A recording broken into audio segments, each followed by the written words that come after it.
New adventures bring new challenges. Even as the heat rises, dandruff and grease won't stand a chance. With new Clear Men, powered by triple formula technology. To eliminate dandruff, itch, and grease, gives you 8 hours of freshness and 100% dandruff-free hair. New Clear Men, 0% dandruff, 100% confidence.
لحظات البداية عاشت معنا،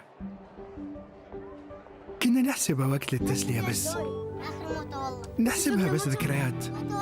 عبود أعطي أختك اليد يا ولد. ابتكرنا فيها ابتكارات، وإذا بغينا قلبناها خرافات. كنا نحسبها بس لمة وصحبة وسهرات. انتبه نوب ترى نوب. لكن كنا نشوف عالم ما حد يشوفه. ليته يشغل وقته بشيء يفيده. الله عليك على اليد سود. عالم كبر وعاش فينا، عالم الحماس فيه يوصلك كل مرة لحلم أصعب بس ما يصعب عليك. بارد معك وين ما تروح.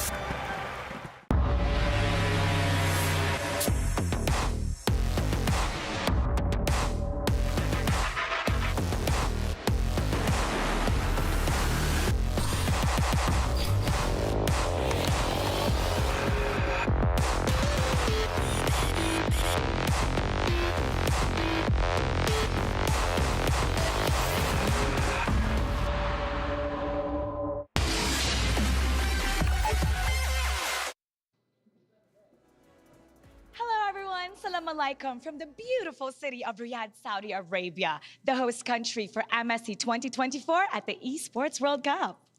Yesterday, we saw the best 16 teams in MLBB taking their first step to see the world. And today we'll witness the contenders of Group A as they head on to what's the conclusion's going to be. With 4 best-of-2s coming our way, we'll see if EVOS Glory, RRQ Akira, and Fireflux Esports can turn things around. I'm Mara Aquino. And I'm Dawood Sandstorm. Here to continue the journey to See the world. Welcome to Riyadh, the host city of MSC.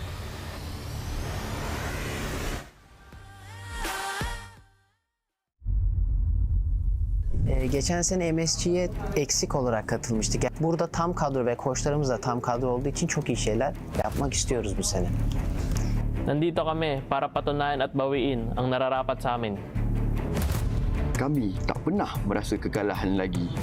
Masa untuk kami buktikan di pentas dunia gegasi merah yang sebenar. Wala man kami dito nakaraang taon pero ngayon nandito na kami para iuwi ang tropeyo ng MSC.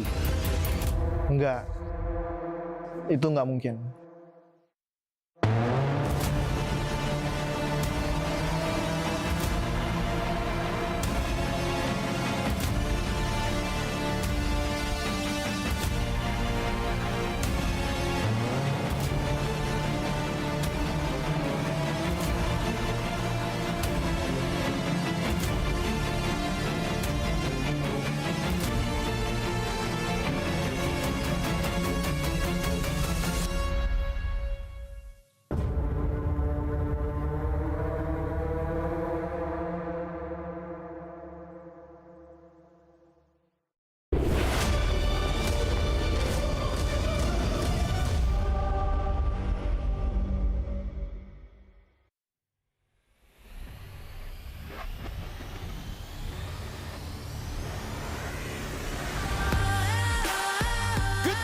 And welcome to the beautiful city of Riyadh, Saudi Arabia. My name is Afel. Join with me is, of course, Wolf and Trex, where today we'll be covering Group A. We got 4 best-of-2. What do you guys feel about today? Well, Group B, I mean Group A, we're going to be wrapping up Group A today. Yep. We get to see some deciders. It seems like it's been one of the most up and down groups so far, and I think anything could happen. Yeah, I love it and hate it at the same time, though, knowing that it's just day 2, but we're probably going to be knowing which teams will not make it to the playoffs. Just kind of crazy, think about it. But then, of course, I'm excited to see who will make it to the playoffs. Yeah, here's the thing. It's only day 2, and we're going to be seeing teams celebrating, and some teams, unfortunately, it's going to be a little bit sad. But we got to talk about what happened yesterday, man, because a lot of things happened. Like for Stream A, we got 3 sweeps. That's right. And the last game of the day, RRQ Akira going up against EVOS Glory, it was a 1-1. You saw the games? The games, yes, I saw all of the games. Stream A and B, I saw them all. You know what? Here's the thing. What a guy. For us to really refresh our memories, let's actually check out the Day 1 recap. Got the heart of a hero, spirit of a champion, brave and invincible.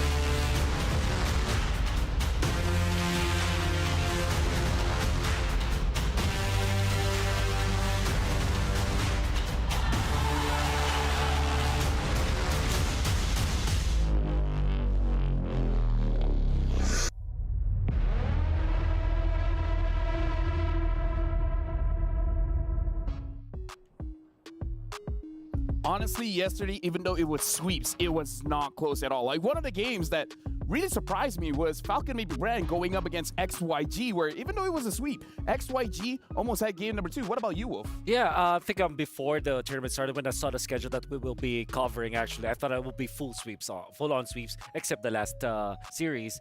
Didn't go as expected because it went close. I mean, I did expect a 2-0 between like Fnatic Onyx, like Team Liquid, as well as Falcon's AP Brand. Yeah. However, the games were really close, and that's really what excited me about MSC. So, Trex, I know you've watched a lot of Stream B as well. All of Stream B. Anything to update on Stream B? Yeah. You know? Well, you know, Cloud9 didn't do so great. We all saw that. They did come close. They got close.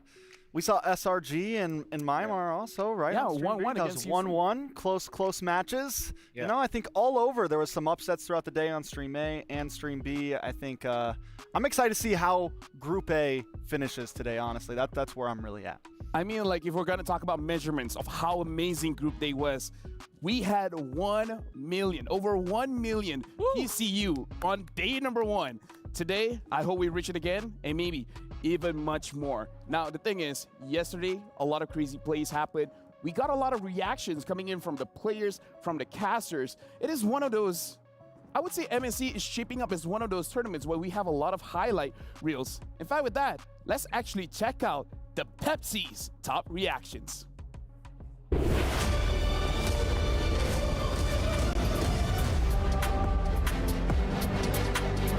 It's a great day for esports and a beautiful day here in Riyadh, Saudi Arabia. Coming to you live from the grandest stage ever, the Amazon Arena. BMI into the back line quickly. Winter crowns are being popped, but it's too late. The damage has been done. Actually, finds the final slash onto 3 targets, allowing him to get back in for Carlson. That's what I've been waiting for. Now, that's Carlson easy, just auto-attacking Troll, and that's just the end of the game. They're trying to escalate the situation. He dies immediately off the Brilliance, and now the Crystal will fall. Fnatic Onyx takes the game, 21 kills to 7. MLBB trying to outplay the situation by himself, single-handedly turning it around. Here too, and the Seth gets a kill, and another bot dropped up top. Man, Fnatic Onyx don't want to stop.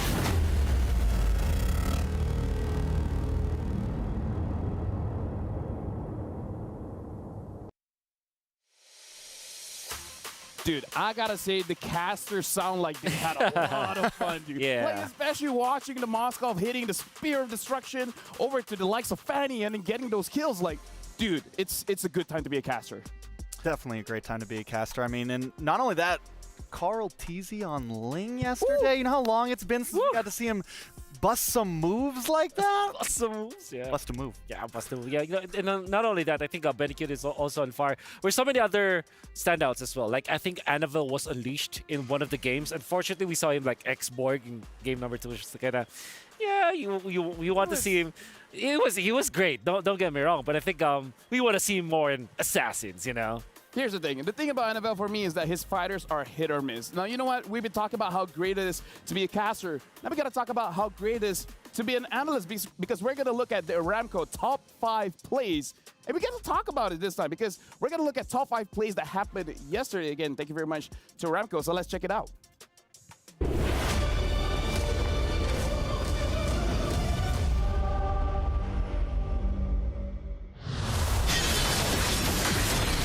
Got a top 5 plays for yesterday, and this is the match where Kyrie on that Ling was amazing, Wolf. Oh yeah, Kyrie was just very comfortable with this, and I think that they gave a lot of alley-oops to Kyrie when he plays this Ling.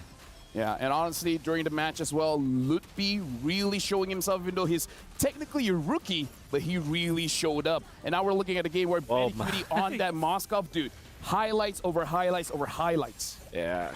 Yeah, I mean, overall, Liquid Echo, we saw Benecute, we saw Carl Teasy, and they took their time with this one, but still showed that, I mean, even in the Lord Pit, even under towers, they are just dominating the enemy. Yeah, and this is the fight where Annabelle on that Ling, like, we're really looking at day number 1 and really proving to everyone, Assassins is back. NFL, he took his time, but once he's got his items, he's online. Now we got to look at the top one play of the day. Oh, this and oh my, Annabelle again. Yeah, it was Annabelle again, but Clocken as well as Dreams made this happen. Dreams was the one to start it with an implosion that really blocked off the entirety of RQ, and that TP play coming off from Clocken. And the way that he lands his rotation, mind you, landing first kill and second kill combo, the double vacuum that most pros call it, although it's totally different rotation. I mean, like, for me, I prefer calling it the yin-yang reaction. The yin-yang reaction, all right. Yeah, pros call it double vacuum. It's difficult to land. I don't know if you've tried it, but for me, it wasn't easy, and Clocken made it really easy.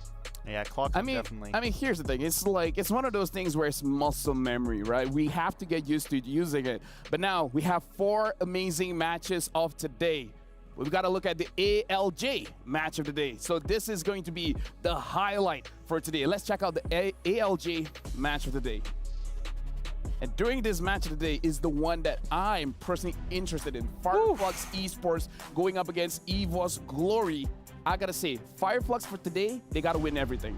They do, after taking that loss, and I think there was a lot of hype around Fireflux, but also the fact that EVOS took a loss against RQ on game makes this even tighter, right? And it's really what makes Group A in general so tight, but it gives Fireflux some opportunity, it gives the rest of some teams some opportunity since EVOS take that loss. Yeah, you know what? I think this probably might be elimination game for both of them in a way that if they lose 0-2, whichever team loses 0-2, will definitely not have any more chance of getting into the playoffs. That's how cutthroat this group stage is. I mean, for us to really see which teams is going to be looking good and not going to be looking great, we got to look at the match schedule. So let's look at the match schedule, and then we can give our reactions of what could happen, because we're starting off with RQ Akira going up against Fireflux, EVOS Glory going up against NIP Flash. NIP Flash will play again against RRQ Akira back-to-back. And then again, our ALJ match of the day is going to be Fireflux going up against EVOS Glory. So it's huge for Fireflux to win this right here. If they get 2-0'd here, they are essentially out in the... They are out, not essentially. They are out in the first series. It's going to be one of the most important games, and they are getting thrown right into it. Yeah, I really like seeing RQ Akira, especially after whatever happened in M5. I had a chance to meet them at dinner, actually. They were very happy about, even when it was a draw, it kind of felt like a real victory for them because it gave them a fighting chance in this group. At the same time, that was momentum. They felt like they could have won game number 1 going up against EVOS Glory, and maybe it was just the jitters, but now they have really settled in. I'm excited to see more of RQ Akira today.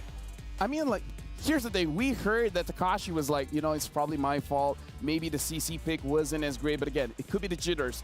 But I gotta see, our casters, are you guys having the jitters? Because I want to talk to you guys. How are you guys feeling about Group A for today?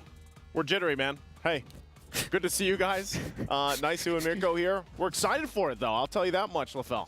Very, very excited for the matchups, man. Definitely no jitters, despite, you know, the little shaky shakes that we had earlier. I think we're both very, very excited for the matches, and we can't wait to get into them.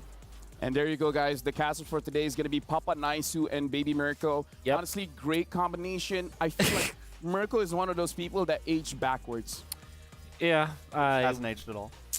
Yeah. His brain is deteriorating. Yeah. Me and Mirko, we have a love-hate relationship. It's more on the hate rather than the love. Yeah. But, you know, it's a relationship nonetheless. It's a relationship, and relationships have a lot of ups and downs. Are you very happy that Mirko is no longer here with us in the stand, the studio? Tell us, LaFell. Yeah. I'm ecstatic. Almost as ecstatic as this game coming up. Honestly, here's the thing. Our casters, they feel shaky, they feel jittery, but again, we gotta look. I saw just now, right, in terms of the standings, Group A and Group B are the only groups with 1-1. So again, it does look like Group B is living up to the hype as the group of death, where it's still uncertain. And Group A, we were talking about this backstage strikes, where you feel like Group A is the group that can have a possible upset. Yeah, or at this point, are they even upset? Yeah, they're not even upset. And what's also great to see is that the fact that NIP Flash is sitting 2-0 and it's the only one with a 2-0, they have some room to play here as well, right? Like, they don't have to 2-0 anybody. They could get a 1-1 and still look very strong in the standings. Just a lot of possibilities in this group overall. Yeah, which makes us really hyped up for this particular matchup. RQ Akira, for example, if they win 2-0, they have guaranteed their spot already, even when it's like technically guaranteed. So it will be a good start of the day to actually start against Fireflux. Unfortunately for Fireflux, this is a must-win for them as well. Like there's really no option. 1-1 is not an option for them in this particular series. They have to win 2-0. You know, here's the thing. Heading on to our first match today, RRQ Akira going up against Fireflux Esports. For you guys at home, we got an STC prediction. So make sure you guys let us know your prediction. What do you guys think? It's going to be a 2-0 for which team? Is it going to be a 1-1? Either ways, your prediction really matters for us. We want to know what you think. But for now, honestly, you guys have been great, but we got to go over to the stage and actually see the opening from our hosts, Mara as well as Sandstorm.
Ladies and gentlemen from all over the world, welcome to the Amazon Arena. أيها السيدات والسادة مرحبا بكم في الأمازون أرينا. My name is Mara Aquino. And my name is Dawood Sandstorm. And this is the Mid-Season Cup 2024 at the Esports World Cup. So today is the second day of our group stages, and we'll see 4 teams from Group A fight with all they've got to move on to the next round. That's right. Day 1 was filled with sweeps, 2-0 for the first, second, and third series of the day, but the final one was a 1-1 between RRQ and EVOS Glory. The question is, what is the story going to be today for Group A's teams? It's been an exciting day yesterday, and today I can see the players are super pumped up to get ready to go on stage. Now let's talk about today. After this undisputed champion of Latam's hard-fought series yesterday against the White Tigers, they're back here in the Amazon Arena to go up against the bastion of Turkey. Now, Fireflux Esports need to reignite their blaze because after suffering a sweep against the Group A top seed, NIP Flash, every game they play, every fight they take is a fight for their life. Can Takashi lead the kingdom once again to victory? Hailing from Brazil, RRQ Akira.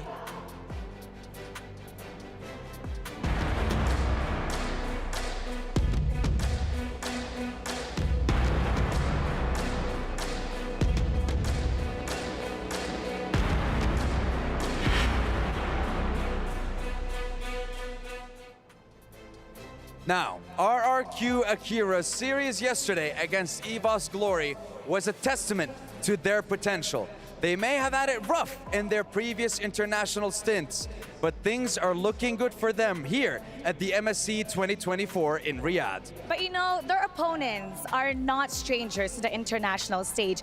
In fact, RRQ Akira has been wishing for a rematch with this opponent. The champions from Turkey, introducing Fireflux Esports.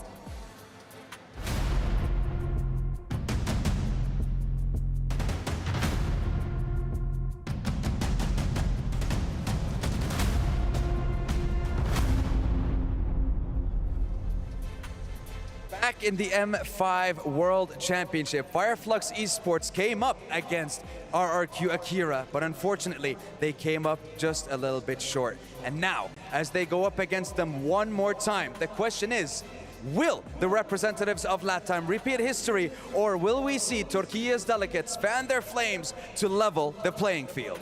And who will get to keep their keys? Because in partnership with the Esports World Cup, each team gets their personalized key to represent their participation and their success here at MSC 2024. That's right. The keys that you see today, right here on the stage, are engraved with the mark of being the best. While they all have it now, the question is, there can only be one champion of MSC 2024. Who will that be? And speaking of the best, they're using the best gaming phone right now. If you take a look at all of their players, they're using ROG for their ping test right now, and that's powered by Snapdragon 8 Gen 3 mobile platform. That's right. Asus ROG is the official gaming phone of MSC 2024. Now, they're ready to go. Take a look at them. Earlier today, we saw them walking around. I'm not sure if they're nervous, but I know each game counts for them. It seems like one team is a little bit more confident and the other one very serious. I mean, I want to say, looking at both teams right now, nerves have to be playing a factor. There might be quite a lot of pressure on their shoulders. You're competing at the Mid-Season Cup 2024, at the Esports World Cup. It is bound to get to you, but can they handle the pressure, Mara?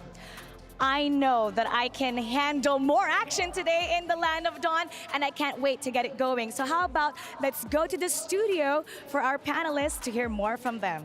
All right, take it.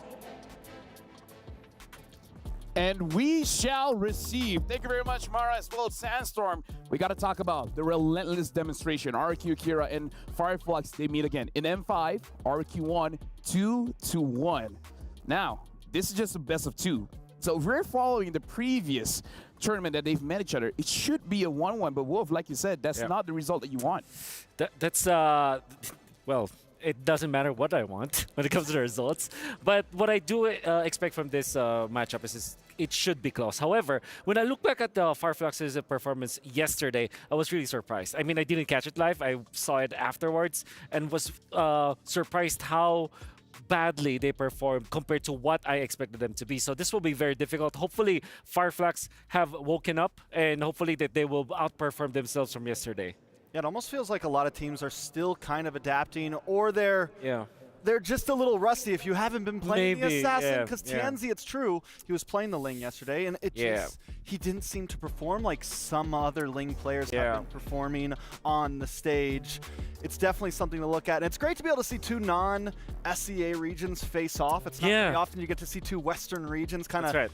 You know, we already know SEA is super strong. It's good to see some power rankings on the rest of the world. Interestingly, some of the Western teams went to Southeast Asia to train for MSC. I know that Team Spirit went there. I know that Cloud9 also went to Asia. I'm pretty sure that these two teams didn't go to Asia, maybe because you know, it's not that easy because you will go back and forth. But what I'm trying to say here is that we had really, I had zero knowledge of what the performance is for RQ Akira as well as Fireflux when it comes to scrims in preparation for this tournament. So we're going to be going in blind, but we do know that Fireflux, they're not performing as advertised, while RQ Akira outperformed themselves yesterday. And now we're jumping into the draft. Fireflux is going to be first pick on the blue side. RRQ Akira will be the second pick on the red side. And looking at the bans here coming in from Fireflux, they don't want any kind of sustain, and the EDIF has chain CC, so looks like they might want to have a brawlish kind of composition coming in from Fireflux. And then RRQ Akira, they just got to go with the respect bans. Should be low E. For the first pick, right? Or maybe somewhere along the lines for Roger. But we've proven yesterday that Louis is just way too strong in the meta game. Not because of the innate ability of the hero, but of how much it activates the other members because of the diversion ultimate. Yeah, I mean, even after the nerfs, Louis still stands the test of time right now. And with how many other powerhouse picks there are right now, it just shows how strong this Louis is. But a lot of teams have been giving things up. We've seen like the Valentina up front, and people kind of are really willing to throw different picks around here and there, but the Luyi definitely has to get locked in. Should be Arlott and Roger. They don't want to give Luyi and Arlott altogether for Fireflux. It's such a very strong combination. And Roger, obviously, the strongest marksman that we have right now. If Harith as well as Ling is banned, the stock for Roger increases. But no, this is different. You get the Luis Grok. 3rd time in a row that he's going to be playing this. And then Takash, 2nd time in a row, going in for this comfort, picking up the Terizla. So RQ are getting everything that they wanted. But again, Arlott, Luyi, very strong combo. Having the Roger also means that the sustain, the body of Smith from the Terizla is not that much of a factor because you have that elimination factor. So, but the Baksha is the choice here for Fireflux. Honestly, I kind of feel like we can talk about this Terizla because we've seen Terizla popping up more and more, and it does look like Terizla is a very safe engage because you're not going to get bursted down because of 2 items, the Queen's Wings as well as the Winter Crown, making it so that even though you have an engaged roam or something like the Grok, but perhaps the one that is more reliable is actually the Terizla.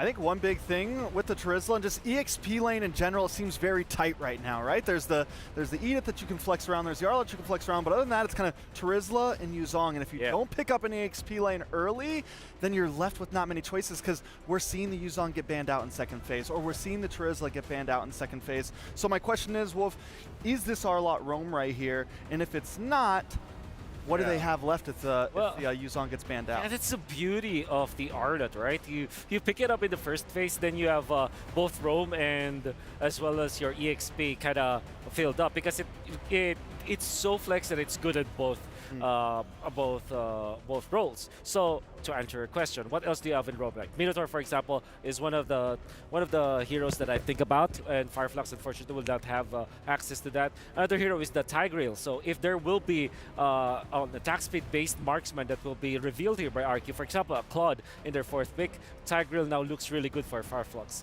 If that is not available, then you're left with a Ruby or a Cho. That surprisingly, Cho, I have not seen so much in the 1st day of the group stages. Would have thought that after the patch, Cho is one of the strongest heroes that we can pick up in the roam.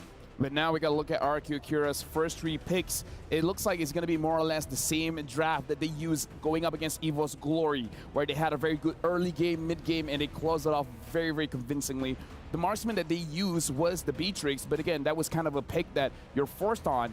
So right now, RQ Kira, they have a solid front line that looks very comfortable for them. Yeah, both teams kind of sticking to that utility jungle, right? Just kind of solid up front. And Fireflux, we saw them pick the Ling yesterday, but I kind of like that they're going back to this Basha because from what we know of Fireflux, the Turkish Delight. Yeah, the exactly. the Blacklist-esque strategy. So seeing them on the Ling, I was very worried if they were going to be able to adapt to the meta. But the Basha, we saw it from Liquid Echo. It's still a strong pick. It is a very good utility jungler right now. Maybe even debated to be better than the Fredrin. I feel like it's the early game. I feel like it's best. Okay. I think it's good for Fireflux here. For sure. Fits their profile. You can pick up, especially with the Luyi, you have a lot of horsepower with that Arlott as well as the backshot that you can just keep on fighting, which means that you can settle for somewhere along the rest for Roger, or maybe even Moskov, so that you have a lot more global presence, I would say. Farsa is going to be banned. I really like this ban coming out from Fireflux. So RQ, they're going to be left with maybe Aurora, which they really like, or the Vex. Vex that they actually prioritize. And I think picking it up 4th is not going to be a problem at all, because that means that you're not revealing your marksman just yet, your main core carry heroes. Wait, so. Is Roger still up? Roger's still available. Moskov is also available. One of the rare occurrences. But they pick up the Novaria, which is an answer to the Luyi. Yep. Which now makes it so that Fireflux can just get another tanky hero for the EXP so that he can match up with a with the Terizla. Honestly, the RQ lineup, perhaps? RQ lineup right now is screaming, we want the turtle, because again, having the Novaria is going to help out the Terizla, the Grok, as well as the Fredrin to actually start things up. And now the Moskov gets picked up by Fireflux. The Lolita is going to be there. So Claude is going to be very bad for RQ. They might be forced to go for the Roger now, which is not that bad, actually. Yeah, the Roger's solid, especially up against Lolita. It immediately gives an answer to that and makes it so the shield is essentially pointless. Yes, you could drop a meteor here. I mean, you could shield a meteor here and there from the Novaria, but it definitely kind of nullifies that whole idea. Exactly. Well, I guess the next best bet is okay. Well, okay. They don't care about no shield. They don't care. They don't care about no shield. Well, they have the BMI to get to the backlines. Maybe they're comfortable with that. But yeah, I like the Fireflux draft here. You know, I feel like when they're in this kind of situation, they need to use what they feel comfortable with. And with that, I'm very comfortable of throwing it over to our casters, Papa Naisu, as well as Baby Mirko. It's your turn. Thank you guys so much, LaFell, Trex, and Wolf. I don't have nicknames for you guys just yet, but once again, I'm Naisu, or Papa Naisu, and this is Mirko. I don't know if I'm gonna call you Baby Mirko, man.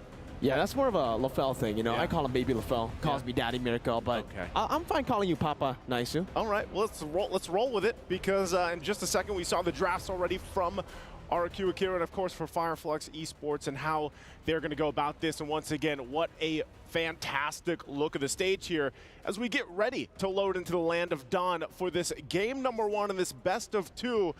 Very crucial matchups here to round out Group A, as again, by the end of the day, we know where these teams are going to fall into place, the top 2. Now jumping into it, we have to see exactly what they want to do with this lineup, how they want to utilize the picks that they went with. Great inputs again from the analyst stand there, but man, RQ Akira, I love what they're doing. They have a great front line with this. I'm just wondering how they'll be able to utilize the back line later on.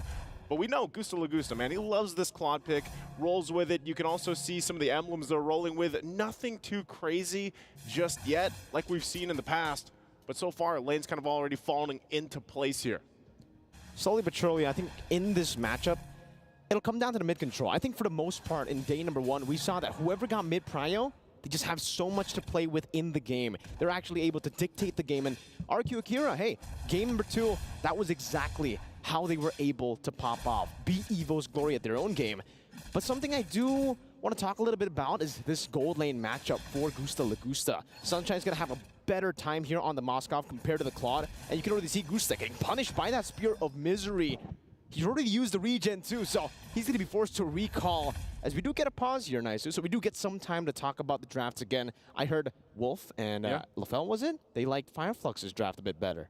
Yeah, they did. You know, again, when you look at both lineups here, you kind of have to think about where those power spikes are going to be for them. You know, we get a little climb, break, dominate by KitKat again for this as we get a breather. But so since we get to talk about the lineups, like I said, with Gusta Lagusta picking up this Claude pick, we know we need time, you know, but I think time is what they can buy with the lineup they brought. Again, Fredrin has been up for debate since we've seen more assassins rise into the jungle, be prioritized by a lot of teams.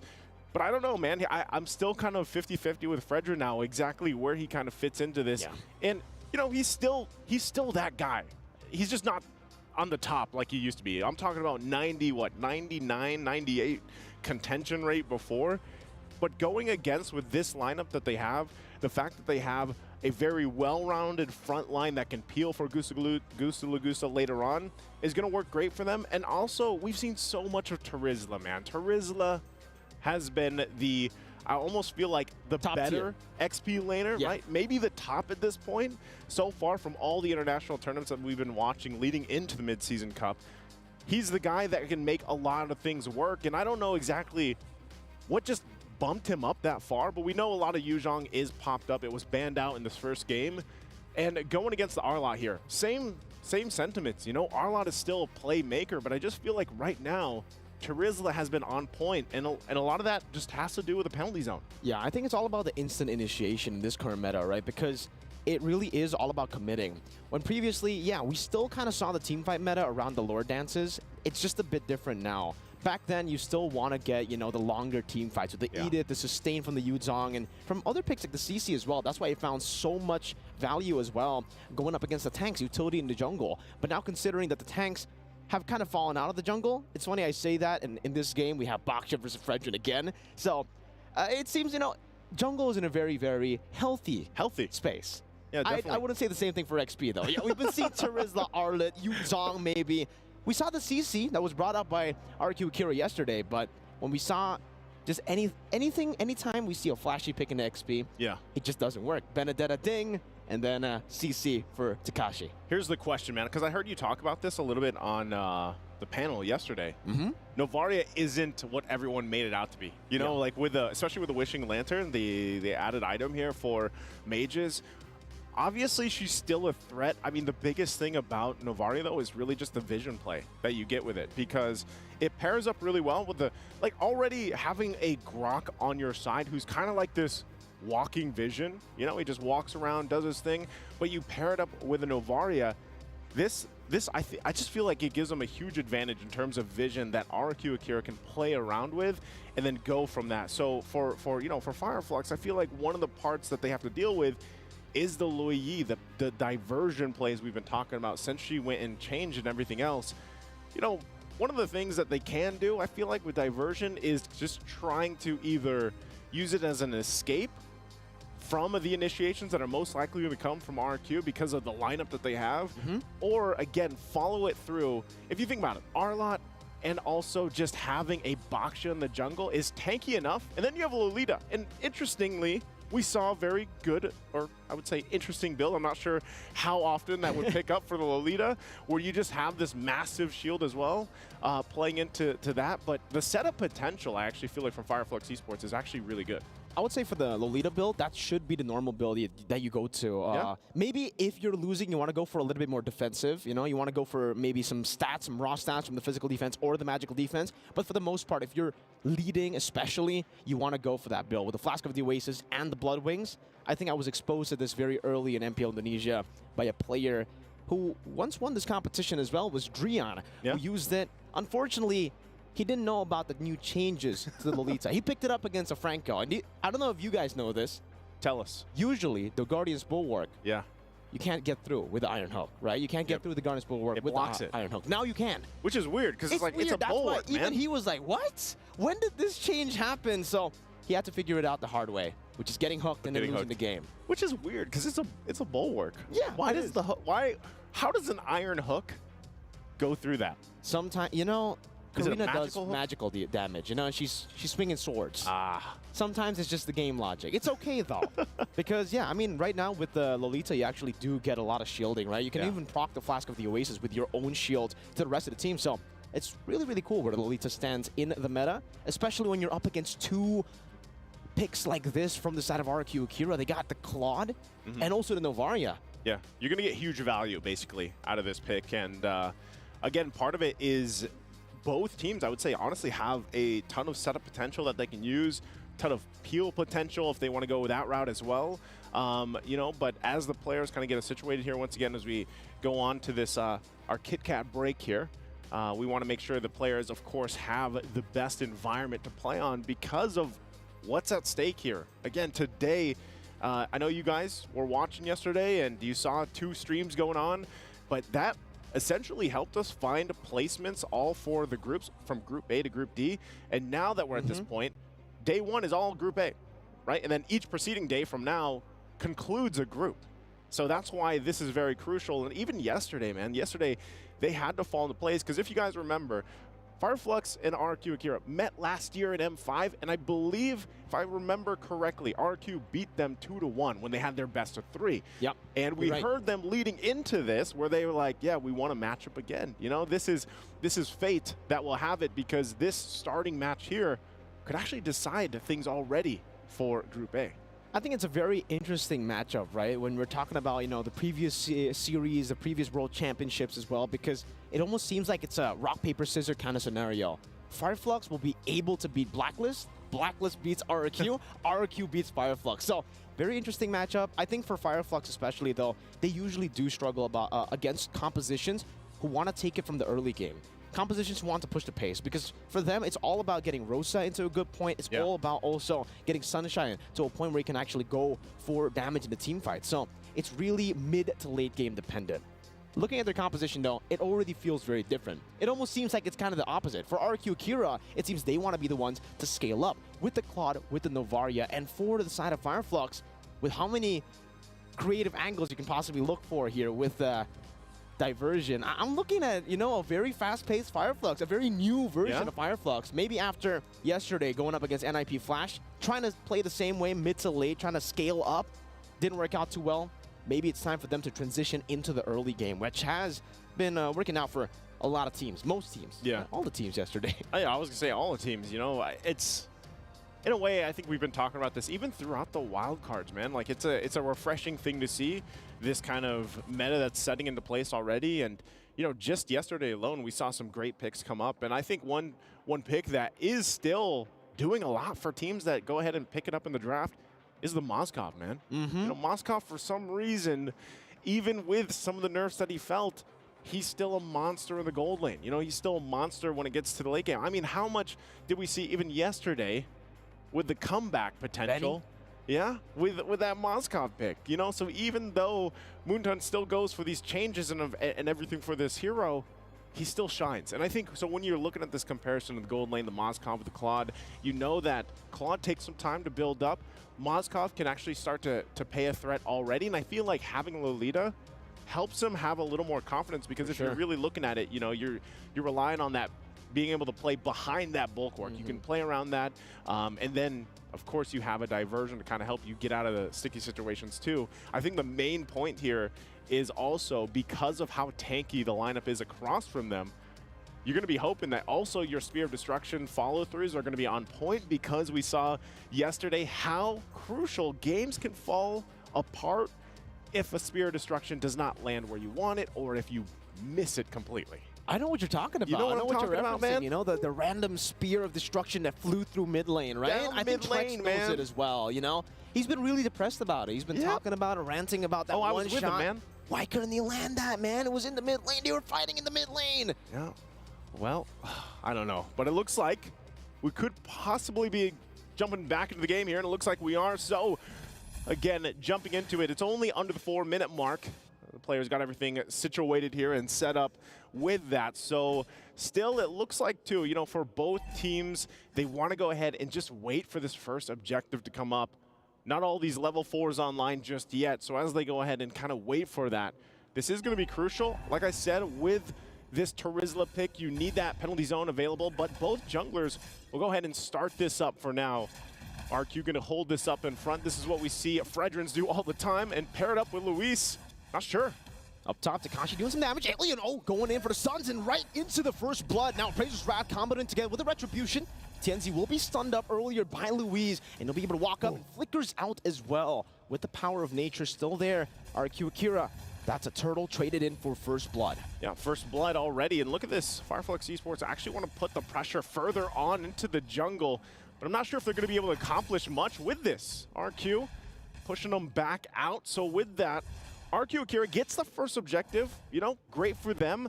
But at the same time, the scaling here could start to happen for Fireflux Esports if they're not careful in the exchanges. A lot of just back and forth here. Gusta Lagusa trying to keep Sunshine there. Good damage as well by Louise. There's Pure Destruction. Not connecting. Gusta still able to evade away from it here. As Sunshine goes for the shove in the bottom lane, trying to go for that gold crab that Louise is holding onto. But so far, Gusta Lagusa has been losing out on the trade. Sagan, though, trying to go for the astral shot.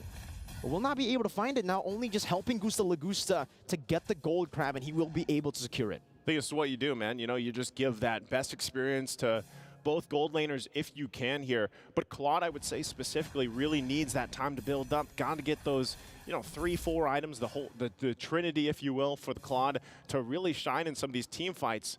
Because again, with the lineup that Fireflux Esports has, they can actually try to negate a lot of the overloaded damage from a Blazing Duet if they're all positioned correctly. And it's also just a little bit, I guess you have to say, for the entrance from Gusta Lagusa has to be very crucial and on point. Okay, Great Echo. Revealing Alien and Rosa. And King walks up just like that, but still very, very slow game here. In the 6 minute, only 1 kill.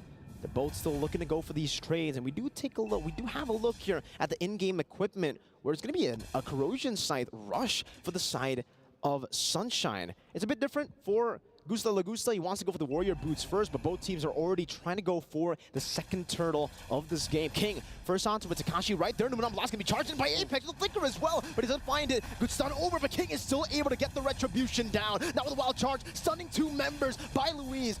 That's only a final slash onto King, and Tienzi is caught all alone. Takashi will decide to back away, and RQ Akira, super disciplined, takes the dub and walks off. Very disciplined. Alien, I don't think he's going to really accomplish much. You know, he did get that early kill, but right now for RQ Akira, holding on to those 2 turtles, get the objective, and like you said, disciplined route.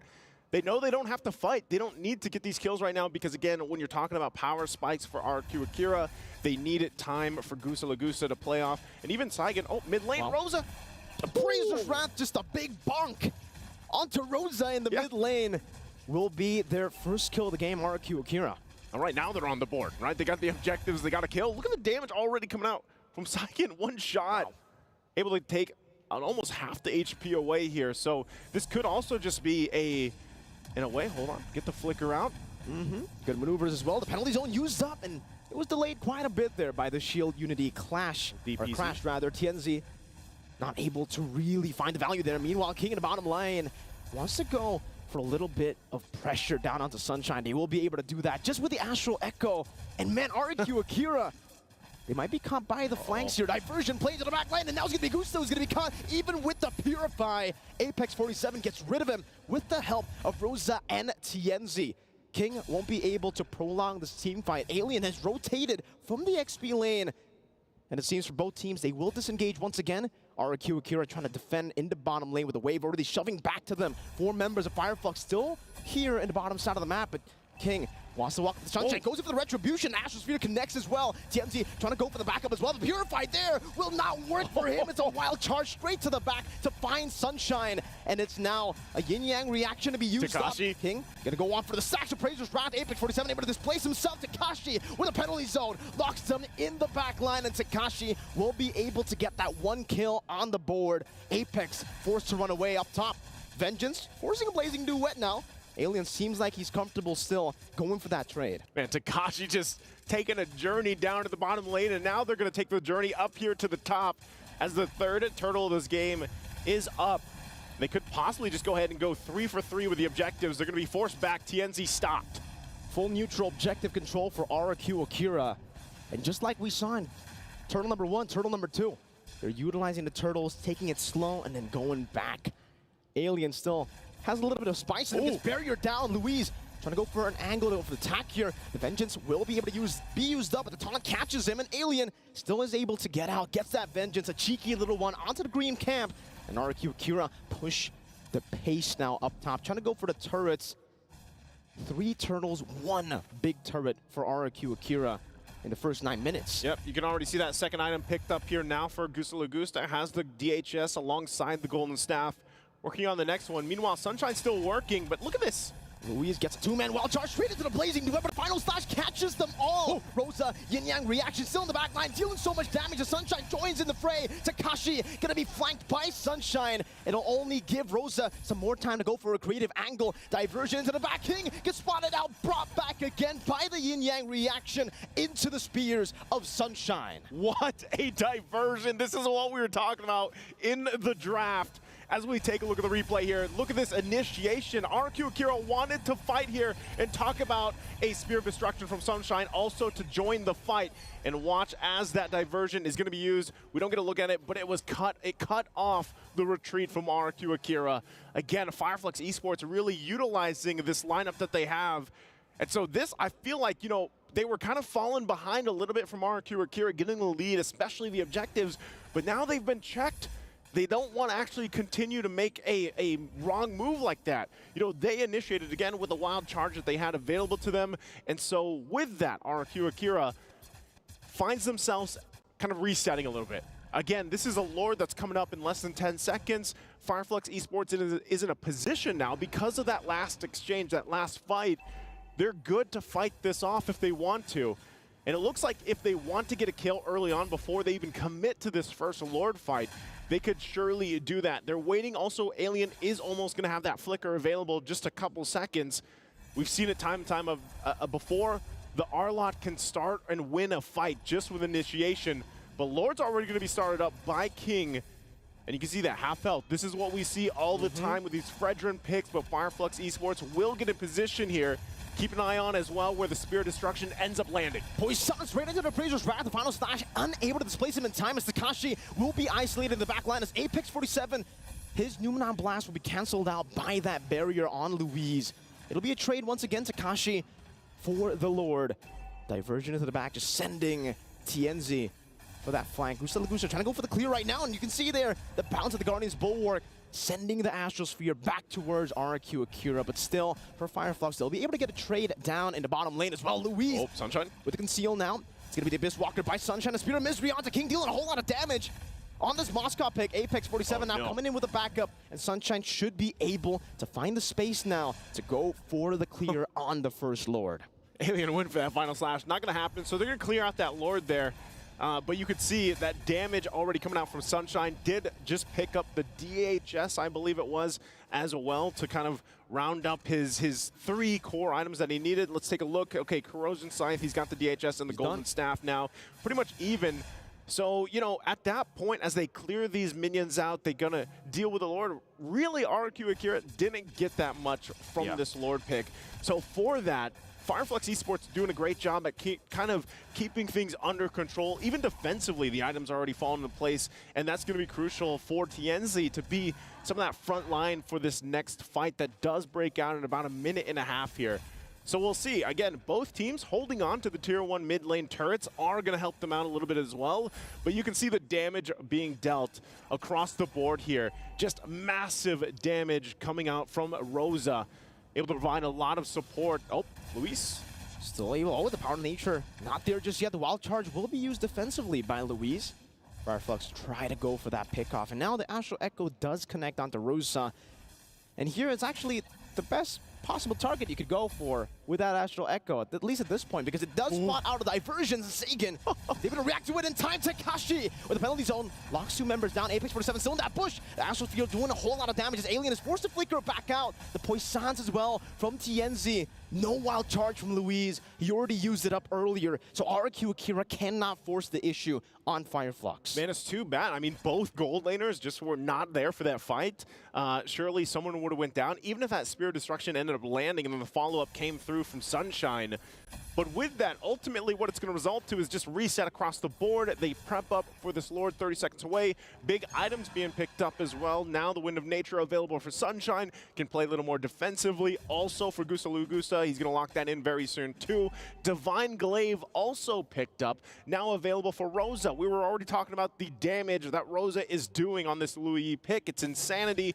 And now with the Divine Glaive, it's going to hurt even more. So RQ Akira, they kind of have to be conscious of that, right? Because diversion play and then the whole interaction, I forgot what Wolf called it, the double vacuum. Double vacuum, that yin and yang effect. Also on the other side, you can see RQ Akira. They've got the immortality locked in now, a glowing wand for Saigon. They're going to just fight.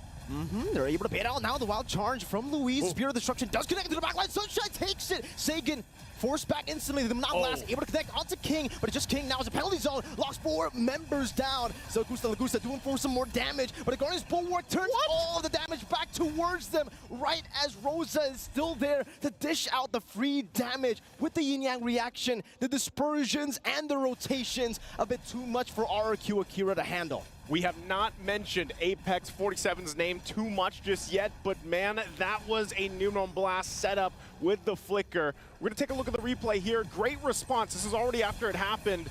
But again, we talked about these small corners. The Luoyi, she's such a threat because of that double vacuum effect that keeps them in, that yin-yang effect that pulls them in.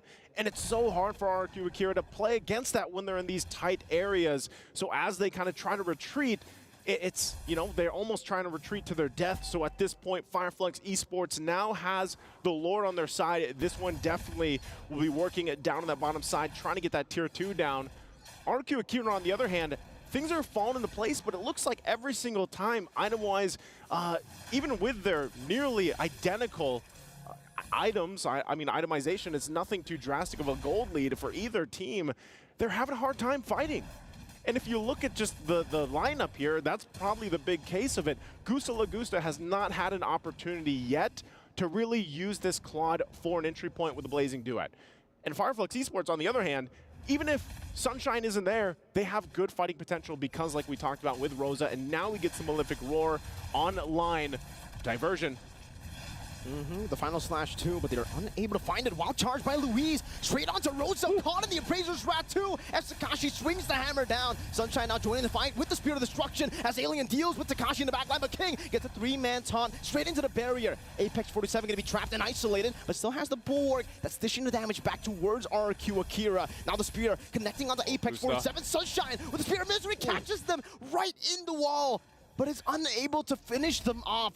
Great kite back from Fireflux Esports, but it's also a pretty good shutdown by RQ. Yeah, oh my god, both these teams, the team fighting that they have, man, it's absolutely insane. We're going to take a look at the replay again. Great diversion. They collapse down, but this time, RQ Akira, with the help of just being in their base on this side, able to just kind of go for the fight and come out on top, but they couldn't get the kills that they were looking for exactly, and Sunshine luckily was there to help them out as well for Fireflux Esports. So what it's resulted into is just that tier 2 turret also in that bottom lane. Both teams, you know, holding on to nearly the same amount of pressure when it comes to these itemizations, but the lineup, like I said, with Fireflux Esports, so far Sunshine has been really hard to get to. And you can see the damage he's even doing to Luis, man. Once he picked out the Malefic Roar, he's already a huge threat even to Luis, even to Takashi when they try to initiate with this. I mean, look at the damage taken. You know, and TNZ, like we said, he was getting, he was playing real up front, mid lane. Takashi chain CC, penalties on the counter of them now blast, but it still goes through and it catches the right to the final slash. Sunshine with the Spear of Destruction to the back line, now wreaking havoc onto RRQ Akira. 2 members taken down, and the Lord enhanced this time.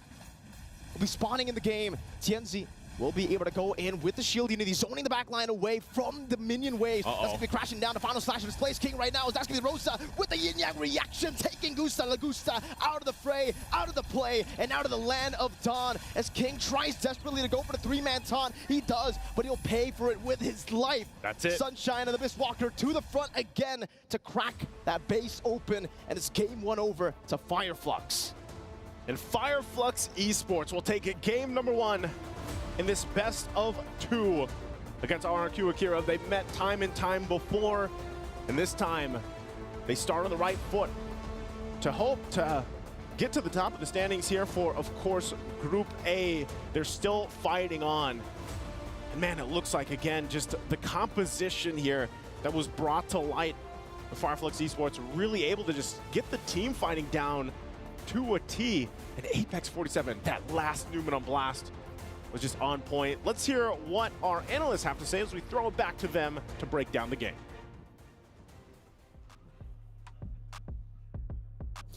Thank you very much to our casters. And I gotta say, Wolf, like letting go of this Lu Yi, the yin-yang reaction, the double vacuum, like Fireflux had a tough game, but once Rosa got a good catch, it's all over. Fireflux took over.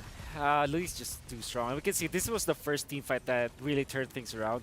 They were able to invite RQ into their own box that I always talk about. Their own, it's actually a circle if you think about it. But what I'm saying is that they invited to their own zone that they managed to just pick them apart one by one. And I think that Lolita is such a good pick because it countered the Novaria. At the same time, RQ Akira were kind of stubborn picking up the Cloud versus Lolita, which I didn't like, and we really feel the the impact of that pick. And so many of those fights won where Fireflux and RQ, getting those fights inside of that jungle, inside of those really tight spaces where Rosa could really just capitalize, get the duality procced, be able to bring everyone together, and you pair that up with eventually giving the time to Sunshine scaling. It was just recipes for disaster for RQ.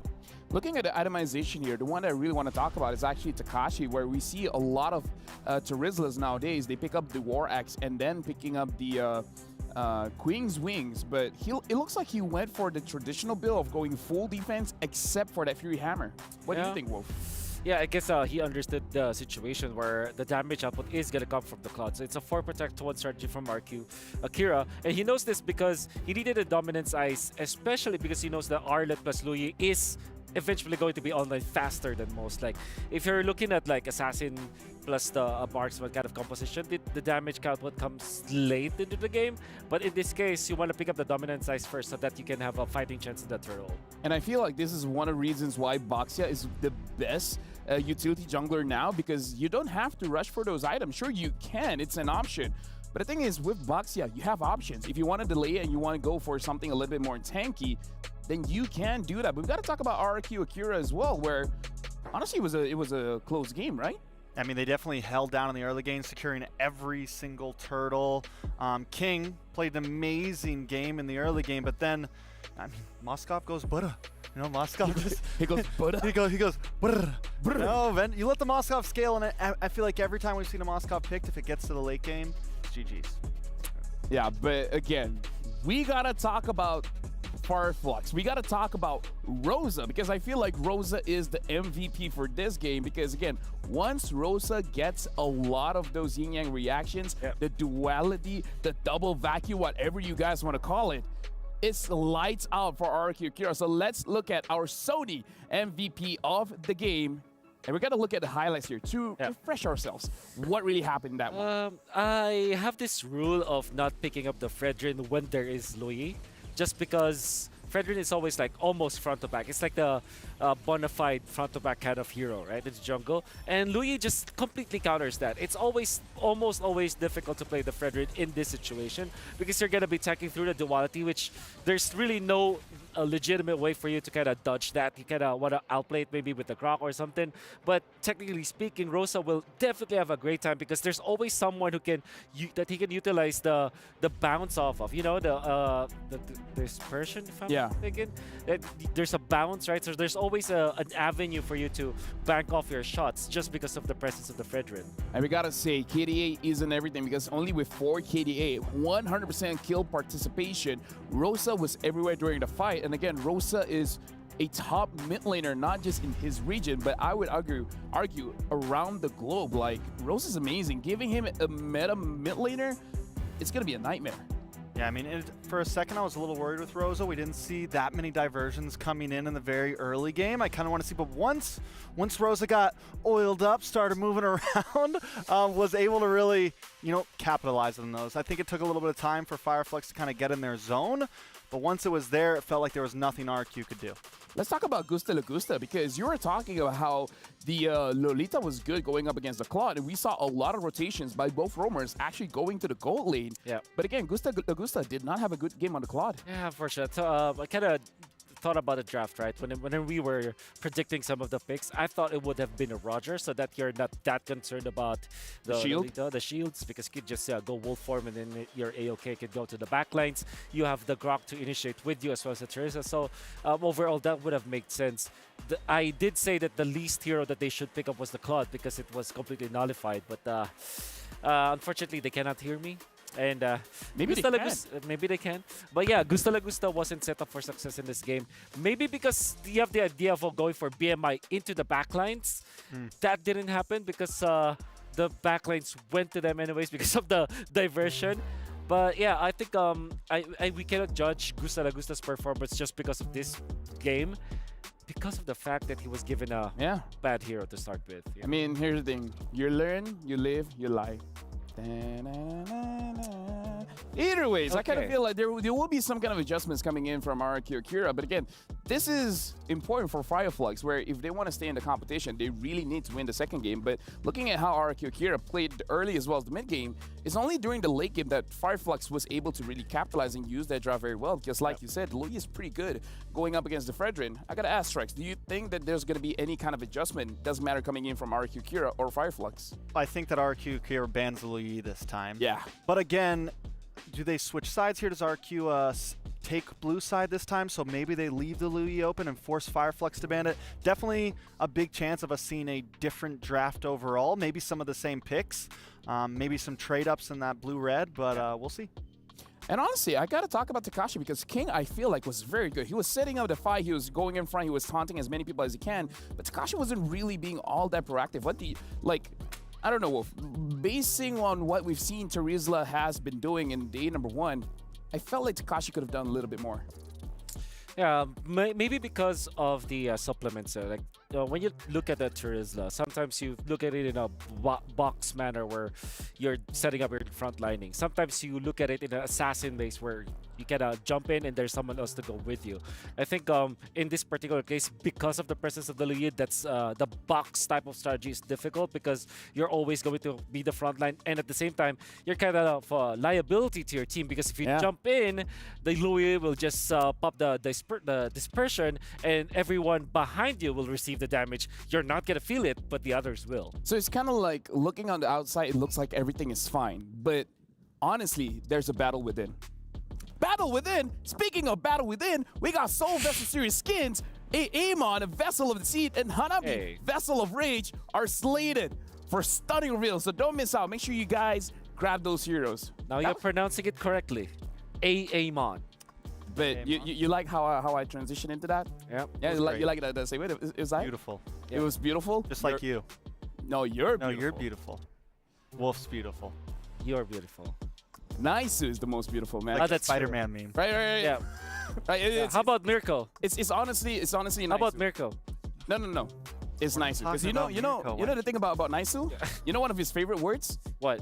Juicing. Juicing, the new mage hero has arrived with her exclusive pack. Get the hero and her ethereal serenity skin during the launch week for only 469 diamonds. You can also get her skin for only 51 diamonds during the first 14 days. Mark your calendars. Make sure you guys get it now. Another one. That was good, wasn't it? That was a great one. You know what? I've been sleeping on it.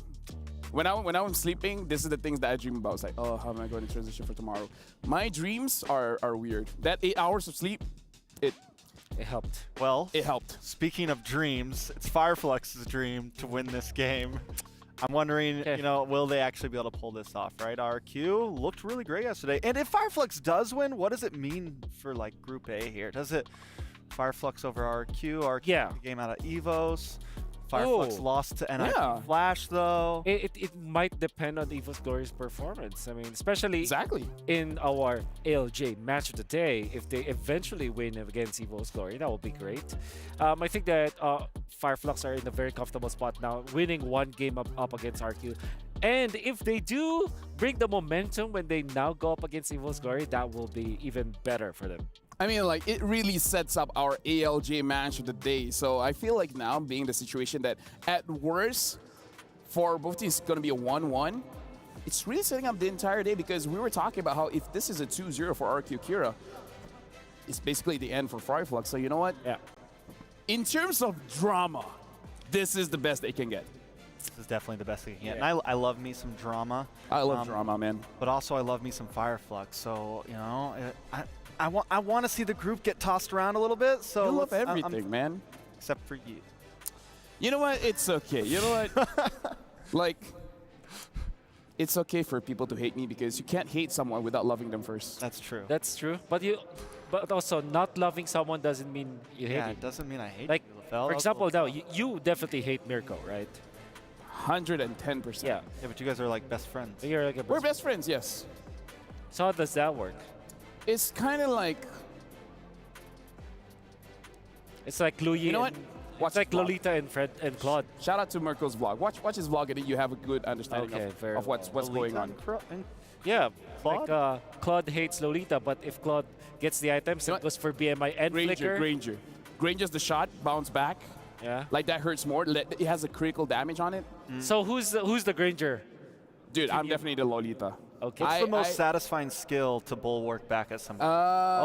Dawning Light is mine. Dawning Light. Dawning Light. The giant ball just... Exactly. Yeah. Like Dawning Light into a Lord Steel, into a Savage. Good. Dude, legit, I've killed many people with the Bulwark. Wow. I've been so spamming you're legit Lolitas. Lolita. Okay. I'm a legit Lolita player. I deflect hate. Because in my life, it's nothing but love, Wolf. Like, my life is...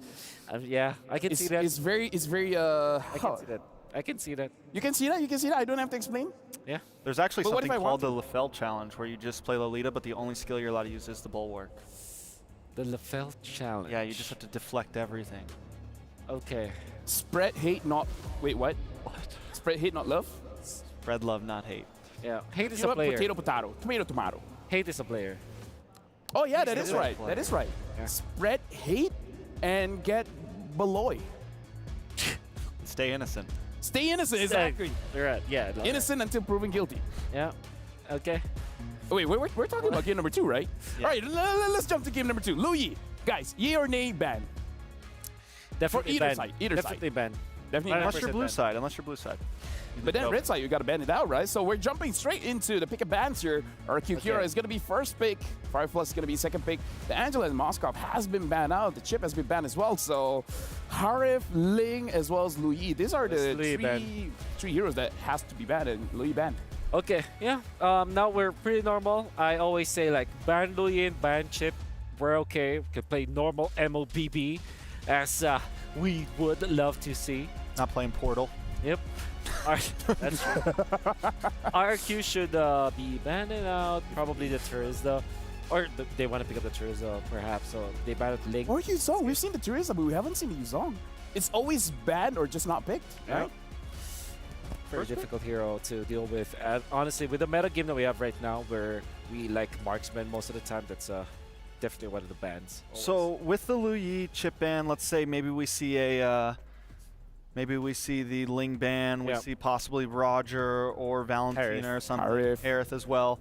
It feels like the first pick isn't as devastational as it used to be sometimes. Like it feels like there's not as many trade-ups if some of these things are banned out. Like it feels like a lot of teams, we've seen the Valentina picked up front just to see what the other team picks so you can kind of respond when you're on blue side. Harith is available. Harith for Valentina, right? I get what you mean, the tricks. It just doesn't feel as like critical. Yeah, I understand. It's like okay, yeah, sure. Maybe the best thing is like you force your enemies to kind of throw 2 bans and only one legitimate ban, which is in this case the Faramis. And now you get access to the Harith. Maybe that is the magic of getting the first pick. You have access to the Harith or the Roger. But I would say between the two, I would be more comfortable with the Harith. It's easy to draft around it, you know? And it's a very strong hero. There you go. And this is what makes the Faramis ban really good for Fireflux, because now they can pick up Roger. They're not that scared about that NetherRealm. So it's like Roger and Arlott that they can pick up. Or what about Valentina? Roger and Valentina also. Edith's open too, nice and flexible. They can go Roger Edith up front, and that gives them tons of flexibility. They can do jungle gold, they can do EXP roam. There's also that Valentina Edith combo wherein if you pick up the Valentina, if you pick up the Edith, you're not scared of the enemy getting the Valentina, which gives the primal wrath to the Valentina, which is also very strong.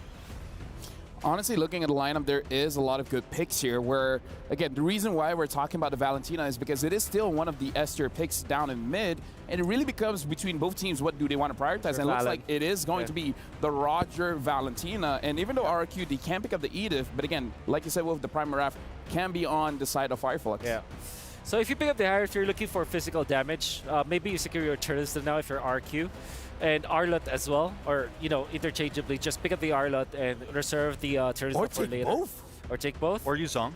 Yuzong is great versus the Roger, but not so much against the Valentina. You don't want to give that Elder Dragon form as well. So I'm thinking Arlott /or Terizla. And then maybe get the Fredrin as soon as possible, because Fredrin is a natural answer to the Harith. Honestly, Farsa instead. Something that we do got to talk about is not in the draft. Fireflux roster have been friends for 6 to 7 years. When RQ Akiras, they have been 6 to 7? Yeah. RQ 6 to 7.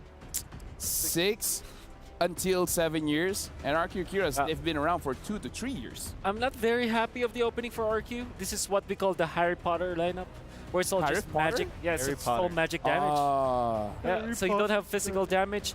This means that Fireflux can easily itemize against it. You can pick up the Edith now if you're Fireflux. What if you end it so fast? Doesn't matter, right? Yeah. Right? You only have Avada Kedavra there. Avada Kedavra to the face. Avada Kedavra, and then just end it in. And the game. Avada Kedavra. Yeah.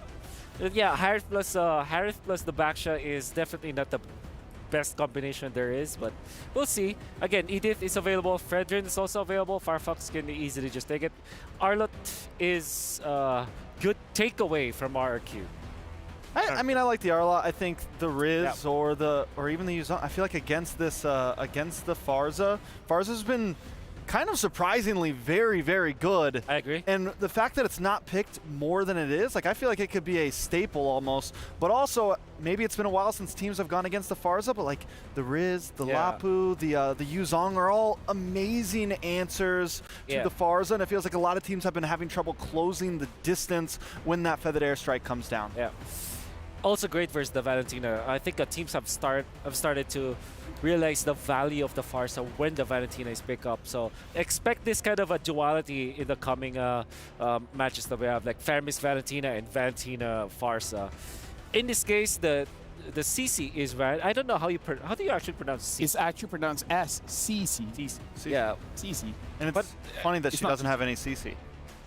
I mean, like, technically her current call kind of does when you tie up two people. Yeah, they can't run away. It's not a hard CC. Potato, potato, tomato, tomato, you know? Same difference. Same difference? Technically, slow is a CC. Who are you, LaFell? Who are you, I'm LaFell? Tony. Hey, Tony. I'm Tony. For those nice who know, to meet they you, know. Tony. Thank you very much. All right, turns the action. I think both players will want to get their hands on this hero. I still feel that you can ban out Lapu Lapu perhaps, or Yuzhong. I think Yuzhong is a good ban for Fireflux because again, you're looking for the physical damage. Yeah, you cannot go all Harry Potter here for What if they go for something crazy like Paquito? Again, we keep Paquito's great. Paquito's great, but no one really picks it up. Yeah. So is he great? He's better than great. He's more than great? Yeah. You know what? What do we know? You know, we're just analysts. All right, question. Is this Roger going to be jungler gold lane Wolf? Yeah, at this point, going up against the Harith, I would want it to be... Oh, there it is. That's the Paquito. Yeah, I would say that...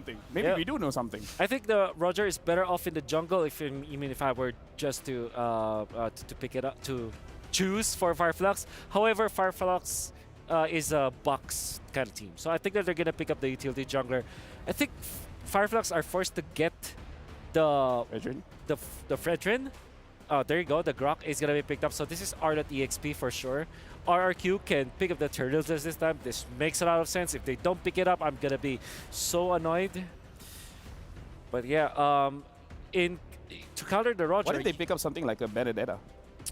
That's okay. Yeah, Benedetta's great. Actually, Tekashi also excels in that hero. Yeah. So Benedetta or Terizla. And then for their roam, Tiger looks good, but so is the Matilda. But you want to look for sustain going up against Roger so that you're all healed up. And there's the Yuzhong. Oh yeah, we forgot Yuzhong was a band. And the Cho. Okay, yeah, makes a lot of sense. Now, if you're Fireflux, I believe that you want to go for the Fredrin. But I think the Carmilla is also really good for their hero. Oh, true. Good combinations all around. Yeah, I think a lot of possibilities. I mean, no, not a whole lot of gold laners banned out. If they want to try to go I want to see TNZ. I know, like, they've been running the box, but I'm wondering if they're going to test the limit here. We've been seeing the Ruby Gold, but again, Sunshine had such a great game last time on the gold. They want to probably be able to rely on him. It's always kind of felt like Sunshine and Rosa are the, major damage carries for the team. Actually, Julian looks good for Fireflux. Lunox jungle. Oh no, this is Lunox gold. Lunox gold.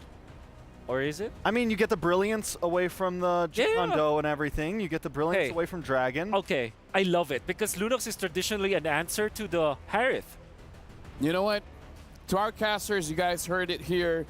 Wolf loves it, and we love you. And that's why we want to hear your beautiful voices. Let's throw it to the casters. Thank you so much, Tony, Trex, and Wolf. Thank you so much for the breakdowns there. We love it too. You know, the matchup that we're going to see here for a game number 2. Yes, the Lunox in the gold lane against this Harith pick. And I got to say, Mirko, I feel like you already mentioned this. This is RRQ Akira. This definitely fits RRQ Akira's, style a bit more. They want to go from the early game, set the pace, so that's what I'm expecting from RRQ Akira, unlike game number 1, where they were the ones reacting to the plays. Well, we're going to jump into it. Land of Dawn again, game number 2. As we get loaded in, we're going to find out if Fireflux Esports will be able to cap out the series with a 2-0, which would do some interesting things to Group A. Or can RRQ Akira get that point that they need here to 1-1 this series. But right now, things fall into place, of course. I love to see it. TNZ has that Warcry emblem on this Roger. We've seen this time and time again, man. How many times have we seen Roger be successful in the jungle with Warcry? The damage potential is absolutely insanity. And not to mention Sunshine, you know, Lunox in the magic department is going to provide a ton of burst potential that can come through already. We can see this, some early aggression. Apex 47 off a massive game in the previous one. Really able to set the pace on that low lead earlier. Apex, I think he was able to steal away the orange buff earlier, by the way, right into bottom side of the map. So great start by Fireflux Esports, already stopping that RQ Akira early game train, as King is going to be, again, a victim of this invasion right into the sun and right into the vengeance resets again. King barriered out of his own jungle to escape. Flicker from Rosa. No, from Alien, actually. To get out, King still going for the farm. Rosa dealing damage back again, forcing King out, and Louise walks up together, goes over to Jikundo onto Apex, but he still has the power of nature, and it allows TNZ to just walk in, claim a creep, and then take everything else in the jungle. I said this is RQ Akira. Well, this is Fireflux Esports, man. Talk about just aggression on this side of the map, really just trying to get any lead that they can, and actually delaying King is enough for them to kind of accomplish that. We'll see how they kind of play around with that first. TNZ has a very little minor lead against King from RQ Akira. Turtle's now up, so I would say they did enough. Shield Unity straight into the Purify, doing a lot of damage on the Lagusta, but now with one right dash, they will be able to claim that kill. It's first blood over to RRQ Akira. But you can see for TNZ in the bottom lane, instantly on the cross-map play, straight into the orange buff as well. So King, he's going to be quite far behind now. He's already 2 levels down with the orange buff. He might just be 3, bro.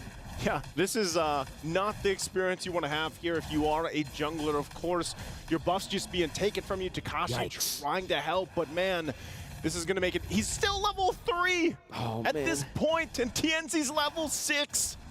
King is having one rough start right now to this game, and just look at this, still going, finally gonna get that purple buff.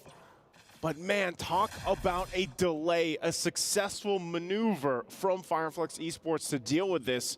And you know, as things kind of get situated 3 minutes in, they have full control already of the early game because of this, and they'll continue to go ahead and just live in King's jungle at this point. So now King, he's got to rely on the rest of the team from RQ Akira to help him out. Luis is level 4 now. He has the Way of the Dragon available for him, so they could possibly punish the aggression coming out from Fireflux Esports if they're able to pull through. The fact that Lagusta got an early kill, got the first blood up top, could help them in terms of scaling with the Harris. We've seen it before. We know that Harris' damage potential is massive. Look at the play here, top side, Rosa. Apex straight into the wall, charge and a flicker right into the Lycan Pounce. King gonna be falling into that chaos. Damage from Sunshine. Louise tries to go over to Jikundo. TNZ dodges away from it with a Lycan Pounce. Rosa again dealing some damage. Apex goes over the sandwich play. It's a flicker forward now from the side of Fireflux. Sagan gonna be caught right into the claws of TNZ. And RRQ Akira are forced back up top. This is a man, this is a different Fireflux Esports than what we saw even yesterday. Very dominant in this early portion of the game. Total control as they now have, what, a 3,000-4,000 gold ahead. They're going to get this turret, tier 1. Are they going to get that last shot off? Looks like RQ Akira keeps him at bay, keeps it alive for a little bit longer. We'll see if they can keep that there, but that turtle is now up for the taking here as we see teams both get situated. King has been able to farm up a little bit, but you can still see Apex 47 really just trying to be, you know, his nightmare in this jungle, so to speak. Apex 47 goes in once again, wants to force the retribution. Whoa, Luis goes in. They're just to back him off. They're in a tough spot. You can already see it there. Now Chaos Sunshine doing a whole lot of damage on the Lagusta even with the buffers, and now into the wild charge. Straight into the feathered airstrike. Still with the fancy feet, able to dodge away. Now the shield unity from King. Well played by Lagusta. Able to evade from that skirmish. That was a bob and weave, man, if I've ever seen one. You know, great play there. It was a good decision from Fireflux Esports, too. They knew that they could put pressure there. They trade, of course. They also finally get that turret on the top side. Luis waiting patiently there, but it's just going to get spotted out. He does have Flicker available and Way of the Dragon. He's going to use it. Sunshine just diving in with the brilliance as well. The DOT does its work. Now Takashi with the Black Dragon form into the back line. Three-man Petrify, but they have the Purify now as they'll be able to escape for now. King going to be caught all alone. The light compounds is enough to deal with him. And that's a 3-for-1 trade despite the big plays being made by RQ Akira.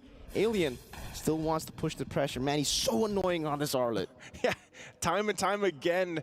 And, you know, great usage as well from Rosa, utilizing that Black Dragon form to just kind of front load at that lineup. We're going to take a look at the replay here and how this fell apart. Great setup, though, from, you know, RQ Akira, Takashi as well, the Petrify. But look at the response here. And this is all just because of how far ahead economically Fireflux Esports is. You know, for RQ Akira, they have time to work against this, but how do you get to that point? You know, this point of the game, you're so far behind. Mid-game is scaling hugely in favor of Fireflux Esports, and now the Skypiercer gets picked up by TNZ.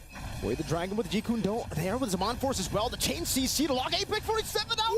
Apex is still able to get out with the wild charge. Now Alien gets a 3-man final slash, trying to go for some more damage. But wow, what a great escape by Apex. If Fireflux take this game, you know what at stake, right? Yes! They're all gonna be 0 points. They're all gonna be tied up. I think except for Fireflux, who will. No, even then, they lost 0-2 yesterday. Yeah. So Group A will legit be 0-0-0-0 if Fireflux takes this game. They're well on the way for that. Still doing the same thing here. Apex 47 just playing the game of his life right now for this Grok. And really on point with it. I mean, if you think about it, he hasn't gone down yet. He provides the focusing mark emblem here. We talked about it before, the combinations with the war cry and the focusing mark, you know, 8+6% that can actually come through if it all lands the right way. But even so, Apex 47, just the fact that he's able to provide a lot of information, a lot of vision, and just be a nuisance to RQ Akira's King, like he's done his job for the entirety of the game. And really, we haven't even mentioned the wild charge. Yes, he used it defensively early on, but now look at the zoning he's able to do here as they take the tier 1. Guardian Bear gonna be used. King just pushed out of the jungle again. I mean, look at the level difference, man. He's 4 levels down on TNZ, and now even Takashi goes for Furious Dive, not able to do anything. Goes for the Black Dragon form defensively, and even then, shot from the skies. You don't usually see this, you know, on the Black Dragon form, forced back, Gusta Lagusta tanking all those shots from the Feathered Airstrike too, as Luis goes in, but Alien is able to react to it properly, flickers out. My goodness, Fireflux. That's what I call the athletic flicker. Athletic. The timing, that's an athlete right there. Alien on this R-Lot time and time again, able to just, you know, even if it's the final slash usage that he's been doing for the team here to set things up, or Peel has been on point, and now their eyes are set on this tier 2, and even the purple buff King, man, I just feel like he is not having a good time at all on this Baksha. Not going to see any of these buffs right now at this point. Further being gapped here in the jungle as well, so they're going to find themselves in full control once again. Still throughout this game, Lord is up. Fireflux Esports. Good way the Dragon onto TNZ, locking him down right into the Lycan pouch. TNZ still able to escape with the wild charge as well. Now trying to bob and weave, but it's going to be Takashi who finds it with the Dragon Tail, and it's great timing for RQ Akira. Lord #1 spawns in the game, and they finally get King some space to farm. Okay, that's the small step in the right direction. They need many, many more steps to find themselves winning this game, but RQ Akira trying to hold on here. And really, if you look at it, you break this down, you know, you're almost at the 10-minute mark. First Lord is up. RQ Akira is down 6,000 gold.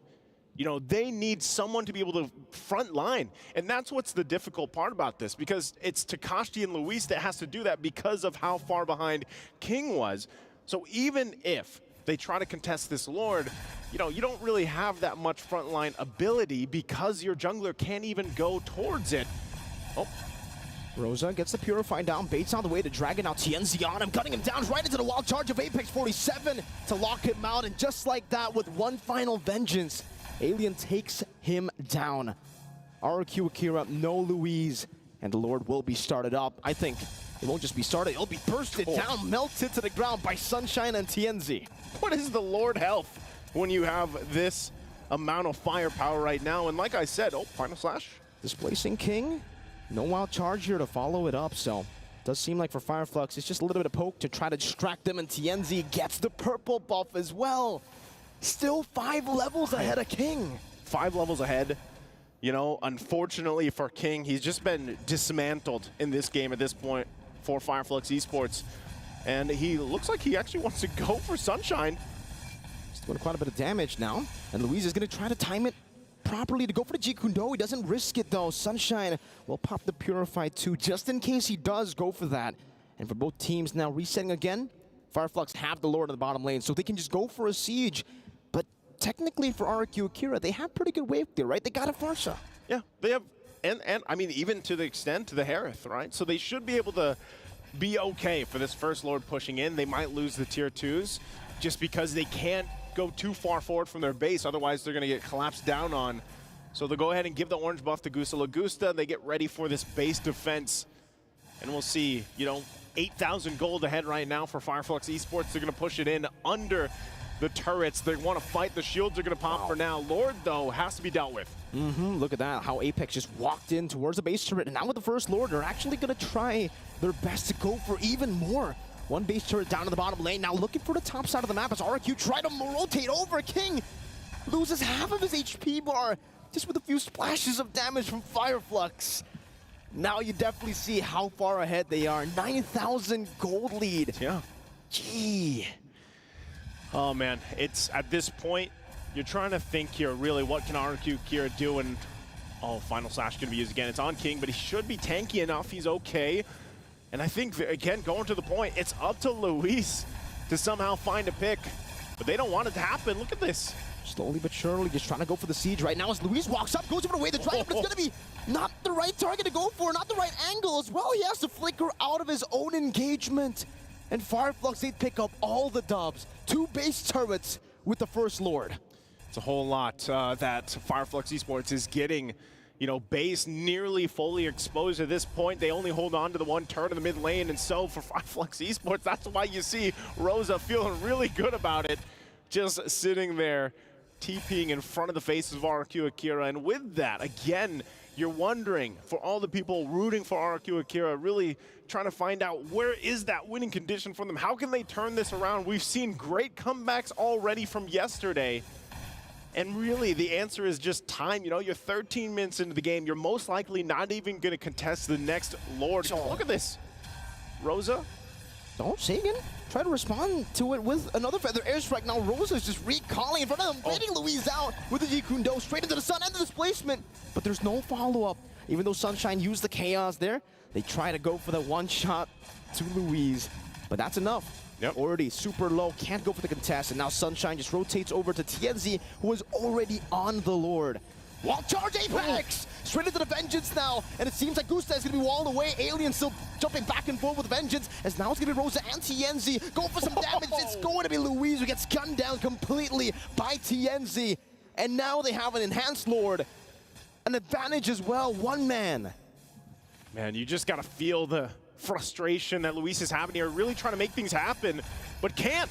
Feather airstrike, Rosa in the midst of it all finds the kill with the help of Sunshine as he jumps back into the back line. That's a 5-man Petrify, or rather a 4-man, but it's TNZ who claims the kills. They don't even need the enhanced Lord, they'll go straight for the base. And Fireflux Esports will go ahead and get the points they needed, 2-0 against the matchup against RQ Akira. And man, oh man, that will make things very interesting as we go through our matches here for Group A. What a very different Fireflux Esports we saw here today, of course, as they went and just completely handled RQ Akira. This is the playstyle that we've seen before. This is what we've seen from these players, these names before. And they gotta be feeling really good about this. What a beast of a performance, man. What an amazing performance here. You can see already for RQ Akira, they're taking notes. They're trying to learn from their losses as well, because technically in the group stages, usually you don't take L's, you take learns. Now it's a bit more simple. Brutal, legendary. You get knocked down in the group stages, so you gotta make those fast adjustments. Yeah, you definitely do, you know, and at this point, you gotta kind of consider the fact too, even when you're learning, you don't have much time to learn. You're cramming at this point, you know, if you're all about learning, and you know, it makes things interesting, like I said, because NIP Flash is sitting at the top of this group right now. 2 points after they 2-0'd yesterday. And with things the way they went already in this first match, this is what Fireflux Esports needed to keep their hopes alive, not even giving a point over to RQ Akira. And with the way that they played here, you can definitely tell that they've really adjusted from what happened yesterday. Very quickly. You know, if anything, they learned so much yesterday. They took that huge L yesterday and they applied it here today as they got ready for this matchup against RQ Akira. And overall, man, the way that they played the lineups that they had, the way that they moved around the map, I think is something that has to be highlighted as well, because they did not give a chance to RQ Akira to breathe, really. Now in the group stages, it's 2-0. 0, and then -2 for RQ Akira. They find themselves at the bottom of the group, so a lot of adjustments definitely need to be made by RQ Akira. For Fireflux and EVO's Glory, though, they're catching up to NIP Flash. Very, very close. Yeah, very close. We're going to have to hear from them in just a second exactly, you know, where their mind is with this and how it's falling into place, because a performance like that definitely has to feel good after what we saw yesterday. And as they kind of get situated and set up, man, you know, it makes me wonder how the rest of the matches for Group A are going to go. So far, I would say, even from the wild card, as we got to see those wild card teams battled out, get to the group stage to this point, you know, a lot of expectations and a lot of ideas were just, I feel like, shattered in a way, you know, and now that they found themselves here, even for Fireflux Esports, I think even for me, I predicted them at the top of this group. Well, playing like this, my goodness, I think they're well on their way if they can continue to replicate what we saw here. But I'd love to hear from them again. It's Mirko, it's Naisu. Let's go ahead and throw it over on stage to hear with our hosts and Fireflux Esports.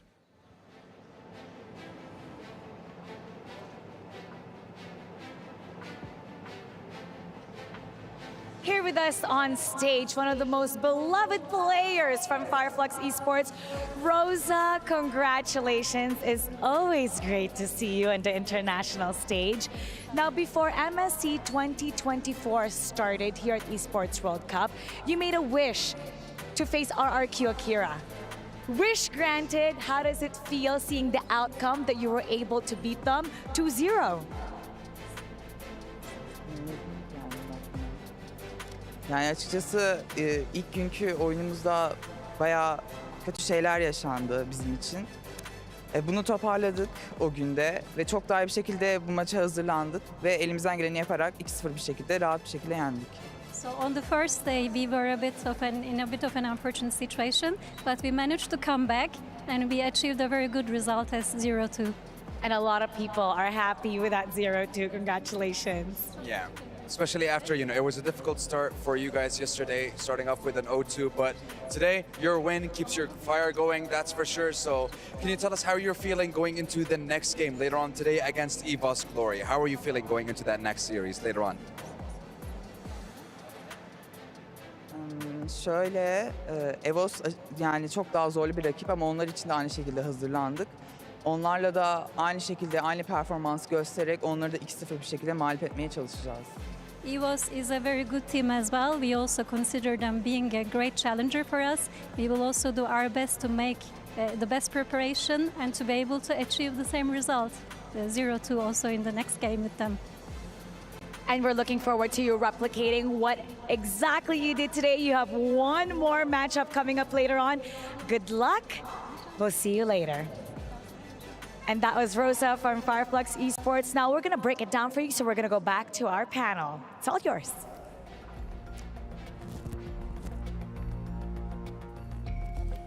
Thank you for giving it to us, because we have a lot of things to break down. Speaking of which, in this game one, I would say the first 2 minutes, it's basically GG's.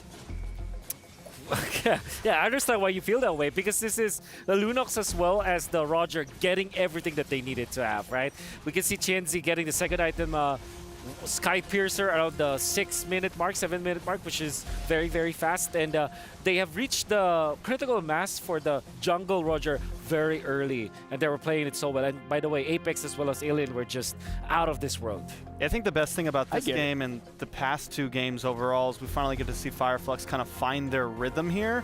I was wondering if TNZ was going to be able to play a damaged jungle, and we finally got to see it, and we got to see him do it wonderfully at that. Yeah, there was a time where TNZ was playing a lot of like damage-dealing junglers from before. I remember the Leo Mord. Yeah, and I think that he's comfortable now. I think we've been conditioned to think that Fireflux can only play the box type of strategy because of the Turkish Delight. But here we are looking at a completely different Fireflux wherein we can really see them go for the damage build-up where they're not going to depend on Sunshine to have the damage healing carry. Instead, he went for the Lunox, which in this case is a direct counter to the Harith. At the same time, it provided the damage in the early stages to pave the way for TNZ to go ham afterwards. You guys want to know how big of a difference that was between the junglers? How big? King has 6,000 gold. Okay. TNZ has 13,000. So more than double the amount of gold. Right now we're looking at TNZ 926 gold per minute. Wow. 51,000 damage dealt. King, he took a lot of damage, but again, over twice as much as gold between both junglers. It's just like how if you compare my net worth to Mirko's net worth. Yeah, Mirko is like over double than yours. Exactly. Wait, what? Yeah, he is. He is. Yeah. Mirko is. Have you seen his belt? His ties? His watch. His watch. Got the rolly. Yeah. Dude, like, man, Mirko is rolling. And speaking of rolling, actually, it's not a good transition. That's why, but for you guys, that's right. That's your right. opinion matters. Scan the QR code for the broadcast feedback survey and let us know your thoughts. How could I transition that? Roll on over and let us know what you think. That's great. terrible. That's thank you, but that's terrible. Keep the feedback rolling. Keep the feedback rolling. There you go. Thank you very much, Rex. Again, scan the QR code. Let us know what you guys think so that we can improve. Because together, we're better than great.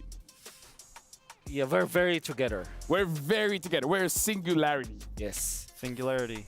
You know, with that being said, we got to look at the single MVP of this game. Let's look at the Sony MVP of the game where, again, that was a pretty quick game. And we're looking at the highlights here. I wonder who the MVP is because Apex 47 played so well in this game, especially with the Flicker Wild Charge. There was even a time where he dodged death with a conceal play, min-maxing, and then Apex, then Alien is again out of this world with these initiations. You're going to see him again with his final slash. Look at that. The right target to go onto as well, Gusta La Gusta, and then eventually initiating for a team many times in this match. And we cannot deny the fact that Rosa also played well. Look at that, how brave the Valentino was using the Farsa ultimate in front of the enemies. Yeah, I feel like game one, it was a little easy to see that Rosa was just the star, but this game, it feels like the whole team, brought their A game. This time, it feels like it was hard to decide. We were talking about MVPs, and we couldn't really come up with one. For me, I feel like TNZ just really showed up. Even though we didn't have no Maniac or Savage, he just taking all the purple buffs, constantly in the face of King and constantly eating up everything on the map. He did wonderful. I mean, like, here's the thing. Maniacs, Savages, they don't matter. As a roamer, I have to tell this to myself. It's my own mantra. It's the assist that counts. Sometimes deaths are good you're too. a roamer, so... I'm a roamer, yeah. Makes sense. Yeah, also it makes sense. Like, you don't have to explain, but it makes sense.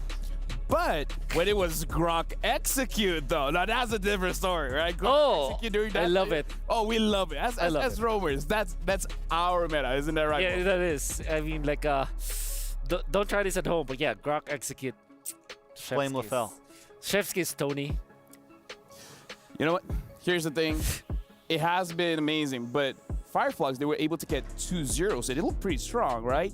But here's the thing. NIP Flash, they were able to beat Fireflux yesterday, so we got to see how NIP Flash plays for today. But as you guys see that they're arriving here, we're going for a short break, but after this, we're going to see NIP Flash playing on the stage. We'll see you guys later.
New adventures bring new challenges. Even as the heat rises, dandruff and grease won't stand a chance. With new Clear Men, powered by triple formula technology. To eliminate dandruff, itch, and grease, gives you 8 hours of freshness and 100% dandruff-free hair. New Clear Men, 0% dandruff, 100% confidence.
Assalamualaikum and welcome back to the Mid-Season Cup 2024, where this is day number 2 in the group stage. My name is Zafel, alongside me is Wolf and Trex, where you guys are watching EVOS Glory coming up onto the venue, as well as NIP Flash, where again, both teams are looking very strong, but particularly, gotta talk about NIP Flash, where this is going to be the game where I feel like is going to dictate their spot in the group. And we got to talk about how NIP Flash will be playing back-to-back. So they'll be playing 4 games in total.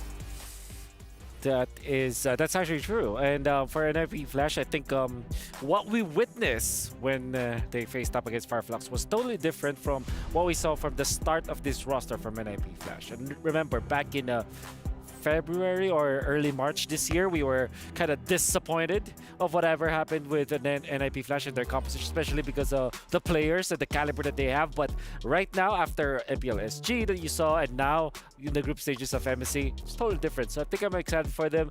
I think this will be very close, at least a 1-1. You know what? Here's the thing, because like you said, NIP Flash, they have improved quite a lot since the last time that we saw them. Being able to beat out Fireflux, that is something amazing. And because of that, I want to know more, but I can't ask you, Trex. I can't ask you, Wolf. You know who I can ask? I can ask our Aces ROG reporter, Eterna. What do you have with Diablo?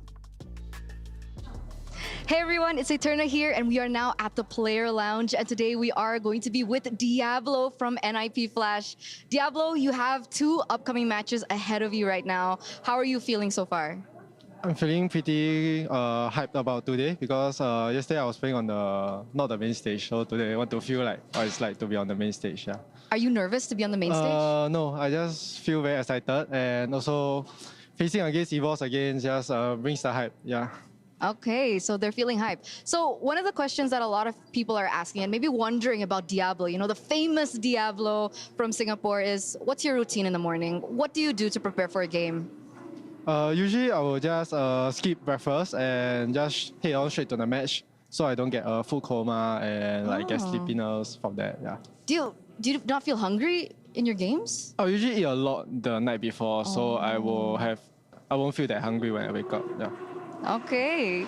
So I saw on one of your social media posts that you mentioned GF buff is real. Could you explain that? GF, does that mean girlfriend? Yes. That's my girlfriend, and for that is because whenever she supports me, I haven't lost yet lah. So I would say that's GF buff to me. Yeah. GF buff. Yes. GF.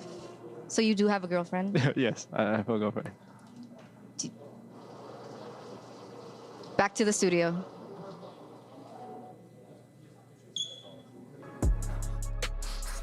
I can't tell. Was she disappointed? I can't tell. She was definitely disappointed. I mean, was she? I mean, she wasn't. I mean, okay, this is her phrase. Like, maybe that's not disappointment. Maybe it's disgust. I mean, this is Eterna. She would say, that's crazy. That's crazy. So you'll never really know if she likes it or not. What? But who is she disappointed for? That's what was that? Well, for you guys at home, we got the STC prediction. Let us know who do you guys think is going to win this one. So, again, let us know. Might as well let us know as well. What do you guys think Eterna feels? Because yeah, it's between disappointment and disgust. Yeah. That's crazy. That's crazy, dude. No. Here's the thing. You know what else is crazy? We're going to go over to the host. Welcome back to MSC 2024. Earlier, we saw a 2-0 with Fireflex Esports against RRQ Akira. And now we're going to have our second series of day 2 as we are almost halfway through wrapping up Group A here at MSC 2024 at EWC. And we're going to meet the teams that are going to be taken to the stage and headline our second match of the day. That's right, and that's EVO's Glory of Indonesia going up against a Singaporean team, NIP Flash. So let's talk about the White Tigers. The White Tigers, it's all about defying obstacles for them this year. Nobody expected them to be able to come here at MSC, but after changing their roster, they went all the way to the grand finals of Indonesia, stepping their way here, getting a key for the Esports World Cup. Let's get to know the White Tigers.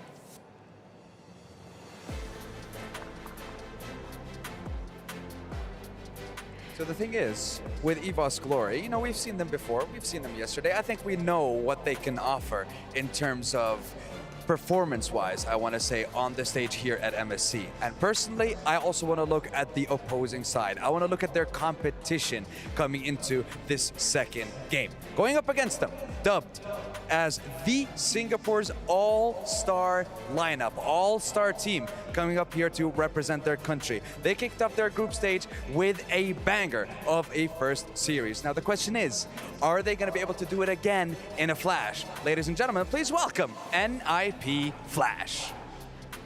This team, I'm also very excited for them. It is going to be an incredible series, Mara. I was going to ask you, what do you predict? But you know what? I think we should leave that to the studio. So let's head on over to the boys and let them take it away. See, you know, Sandstorm, it is never good when I have to be the one doing the prediction. So I'm gonna do what the kids call nowadays the ADKs. Skibbity pop pop. Skibbity doo. Skibbity wolf, what do you have to say?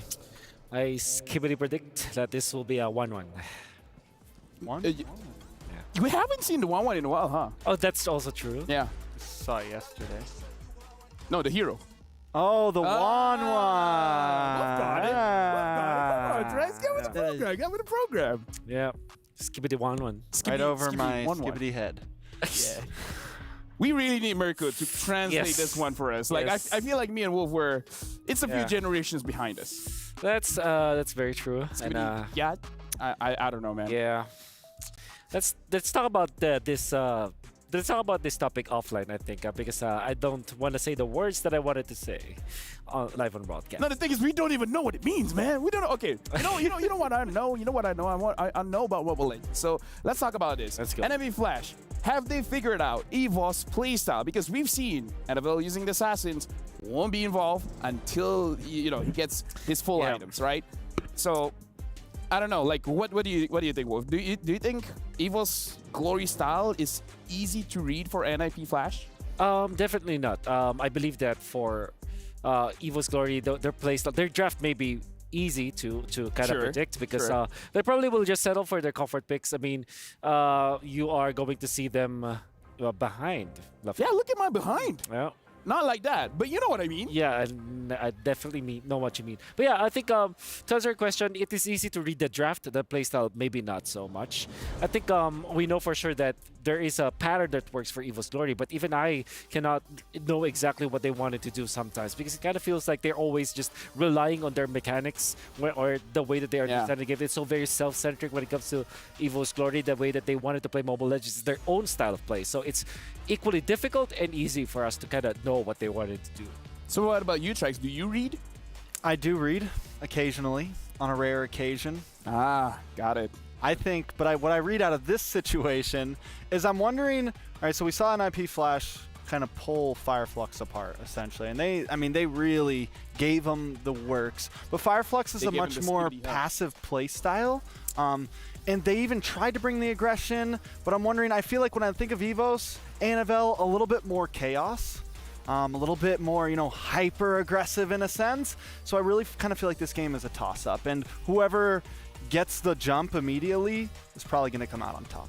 For me, it's simple. Annabelle, Assassin, good. Annabelle, Fighter is like, it's a bit of a mixed result because, again, seeing him on the export yesterday, it looks like you can make it make sense, right? You have an export in the jungle and the opposing side, they have a lot of tanky, beefy heroes and you want to burn them down, but it didn't really work out the way that you wanted it to. So, personally for me, Assassins for Annabelle, what do you guys? Yeah, that's what I feel like. Like if you're looking at Annabelle playing the Xborg, it's like watching Miracle eat in a fast food chain. I mean, it makes sense for sure for him to do that. But come on, he can afford the restaurants. He can go fine dining, right? So no, makes sense. Yeah, I understand what you mean. Yeah, fair enough. I think what happens when the Ling's banned though, right? Do we go to the Hayabusa, Lancelot, Julian? Definitely. How deep does the pool go? What's really viable? Like our alt is the Hayabusa. We've been seeing it get banned. We know it's a possibility. I think we saw some in some other events. Yeah. But after Julian, Noland, I mean... Yeah. And are those two picks extremely viable? Because have we seen the Julian jungle yet in groups? We did. We saw it in Wild. There was one yesterday. There was yeah, I mean, like Kyle? You can't Carl. spell, That was Carl. You can't spell Julian without win. Julian. Oh. Yeah. So you can't win with the Julian. No win too. Nolan is... you can't say no without Nolan, so no victory for you. Yeah, that's how that works. Like, you can't spell Hayabusa without Ye. Without Hi. Hi. Hayabusa. That's true. You can't spell Hayabusa without you, LaFell. Nope, don't talk. Okay. You can't spell a lot without Lancelot. There you go. Wait, no, that's the other way around. You can't spell Lancelot without... Okay, you know what? I believe Annabelle can do it. I believe he has a lot of assassins, right? Worst comes to worst, even though he ain't Beloy, maybe use the Helkert. I will say this. What will you say? If EVOS wants to keep this group at a standstill, they have to kind of get the 2-0 here. Even the 1-1 doesn't stop Fireflux exactly. Yep. It still keeps them in a very strong position. Arms reach. But if NIP Flash 2-0s this, it's essentially GG's for EVOS. True. I think at that point. I guess they could still tie it up to they could still tie up. If they beat Fireflux later, they would still tie it up. Yep. A lot of possibilities for ties, but I think at least putting a game here is extremely important for them. That's true. I mean, it's easy, right? Just win. Just win. I mean, you see a crystal, you break the crystal, and then that's it. It's not that hard, right? I mean, like let's talk about the patch update. The reason why we're bringing up all of these assassins is, and again, I kind of feel like, remember what Mirko said. Were we surprised watching EVOS Glory? And the reason why I'm not surprised is, based on the jungle pick, you more or less understand how they're going to move as a team. If it's going to be a jungler, 4-1. If it's not going to be... if it's an assassin jungler, 4-1. If it's like a utility fighter kind of jungle, it's kind of 4-1, but a different 4-1. You get what I'm saying? It's a splitting 4-1. Like the one is the EXP lane in this case. Like it's gonna be just splitting the map and then winning the fight for them, and wait for maybe a Benedetta or perhaps a Paquito to join in the fights afterwards. I think the trait that EVOS Glory does never really change, that this brand's factor. It's always like brands should be the one to carry the team afterwards. Surely there will be times where Annabelle is the one that kind of is the key to the game, where he goes for the massive red tree usages, he wins the early game, but eventually they will just want to draft around brands, activate brands all the time. That's why you're going to see a lot of priorities on the marksman heroes when it comes to the EVOS Glory draft. They will be banning out Roger as well as Moskov, and then rush to pick up the Claude afterwards. So Trace, what do you think? NMP Flash, maybe just shut down Annabelle or just shut down brands and clean house? Yeah, I mean, but they have to shut them down, I think, in the draft first, right? Like we've been talking about, even if they take out the Ling, there's still some other possibilities. And if they want to just shut down Annabelle, do they go for something utility to invade, or do they stick with their more hyper-aggressive? There's a lot of possibilities. Are they crazy enough to pick up Hilda, you know? Maybe. I think we've seen it in the wildcard. It didn't really work out, but you know, it's like crazier things have happened. Yeah, the point where you pick up the Hilda is to counter the assassins, right? But I think there are more valid options. Like Cho and Tigreal are Tigreal, the Rock as well. Rock, Minnow, like any heavy CC roamer, I feel like can kind of get the job done. I think what's it's really big about is your jungler, right? Are you going to pick a more squishy jungler or something that can get up close and personal? A lot of possibilities, I feel like, overall. I'm excited to see how it plays out. I feel like the meta's really starting to form in MSC, like what we see as extreme prio from the point of wildcards to now, but there's also a lot of leeway for picks like Hilda or for the Lunox gold lane or, you know, for kind of something a little more off-brand. The thing that we have to talk about, if NIP Flash wins 2-0 against EVOS, basically no matter what happens, they will advance to the knockout stage. So we saw Diablo said he's excited. Yesterday he didn't play on the main stage. So now on the main stage, he has a girlfriend buff as well. You know, cry Eterna, but still. It's like, if they got a 2-0 here, they're feeling very good. I mean, they have one more game to play after this, but at least having that comfort to know the worst case scenario is you're going to the next stage. You know what I love about that that interview too is a lot of times you worry about players getting up on that big stage, but Diablo seems like the type of guy who gets hyped up off that, right? He feeds off of the energy of the crowd. He almost feeds off of the nervousness. You know, it's not jitters. You know, it's good jitters. It's I'm ready to go. Yeah, I think overall, what I would also look like at Nip Flash is the way that they utilize Kurt and Hades. I call him Mark actually. That's why I call him Mark. Yeah. Can we call him Mark? Yeah, sure. Call him Mark. Friend. Yeah. I used to secretly coach this team that included Mark. It's not really secret. Yeah, Leo doesn't know. It's not really a secret. No, that is an allegation. That's I'm not talking about that team. Sorry. We're not. So this is. So you were also a secret analysis for another team. That allegedly, secretly, it's a horrible open secret. Let me just say that. I have a few of those. It's a horrible open secret. Yeah. What are we talking about? I don't know what you're talking about. What were you talking about? We're talking about Mark. But yeah, we're talking about Mark. Yes, and Hades. Yeah, Hades. So yeah. So you can call him Mark. And Jace, if you're listening, yeah, sure, you can call him Mark.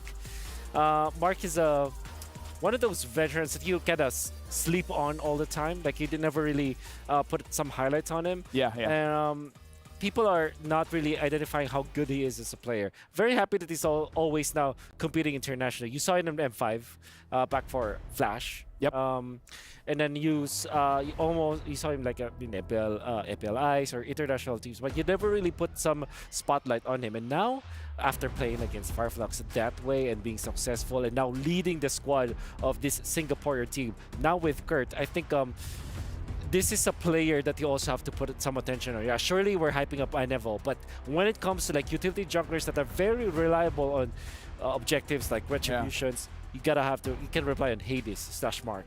No, I do agree. Mark now, he gets the spotlight. We can put it more like a torchlight, like a flashlight.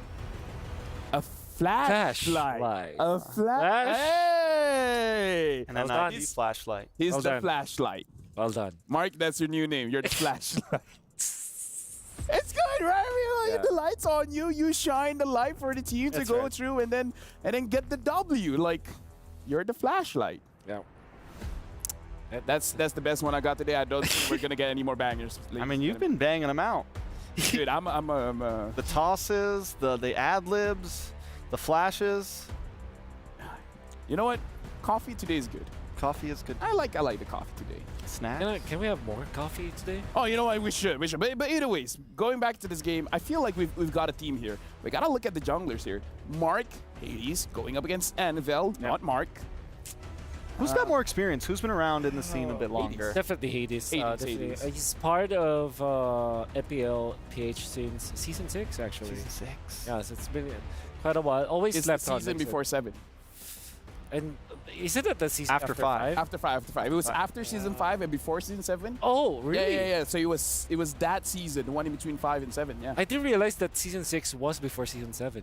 Dude, you would be surprised. After you look at all the seasons chronologically, at first it doesn't make sense, but then you're like, you know what? It's chronological. How do we become analysts? Skibbity analysts. Skibbity analysts. Talking about it, I want to talk about the EXP lane because you guys were talking about, I believe the casters as well. I feel like the casters actually brought it up, where the jungle is much more healthier now. You want to play tank, you can. You want to play the fires, you can. You can play the assassins, you can. But when it comes to the EXP, it's really not many options. Like now we even see mages in the gold lane, but when it comes to the EXP, fighters, tanks are nothing. I guess technically assassin coming in. Yeah, I think we've exclusively seen like trio, like it's actually four, like Yuzhong, Terizla, Quartet. Yeah, there you go. Thank you for it. No problem. Benedetta, Terizla, Arlott, and Yuzhong. And then they gave Ruby to the gold lane occasionally. Yeah. They gave up their adopted even child. the Export went to the jungle. Exactly. The Export goes to the jungle. Edith is going to the roam, but can be played in the XP, but I think mostly picked up as the roamer because of how strong it is. I think this might be the game or the series where we can see a different EXP laner because this is Diablo, you know? The Badang, the Khalid. Badang. Actually, if I really want to be Malay, it's like Badang. Badang. But I'm okay with calling it Badang. Not Badang. Badang. That's how we say it in the US. Badang. Badang. It kind of felt like it's not something good, that US it? people. Feels good, doesn't it? It kind of feels like something Mirko would say. No, because you know Badang's punch, it will have that impact. Give him the whole Badang. Give it a Badang. Yeah. The big dang. The big damn. Shout out to Naisu, Papa Naisu. What's is Badang a Malaysia mythical hero or an actual hero? I think he's an actual person, but mystified, you know. Mystified, yeah, because he pukes out something and then he eats it and then he becomes strong. You're kidding, right? Read the lore. It's weird. Puking is involved in backing, and then afterwards he becomes like super buff, and then like any kind of challenges, like he can punch mountains and stuff. Wow. And then I believe like draft time. You know what? Evo's Glory first pick, and NIP Flash second pick. Angela instantly banned out. Which makes sense. Right?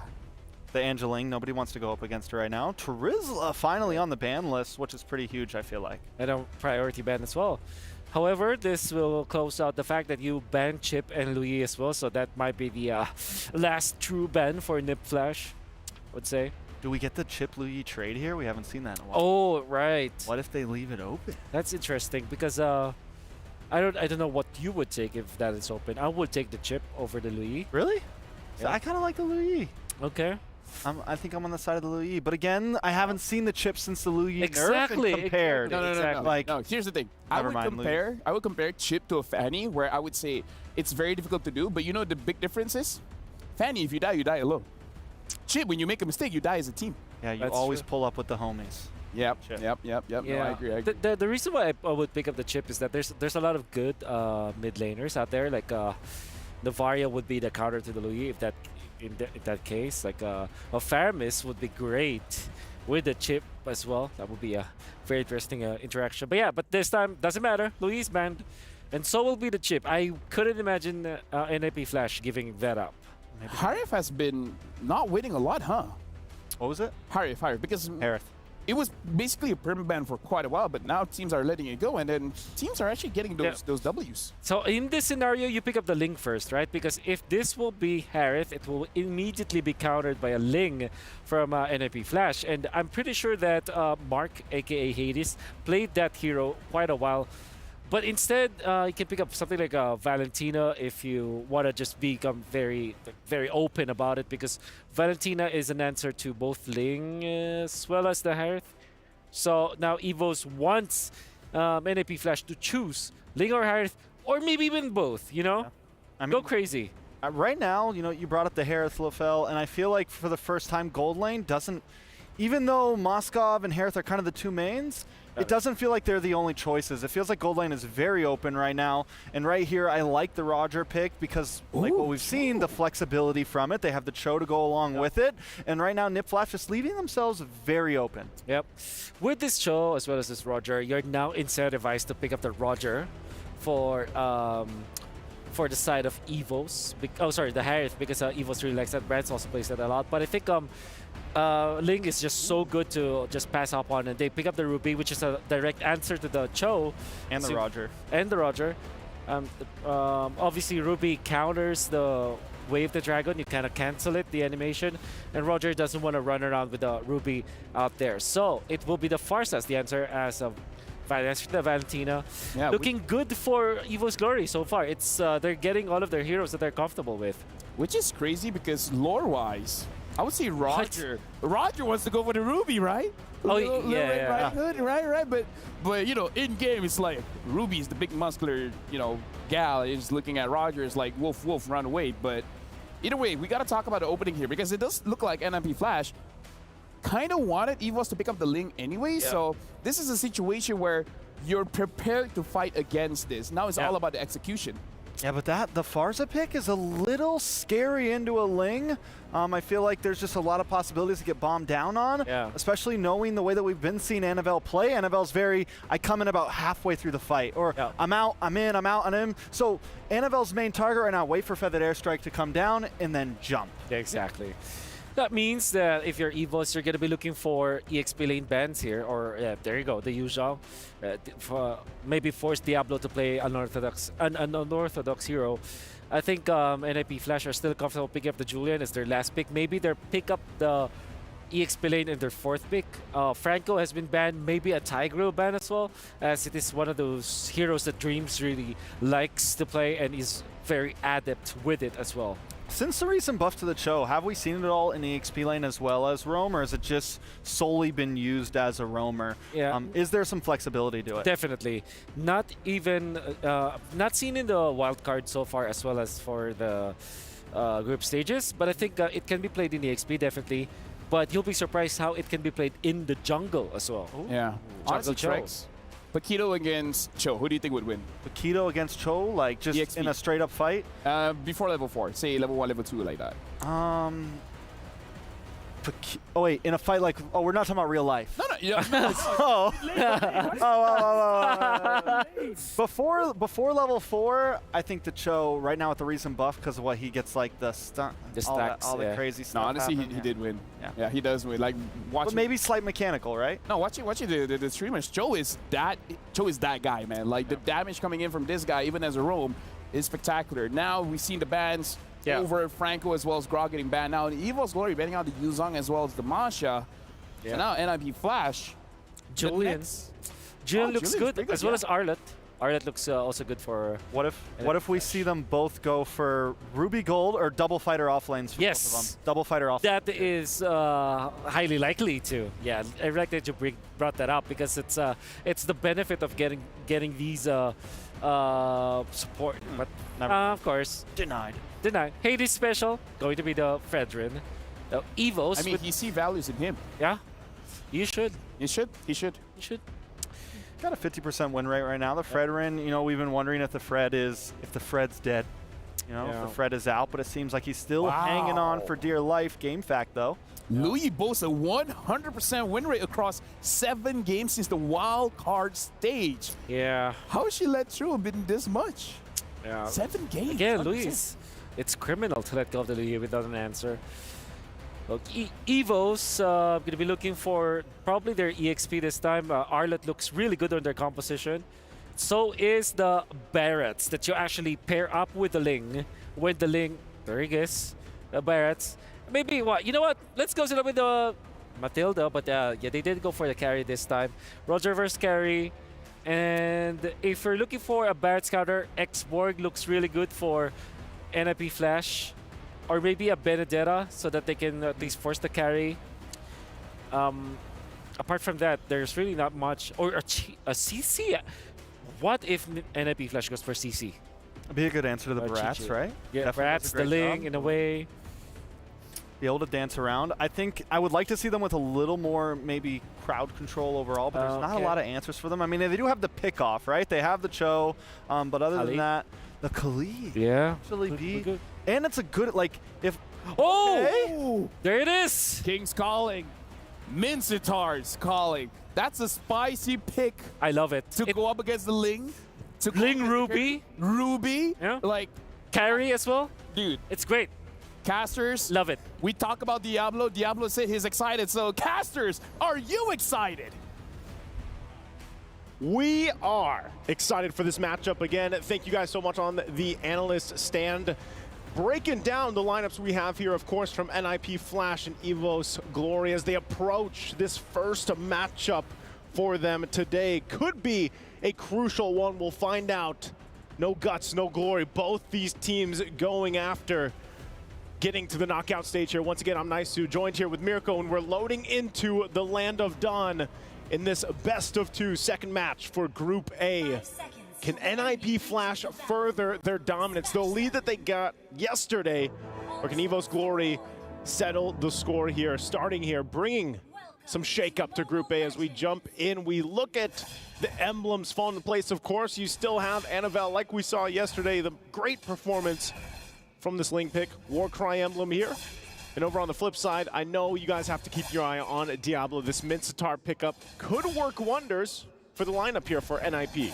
For sure. I think this Mincitar pick was amazing. We saw the, shocked, surprised reactions from the analysts as well. And even for us, we were like, whoa, Mincitar pickup up against so many dashes. It makes sense, everybody here almost can get countered hard, but no guts, no glory. You mentioned it earlier, and it is going to be the case for EVOS Glory. It's all about risking in the early game, all the way even from the drafts, to try to get that lead.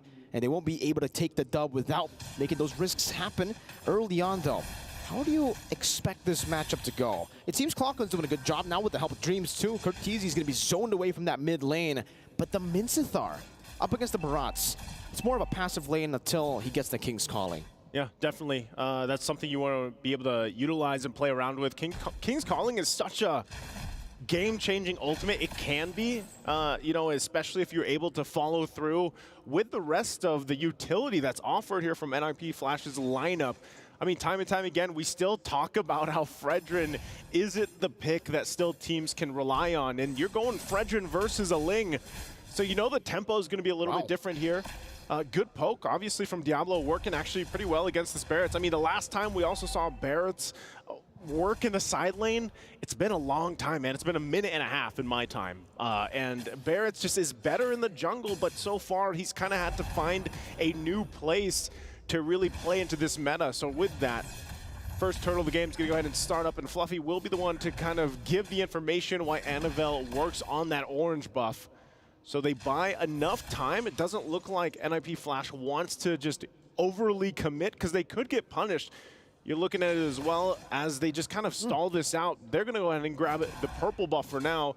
And they get enough information. EVOS Glory is like, you know what? Let's go ahead. Anavel, go grab your purple, and then we'll prep up for this fight. Great response by NIP Flash here around first turtle. A lot of teams up against Anavel's Link. Now the grab into Dreams, right into the King's Calling, and now into the Feather Airstrike with the Appraiser's Wrath too. And Hades will be able to claim that now as Diablo flickers out to safety. That's just welcome going out to JPL, spinning him out to stun him on the wall. Still with the flicker out now with the Shunpu as well. It's a big win for NIP Flash. They get the neutral objective and the kill. Man, NIP Flash really on point with the way they're kind of maneuvering around this objective already. Even impressively to see that they couldn't get JPL down. They get the objective, good setup. Daytona's Welcome also playing its part in that whole exchange.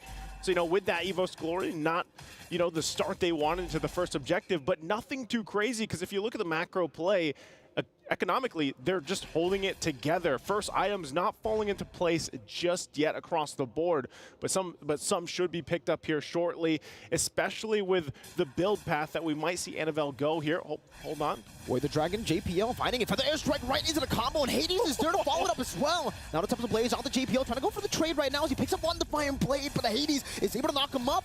And Appraiser's Wrath too, just trying to catch him in that wall, but he won't be able to. Meanwhile, though, Vanix taking a lot of shots onto that turret shield. That's a lot of extra gold, and if you think about it, like I was saying, and just previously before that little skirmish broke out, you know, EWC Glory was doing a good job holding it together, but some of that extra gold from that top turret now going to the hands of Vanix here helps bump the lead up just a little bit. Nothing too crazy. But JPL really trying to make this Cho work. You know, we saw this. Oh, wow. Okay, not going to land. I'm offended, able to escape that just fine.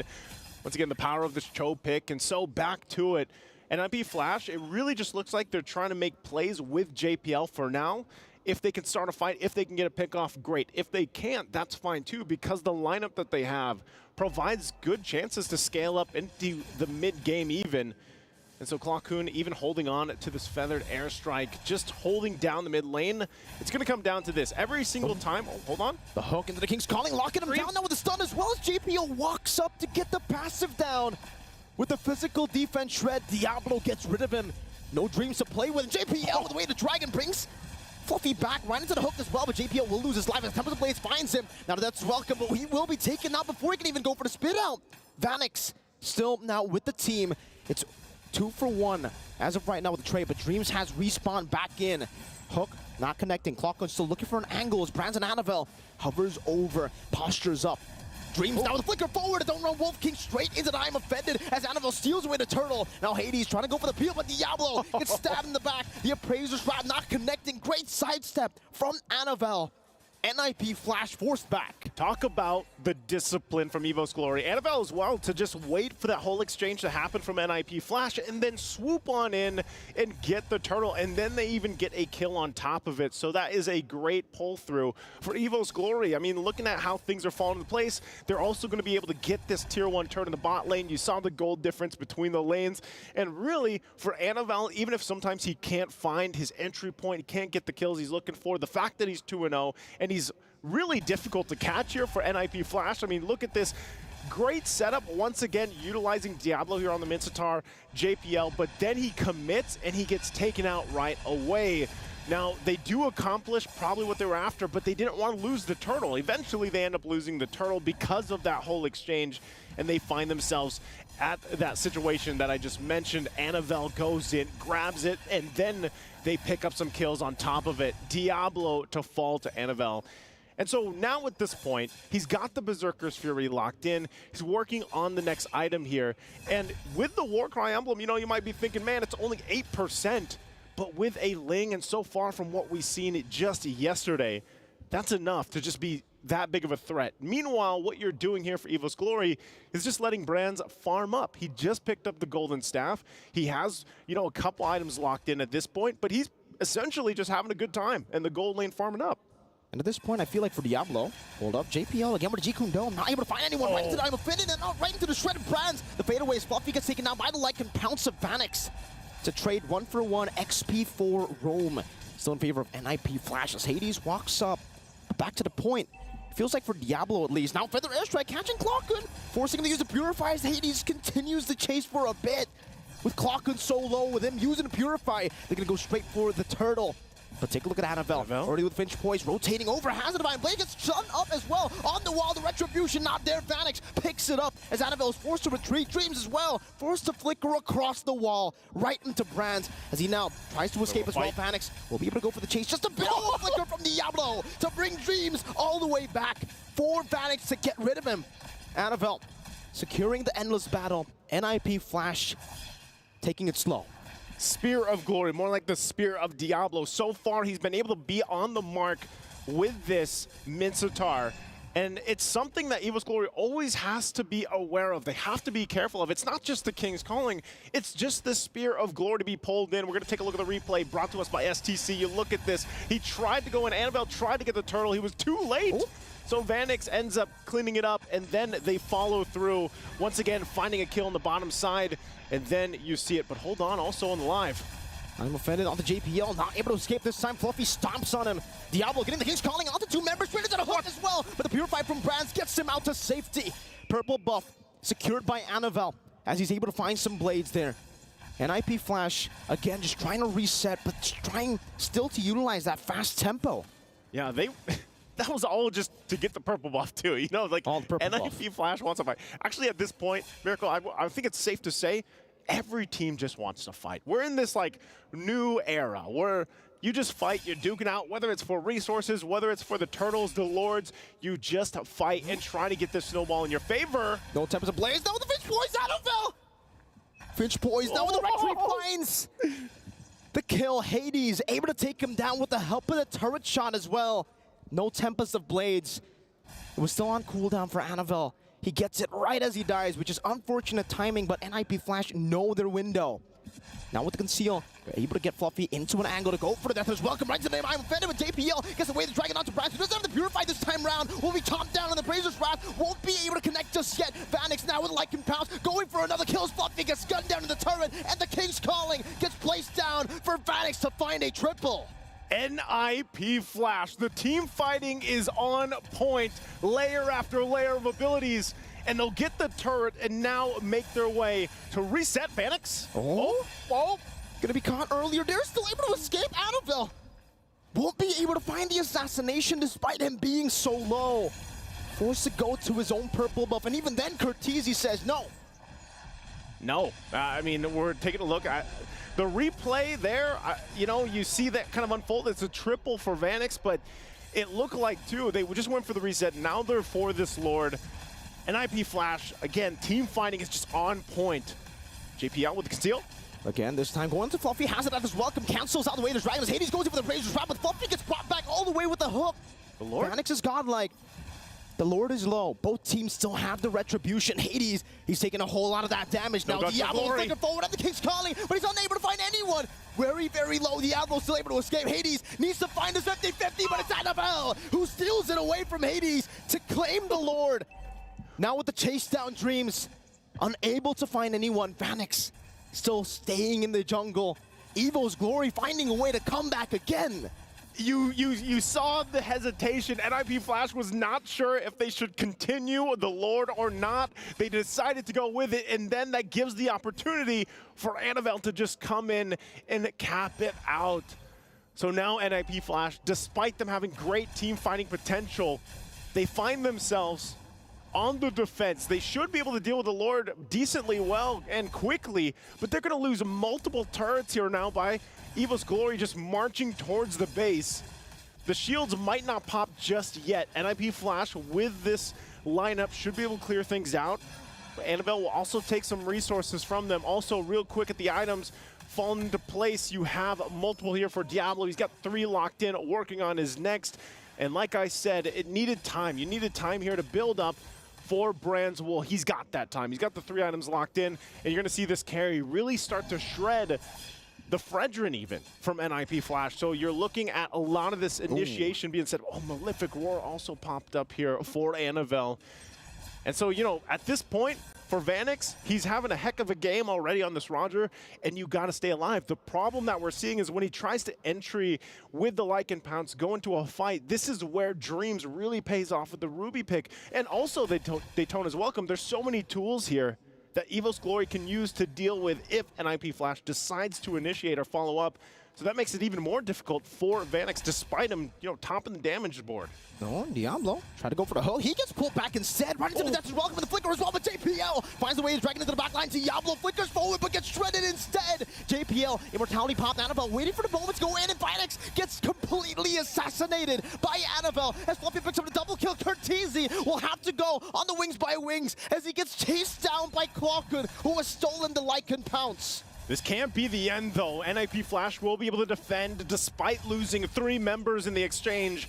We'll see if they can hold on to the turrets. Templess of Blades already going to be utilized. Mid-turret does go down. Evo's Glory might punch it in. Feather Airstrike with a flicker as well. They don't find I'm offended. They cancel out the Feather Airstrike with the mini waves. Have been dealt with. Hades tries to go with one last Appraiser's Wrath. But Brands goes for the base. Now onto Cortese, who gets melted down. Diablo able to fend off for now, getting the waves cleared out, but they will lose 2 big base turrets in the 13th minute of the game. Evo's Glory happy with that. They got the 2 base turrets. NIP Flash holds on to 1. Lord coming up in 14 seconds. Evo's Glory in a great position to possibly just take the Lord unless NIP Flash wants to do something about it. But you can see already JPL on that front side might go in with a concealed plate to try to delay this a little bit further. They're gonna have to make their way as this Lord is going down quickly with a completely zoned out here by Fluffy, and that's gonna be the Lord already secured, so NIP Flash will find themselves with their backs against the wall once again on the defense. Some of these plays from NIP Flash, it was so good at the early stage of the game, but they weren't able to adjust properly in the mid-game, Naisu. Diablo flickering forward with the King's Calling. In the early game, you can get away with that. But in the late game, with all these items already built up by Evo's Glory, he's the one who gets melted down. So he's actually placing himself in a position where it's just not great for a Minsithar, especially a full glass cannon Minsithar. Yeah, you glass cannon here, and especially against Brands with this carry who has had just a time to farm up freely and is really shining at this point of the game. They're going to go on the defense.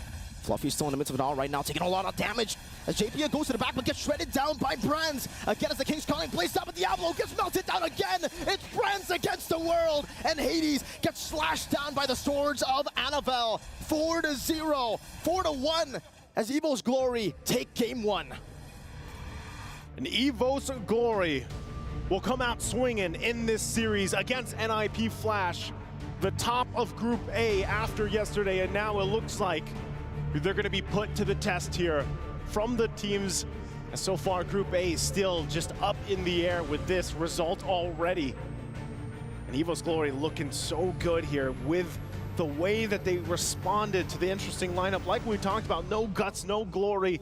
Was there some testing or experimenting that could happen here? The Minsithar pick, like we mentioned, was not able to work out the way the NIP Flash wanted to, but I know the guys on the desk, the panelist stand, have a lot to say. Let's throw it over to them to hear what they have to say.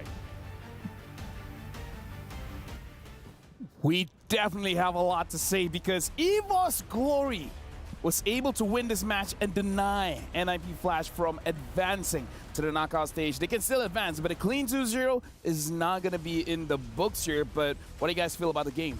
Yeah, it didn't feel like the NIP Flash are getting all of the good stops in the early stages. I think that they develop a good box around their Fredrin. However, they kind of just let go of the grip. And I think that you can see that Evo's Glory has the better experience as well as the better understanding of this box versus box type of strategy, where they're just maintaining their own formation. There will be a clash up top, which we are going to see NIP Flash win horribly just because of the fact that Curtis is not landing shots anymore. Diablo's not getting into the proper spot. This is one of those times where eventually NIP Flash will win a team fight with a triple kill. But around the Lord, because they didn't have Hades to secure that Lord position, they weren't able to do so. So they were already winning after this, but they failed after the good formation.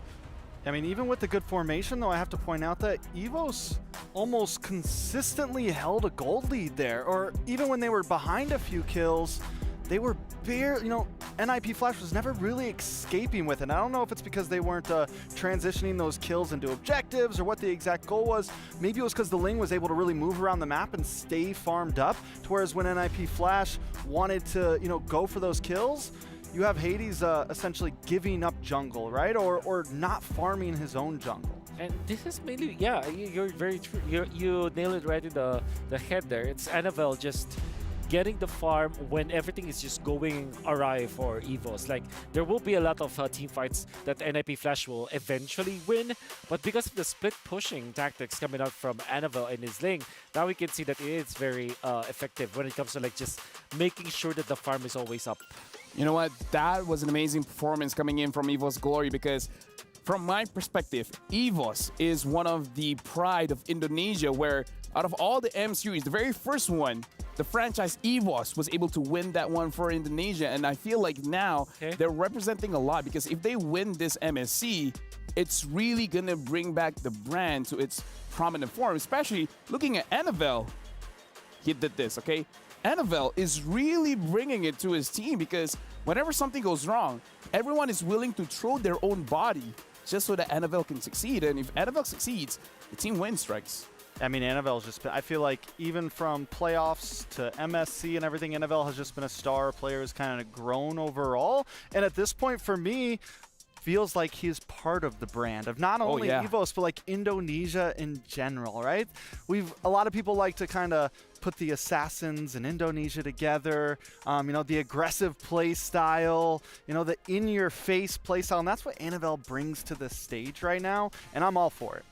And we got to talk about NIP Flash as well, even though they lost. But again, they're looking to put Singapore on the map. This is an all-star team coming in from Singapore. And again, the early mid is pretty good. But like we've said, you got an advantage, but they could not hold on to that advantage. Yeah. It's like they have to consistently keep on doing and making this good formation around the Farsas was the Frederick. And of course, take advantage of this Minsitar pickup. Because again, niche picks like the Minsitar, which is very much targeted to counter your opponents, he has to have near to perfect execution almost all the time. It's not like a one-size-fits-all or end-all be-all kind of strategy where you're always going to win the team fights.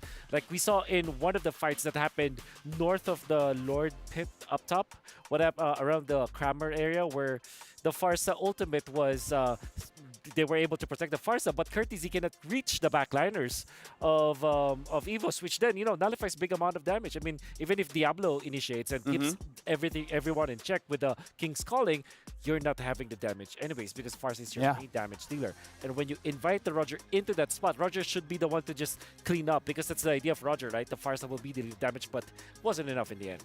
And with that, we got to look at our MVP, our Sony MVP of the game, where we are going to continue our conversation because we got to talk about Brands, because I feel like Brands is the MVP for this game. So looking at Sony MVP, 14 KDA, 785 gold per minute, and 82% kill participation. And this guy, we heard turns where I'm playing this game with one hand behind my back. He's got both eyes closed. I feel like he was kind of the sleeper built this game. Yeah, right? Like it took a second, and then once Brands really got online, he was able to shred. And even in terms of just all of the action happening around, you don't see the carry jumping from wall to wall. You don't see the carry chasing down, turning into a Lycan or anything. I mean, was able to just hold position at the right time and pop off. And again, we're looking at the Pride of Indonesia going up against the all-star team coming in from Singapore. Do you think this all-star lineup coming in from NIP Flash, they can get a win over EVO's Glory? Absolutely. I think it's just that they have to really just brush up some of their the fundamental mistakes that they did. I think apart from banning out the Luyi, the Ling also should be banned out. I think the fact that they didn't take it and allow them for them to just pick it up and then utilize this Minsitar, which by the way, although it made a lot of sense versus the Ling as well as the Ruby the and Valentina, the carry, basically everyone except Barnes. But then I don't want to pick up the Minsitar when there's the Valentina, which we saw earlier today, earlier in the game, where Roger as well as Frederick, they're also dependent on their dashes, and the Valentina now copies the King's Calling. Now you don't have the damage output anymore, the control anymore. It's like you kind of shot yourself in the foot. Like maybe the Minsitar really definitely, I really like that pick. I thought it was genius, but then there was a Valentina. But another problem with the Mincy, right, is you don't really build it bulky, right? You don't really build it tanky, and it felt like every time he went in to drop the King's Calling, he's getting critted by Anavel, he's getting bursted down by the rest of the team, and he just doesn't have enough time to actually do anything or get to the back line or find the exact hero that he needs to actually drop the King's Calling on. It just seemed to be a problem, and in such a bursty meta, can an EXP laner like that actually survive with the lack of movement, with the lack of bulkiness? He's not a thick triple C boy, you know? Yeah, I would say triple C. They have the right idea, and I would even say the execution was okay. Could have been better, definitely, but it was okay. It's just that, like I say, even I didn't think about it. The Valentina is one of those picks that can really turn things around. So if the Valentina is up, you got to figure out that it could bury your own draft as well. So I would say this is more like, sure, NIP Flash made mistakes, but I think this is more on EVO's Glory, understanding how to play the game and capitalizing on the mistakes that NIP Flash had and actually making those mistakes look pretty big for EVO's Glory. Yeah, I think they have to match fire with fire. I believe that Ling versus utility junglers is very hard to pull off unless you have like Baksha Angela going up against Ling. That could be the way for you to just really take over, but it's not usually the choice. I think they should have matched it with Julian, which I kind of prescribed. Frederick didn't really look good in that game, you know. Now, I got an update for you guys because if you guys remember, we were talking about STC predictions, and EVOS is actually favored to win against NIP Flash. Shout out to those of you guys who predicted to EVOS because they're up 1-0. So again, lock in your predictions at the, where the prediction is supposed to be. So QR code. But here's the thing. they predicted EVOS to win that one, which is great. Which, by the way, you guys can go to GG/esports-world-cup. Again, that's stcplay.gg/esports-world-cup. Dude, like you're doing a great job. Dude, like slash dash dash with slash. I'm doing martial arts here, but yeah, prediction. What do you guys think? Like, help out our audience here. Do you feel like EVOS Glory could get a 2-0? So it's still a 1-1 for me. Still a 1-1? Yeah, it's just fix a drop, match fire with fire. If they want to give the Ling, pick up the Julian or an assassin. If they give the utility, match it up with a utility or something like that. Yeah. I think with the momentum, EVOS might be able to 2-0 this, and I want to see the groups get even more just tied up. So I'm all in the boat for EVOS taking game number 2. Yeah. You want that tie? You want like a treat? Trying to hang out here all night. Like more round robins going on. Yeah. You're like, hey, you know what? All the way, bro. All the way. Me and you. All the way. All the way tonight. All the way. You know what? Make it until tomorrow. Let's do it. Let's do it. But now we got to talk about game number 2, where we saw that EVOS Glory did lose when the Ling gets banned out to the point where they're forced to pick up the X-Borg. So honestly, it could, like, here's the thing. If NIP Flash, again, the all-star team coming in from Singapore, if they ban out the Ling and then they win, what does this mean as a whole? Going up against EVOS Glory, just ban the Louis, ban the Ling, and then you're good? Like I said, you still have to ban the Louis, number 1, or maybe secure the blue side this time, perhaps, so that you'll be able to just force first EVOS to then ban the Louis. Next is answer the Ling. So there are a couple of answers. I think their idea of picking up the Cho is, I would say, admirable, but I think heroes like Tigreal that has a better, control would be better. Or maybe just match it with the Julian, So, yeah, I think getting the blue side for NIP Flash solves most of their problems.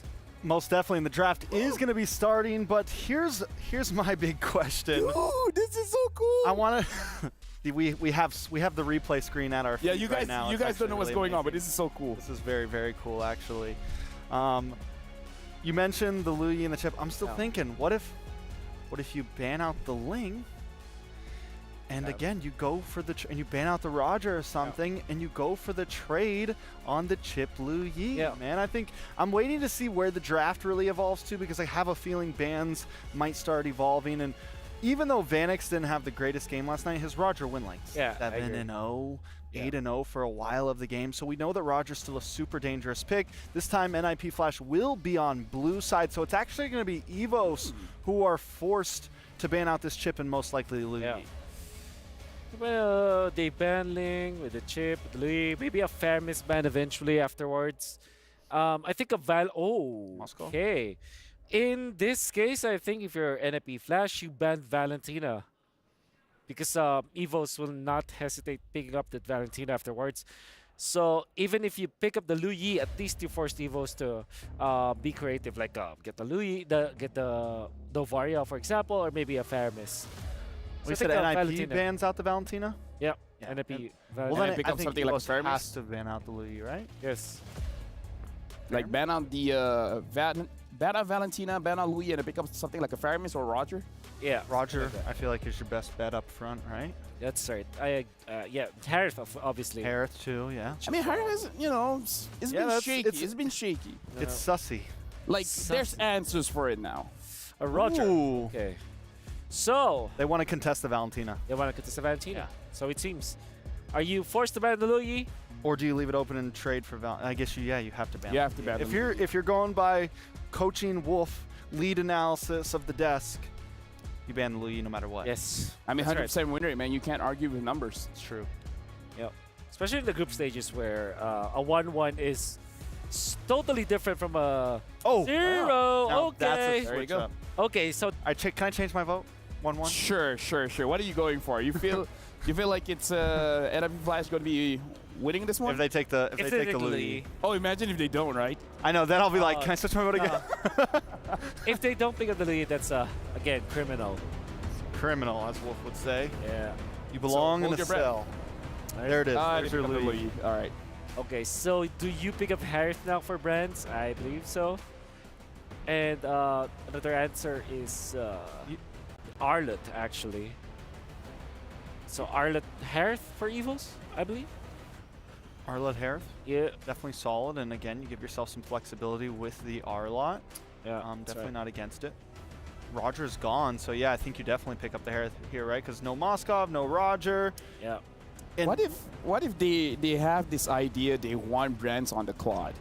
Because we've seen this time and time again where, you know, it may or may not make sense, but they're like, you know, we gotta give brands the Claude. It's one of their comfort picks. Yeah, I wouldn't be surprised. Ooh. Ruby and Hayabusa immediately. And that's already kind of foreshadowing a possible Ruby gold there. Did you just say flexibility. Foreshadowing? Oh, the four shadows of I meant to do Hayabusa. that. I meant to do that. That was totally on purpose. Totally on purpose.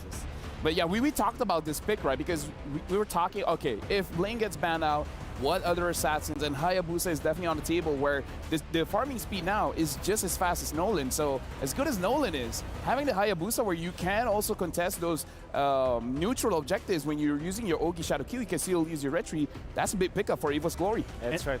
And you have tons of escapability if a weird diversion play comes at you. Not only that, but with the Ruby against something like the Luyi, they want to group up. There's the Paquito. There's the Paquito.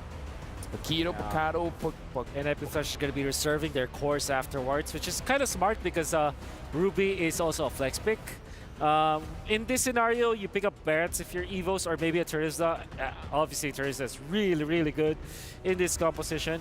Or maybe, again, Arlet, which is another flex for Evos if they want to go all-in flex. So I'm thinking like somewhere along the lines of Terizla, Barretts, and Arlet here for Evos. Honestly, I feel like the Terizla is a good pickup, but it kind of almost shows your Ruby where it's going, right? Yeah. Kind of like letting you know this will probably go to the gold, maybe in the wrong position. I feel like you need your mid, so they pick up the Faramis. Faramis is a very good pickup, and then at this point, I would say it's a skill matchup, right? Because the Faramis can get countered by Luyi because you want to group up, but Luyi kind of wants you to group up as well. So with the draft coming in from Evo's Glory, I feel like the thing that I want to say about the draft is that they have options. They don't have a front-to-back kind of composition. They can kind of take whatever they want when it comes to the team fights. Flank, coming from side, like either ways, they have options. I love options. Yep. What do we think this Paquito is, though? Right? Do we think? Oh, right. Do you think it's jungle, maybe? I like how you think, boy. Sky Piercer Paquito in the jungle. I haven't seen that in pubs and in ranked matches, but I kind of we know that teams actually like it. Look at that Bane ban from Evos. Really wanted to protect this Faramis, which by the way I feel is a very genius idea from Evos, and the reason why is, if you think about the Faramis, it's countered by both Edith as well as Lapu-Lapu, right? And those two heroes can no longer be picked up by NIP Flash because they've already revealed this Grok as well as this Paquito. So Edith as well as Lapu-Lapu are out of the picture, unless, of course, this Paquito will be eventually a jungler. Okay, so I think if NIP Flash doesn't ban out the Riz or anything here, doesn't ban too heavy into EXP, there's a higher chance that this Paquito could be a jungler, because they're still looking for an EXP possibly. On the side of Evos, last ban, it's kind of a top, both teams. I just feel like a lot of flexibility overall. Maybe ban the marksman out, like something that can disrupt brands. Like the Harif is still open. They could ban the Claude because it counters the Faramis, right? Yeah. True. But again, great. Beatrix is also great for NIP Flash. Oh yeah. I don't think that it will be banned out though, but it is a good pick for NIP Flash eventually if they will pick it up. They banned Baksha, so they're going to be limiting the heroes for Hades, forcing him on Fredrin, which Fredrin really struggles in this case. And we did say the Barrett's Arlet, right, for Evos as their EXP lane choices. And I like the Barrett's ban here. Maybe coupled up with the Terizla ban for NIP Flash. Yuzong, it's crazy enough, it's still open, which I think is possible to actually disrupt the Luyi. Yeah, definitely. I think Yuzong, I feel like no matter what, just like a solid pick, right? Yeah. Always able to kind of add some utility to your composition. So EVOS is going to be first pick here. What do we think they're looking for? Okay, so I think this will be Arlott. Or Yuzong.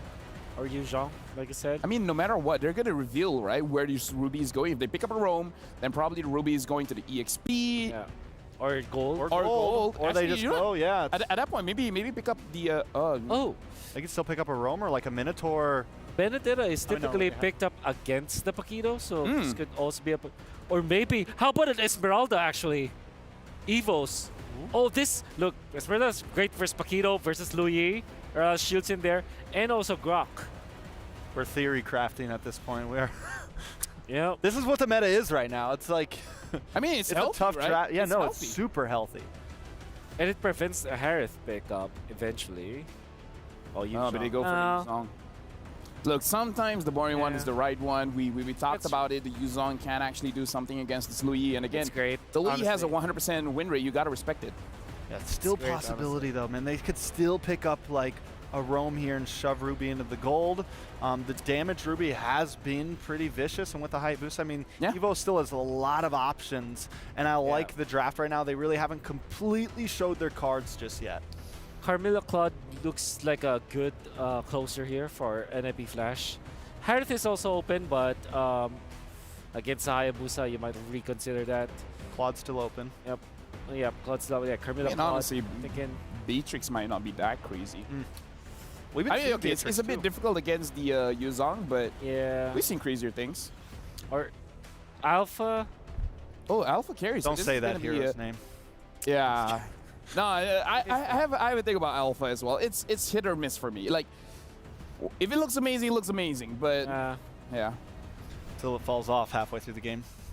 And this. Oh, it is an Alpha. You guys were saying the hero that came up. Yeah. Evos might just pick up Harith. PTSD. There's no Harith. There's no legitimate Harith stopper for Evos. So it wins the lane versus the carry. Another good solid pick that is not gonna have any problem is the Lunox that we saw played in the gold lane as well. Telling you, they're debating: do we go roam or do we go? They pick up the Beatrix themselves. Well, again, looking at the lineup coming in from NIP Flash as well as EVOS, this is definitely interesting where, for me, the focus is going to be in the jungle because, again, Alpha can look good, but usually Alpha goes up against those tankier junglers. But going up against the Hayabusa, well, we're going to see because we're throwing it over to our casters to cast the second game of NIP Flash going up against EVOS Glory.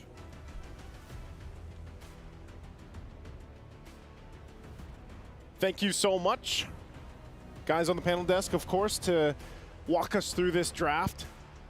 And I'll go ahead and say it, it's the Alpha.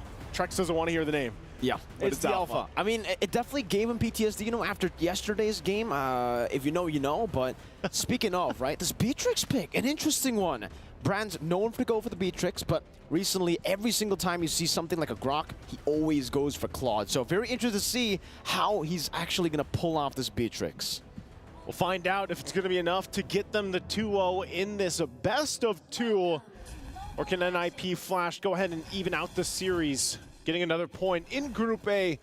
Because this could be pretty big for EVOS Glory if they're able to go ahead and 2-0 NIP Flash after yesterday's performance, 2-0ing throughout Group A. And now at this point, it's going to be interesting, man, because, the points from the draft, I feel like they were really playing a guess game because that's kind of where we are with the meta. A lot of things can be flexed, but like you said, the Claude's not going to be picked up this time, although we did see the Beatrix, getting that Savage yesterday and performing really well. So maybe, part of that plan is for brands to kind of replicate that. It's interesting to see how Beatrix kind of fell off a little bit after her, time, throughout M4 was it? And now where she is being still picked up. Okay, hold on. Early aggression. Good quad shadow back and forth from Annabelle. Hades going to be very, very low, but Clockhood was not able to follow it up. So, yeah, speaking of the Beatrix, I agree. Beatrix has kind of fallen in the Prio meta, but in the Prio of both the patches coming back and forth. We did see a few Beatrix games in MPL Indonesia, but it was mainly CW who was the one utilizing it. For brands, as usual, you kind of flip the coin. Are you going to get Mr. Bombastic, or maybe you're going to get Mr. Fantastic? So far, it's been fantastic, though, for brands. Yeah, we'll see, you know, how he's able to use this. Again, I always say, like, Beatrix has pretty much a gun for every situation, and that's what makes her still strong in this. But going against the carry, I think you can play around the advantage that you can play at range if you want to, whereas, you know, the carry pick for Vanix is a lot more kind of put into a box here and later on has to pop off. But I guess that's where you're really trying to play around the fact that NIP Flash has this hero that is at 100% win rate, and that's the Loi Yi in Curtizi's hands. So far, no teams have dealt with the Loi Yi just yet. And that's, I mean, you're getting a glimpse at just why, because this early on, two minutes in, look how much damage Loi Yi is able to pump out, especially when you get the passive off here and it gets that vacuum effect like they mentioned on the desk. So with that, Turtle's going to be up here. JPL's not level 4 just yet. Oh, look at that damage. Oh my god, Dreams! He's a frontliner and he's taking that much damage from Diablo. And you can see that's why lethal ignition on this Paquito. Hades on it right now with the Alpha. Wild charge and flicker right into JPL. Able to find Fluffy there. And Diablo's able to zone away Dreams from this Turtle. Forces the Black Dragon from his Annabelle. Goes in for Quad Shadow and the Shadow kill. That's a re-engage. It's the first blood will be claimed together with a double kill. Annabelle online. Gets the Skypiercer already. Again, 1,500 gold for that Skypiercer. Picks it up at the 3-minute mark. Evo's Glory with a huge skirmish win already. Yeah, they gave up the Turtle. But does it really matter with this lineup that they're going to go for? I mean, we're going to take a look at the replay here brought to us by STC, and you can see this great setup. We even get a little pause here to see just how good it was, man. The Petrify was on point, and you know, that's something that NIP Flash has to worry about. The fact that you have to worry about Fluffy setting in with the Dragon form and then the Petrify combination. And even for Dreams, you know, so far we've seen Ruby just do such amazing things for whatever teams decide to draft her for the composition. So there's a lot that Evo's Glory can play around, and the same can be said. I mean, Annabelle, once again, rolling with that Warcry emblem, going to really help here. And it's the layering, right? Coming back from Evo's Glory again. I mentioned it yesterday when I was on the analyst stand, but the fact that now, with Hayabusa, again for... Well, I'm offended on the JPL. They were able to steal it away, but back to the point. Annabelle on an Assassin, not an X-Borg. The layering just feels so much better because they can deplete NIP Flash of all their resources, and then Annabelle comes in to clean up. And that's what we saw, even with the Warcry. Usually we see, what, Lethal Ignition? Yeah. But Annabelle's been doing great so far. Picks up the boots as well, so with the Skypiercer first, I'm expecting him to snowball while charge JPL.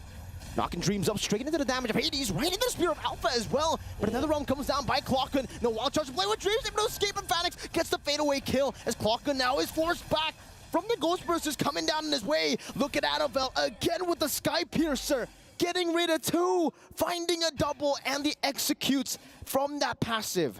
It just got a lot scarier now if you're NIP Flash dealing with Annabelle. It's gonna, oh wait. With the Quad Shadow back and forth. One more Quad Shadow left there, and Curtizi's going to walk on it.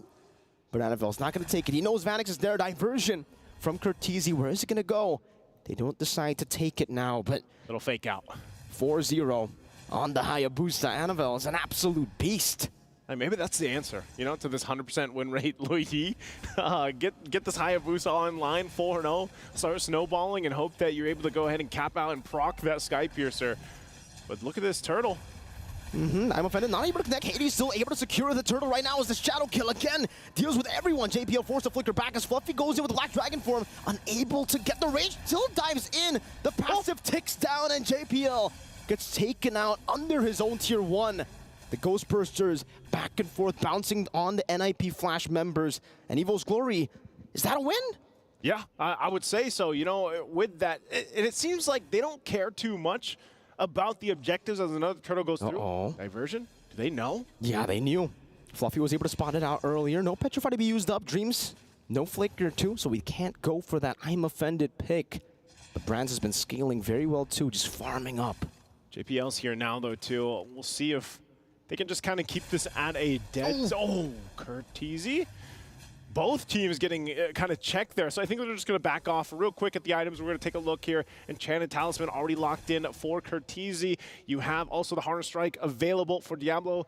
Side note, I'm glad that Paquito's being played here once again for this. We'll see if that actually is able to scale up really well. Because so far, Evo's Glory, I mean, across the board, like I said, Annabelle's going to be a big problem. They need to go ahead and shut him down. that could give NIP Flash the hope that they need. But already, look at Annabelle waiting patiently.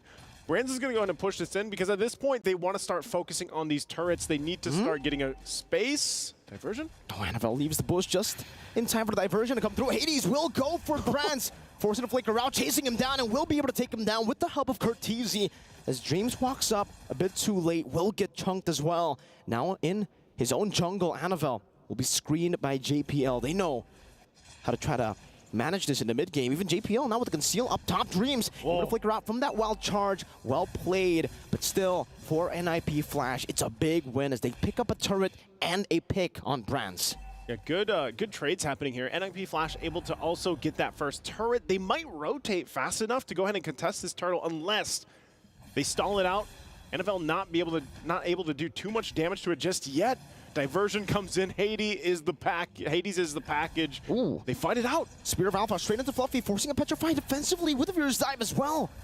JPL doesn't have to wild charge. Dreams in the midst of it all. Goes in for the I Am Offended. Finds 3, but now the Netherrealm comes down for the side of Evil's Glory, granting them another HP bars. Annabelle goes for the Retribution, finds it, and now an all-out fight breaks out as Annabelle goes in with a Shadow Kill again on the JPL, taking him very low. The wild charge to chain him down, and now it's going to be Diablo who shuts him down with a knockout strike, picks up 2, and forces Evil's Glory back. Massive, massive pickup. Like we just mentioned, NIP Flash needs to shut down Annabelle. Oh, Brands won't land the shot. But NIP Flash, that's what they had. The diversion! Diablo again with the help of the diversion. Now you see him, now you don't. Shut down Annabelle, I said. Now they got to shut down Diablo. Man, this is the Paquito once again into the meta, being played perfectly so far with this low E. Looking at the replay here, it was just, it unfolded. Yeah, Diablo picks up the Sky Piercer too. And you know, I heard the guys on the analyst stand mention this. And you're seeing it here. You thought Paquito had burst before. Wow. Look at him now. They just got deleted. He's putting that in his gloves, man. The Singaporean Devil, man, on this Paquito. Full damage. As usual, you know, he wants to go for the full damage. The Glass Cannon. Vanix all alone in the bottom lane, but it doesn't even matter. Diablo up top. Styling on Evo's Glory at this point. Dodging away from the I'm Offended. He might want to go for more here as Hades postures up as well. Again. Spear of Alpha onto Annabelle. Still able to dodge away with the Quad Shadow. Jumps back in now with a Shadow Kill. It's going to be a big shutdown. If he gets it, he finds it. The assassination out to Curtizi, finding one last Shuriken, but Curtizi gets the shielding, and Hades slashes him to 2. Dreams forced to flicker back. JPL doesn't have to wild charge. Has the barrier though. Will wall him away, and now it's going to be Vanix who slays him. But no, they give it over to Hades now. Brands can only just look for a trade in the mid lane. All right, they're going to have to just put the pressure there. They're trying to stall JP out while they get that mid turret. It will finally go down, but they should just go ahead and disengage from this. NIP Flash really coming out with the team fights in their favor. And really, you know, it just looked like a moment where Annabelle's like, you know what, I just got to try to get this kill, try to make it work. But then they got sandwiched in, and now this gives NIP Flash an opportunity to start up the Lord here. I'm not sure if they fully commit. Diversion once again. Oh. The placement. They're going to spot this one out. Dragon form. Black Dragon form. 4-man, I'm Offended straight up, and now into Brands' damage. The wild charge stops him now, as that's going to be Hades jumping to the back line, finding the killing spree. Now the Shadow Kill onto JPL and Hades, soaking in all this damage. Annabelle very low, going to be caught by the Spear of Alpha as Hades claims the double. Fluffy on the chase. Hades running away. Diablo in the bush going to be canceled out. That recall. Dreams chasing him down as Diablo goes for a little bit more of that shielding, but Fluffy gets rid of him. It's a 3-for-2 in favor of Evil's Glory. Talk about a game number 2 between these two teams. Really going for the points here to get that lead into the Group A. But right now with Lord still up, no team for the taking just yet. They want to go ahead and get that upper hand. But even with the last exchange, you're really seeing, you know, Diversion can make or break games. You can use it to just surprise Evil's Glory here, but at the same time, you can get punished when it's spotted out. Ooh. Oof, once again, able to kind of avoid that situation in the mid lane, but both teams still posting up, holding down this side of Lord, and even with items falling into place, Brands, you're going to have to keep an eye for him. He's already got that BOD, the Malefic Roar, working on the next here. Might go for a little defense too once again. They try a different spot. Diversion going to be used by NIP Flash. Evil's Glory, though, taking their time, really just letting Dreams play that front side, try to get the information. They at least hold on to the Tier 1 turret, too. But at one moment, they know the purple buff's up. Hades goes for a Spirit of Alpha straight into the Yin Yang reaction, but they're unable to fight it. Oh, Hades finds him when he gets through the quad shadow. Now the Mirror's Passion by Brad trying to melt them down, but JPL soaks it all in. Dreams losing immortality, flickers out to safety and doesn't get taken out with a fadeaway attacks from Vanix. Now Renner's Apathy connecting onto Vanix, getting him low, but he's still able to sustain a bit. Cortese with a diversion just to read it out, and Hades will be able to secure the Lord as Diablo stays up top to create that macro advantage. Such a good usage of the diversion just to keep Evil's Glory hesitating. We're going to look at the replay here. Brand's placement, keep an eye on it, able to really kind of fire off here, of course, lay down that covering fire and keep this from just going all in favor of NIP Flash. They hold them back, but eventually they lose the Lord to it. And like you mentioned, Diablo on screen there, great push by him. So Evil's Glory now finding themselves on the defense. NIP Flash, everything falling into place for him. And I think that's going to be a BOD being picked up next by Diablo. Already has the 2 items. Wow. Really, that makes him hurt. But once he gets that BOD, that's going to be really tough unless he also goes Malefic Roar available. But they hold on to it. Evil's Glory on the defense, holding this Lord the best they can. To clear it out, Dragon Form going to be used. I'm offended, used up as well. Annabelle picks up the BOD. Meanwhile, up top, it's Diablo, who's getting rid of the tier 2. Still for NIP Flash, playing it very, very slow. Trying to go for some of these turrets again as they get rid. Diversion back, JPL! No! With the wild charge, only flickers out of Brands, but a Yin Yang reaction connects. That could have been massive, Naisu! No. But, oh man, you hate to see it. You hate to see it, but sometimes that's how the cookie crumbles for JPL. Evo's Glory, though, will be able to buy some more time in the game. Again, you know, it's relatively even. It's nothing too out of scale for Evo's Glory to come back to. So with moments like that, NIP Flash could possibly lose a game in an exchange that doesn't go in their favor. With it trying to set things up, they find themselves out of check once again. But for Evo's Glory, with the lineup that they have, at this point, Annabelle has to be a lot more crucial in these entry points with the Hayabusa pick. We know this is just the nature of these assassins that come up. And same can be said, I mean, Alpha to an extent, once you get towards this mid to late game transition, you're into the late game, you know, the damage that he has in the early game falls off a little bit at this point. So with Evo's Glory, obviously the timings, utilizing that Netherrealm is going to be clutch. Counterplaying these diversions is also important. They've been able to do that relatively well, but every single time the buffs come up here, the purple buffs come up, that's the play from NIP Flash, and right now they're going to go ahead and set things up with this. Evo's Glory really just kind of has to take things slow, you know, until that Lord comes up, until they know that NIP Flash is going to rotate towards it. They're kind of stuck on this side of the map, this side of the base. Man, Naisu, you move on real quick. I'm still on that play, man. I'm still on that JPL play.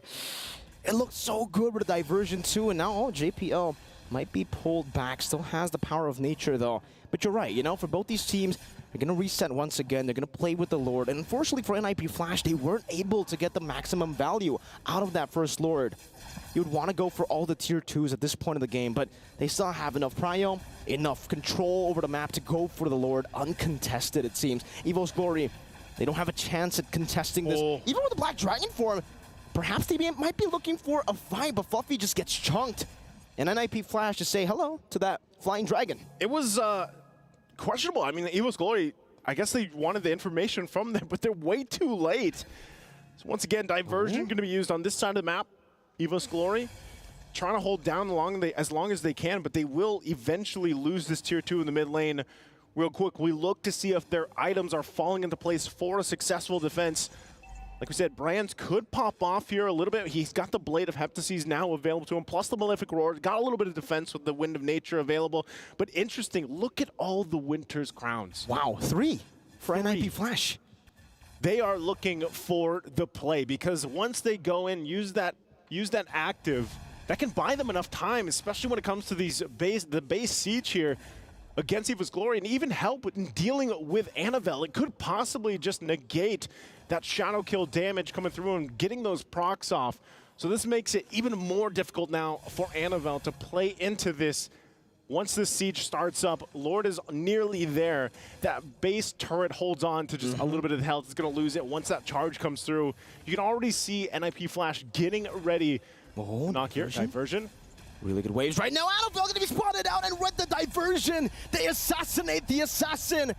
Clockhood wasn't even able to react in fast enough. Now Hades in the back line getting rid of the Netherrealm as Clockhood will be flickered forward. Diablo now with Winter's Crown still able to sustain just a bit as Imafed pulls JPL back into the Nibiru's Passion. Dreams finding the kill back. Brands gonna be caught in the yin yang reaction once again as Black Dragon will be used, but the spear of Alpha jumps into the back now with the Winter Crown popped in by Hades, by Kurt, by Phoenix. They'll just go straight for the base and they equalize the best of two. It's 1-1.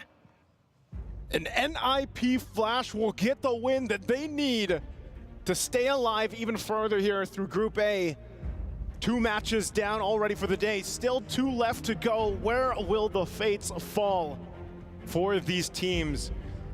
As man, it's gonna be a close one. I mean, what we're seeing here already, just in these 2 matches, things could really come down to the wire between all the teams for Group A. But man, what a performance here! And it stays at 100% win rate for this Luo Yi. Who is gonna take Luo Yi down? Is this the new rise of a hero that is just 99% contention rate? I think the analyst said it, right? If you leave the Luo Yi open, that in itself is already a nightmare for you. You have to ban it out. 100% win rate, 8 matches now. This is the 8th game that the Luo Yi has been played in. All the way from the wild card, it was 100% contention rate as well. The fact that we see it picked up so much, Prio, and it's still finding this much success despite the nerfs. You were talking about it as well. The diversion got nerfed, now a longer duration on that cooldown. But these players find a way to still utilize it so well. And I think here we get the ultimate use of the Winter Crown as well. They were able to delay so many of these team fights, basically forcing the pace to be kind of awkward for Evo's Glory. They want to layer, but how do they layer when people just get untargetable for a certain period of time with the Winter Crown? But even Hades, shout out to him, right? Amazing performance, was able to outfarm Annabelle even on a pick like this. An Alpha, fun fact, it's actually a Prio pick for Annabelle usually, but now it's Hades who takes it away from him. Yeah, I think it's a great job that they were able to take that away and work it out with the lineup that they had here. You know, in a little bit, we'll get to hear exactly how the game plan fell into place again. We're going to throw it over to stage. This is Mirko and Naisu. Let's hear to the stage. Welcome back, ladies and gentlemen, after an intense best of 2 between EVOS Glory and NIP Flash. And here we have Annabelle, and honestly, we have a lot of questions for you. Your performance so far in the tournament has been very impressive so far. And I do have to ask you, considering your incredible run in MPL Indonesia, making it all the way here to MSC 2024, I want to say, how does it feel playing your first international tournament, considering it's also your rookie season as well? Jadi dia bertanya dari journey-nya Annabelle sendiri, kan Annabelle season ini kan masuk sebagai rookie. Rasanya gimana sih jadi rookie, bisa jadi grand finalist, terus tiba-tiba bisa represent Indonesia di MSC? I'm happy for in this Riyadh because I'm so comfort with this country. Very confident. Very confident. And that's what we like to see with the rookies. Now, your last match of today will be against Fireflux Esports. Earlier, they swept RRQ Akira. But you know what they said? They said that EVOS Glory is one of the stronger contenders. So what do you have to say about that? And how do you feel about facing them later? Jadi kan tadi Fireflux bisa 2-0-in RRQ Akira. Nah, dia juga mention kalau misalkan EVOS di grup kalian itu salah satu tim yang terkuat. Menurut Annabelle gimana, dan mungkin Annabelle punya message atau nggak ada something yang Annabelle pengen kasih tahu ke audience atau mungkin ke Fireflux-nya? I think we are not the strongest, but we gonna try the best. And that's what we like to see. We wish you luck for your match later on. So we're gonna break that down for you and we're gonna head on over to our panelists.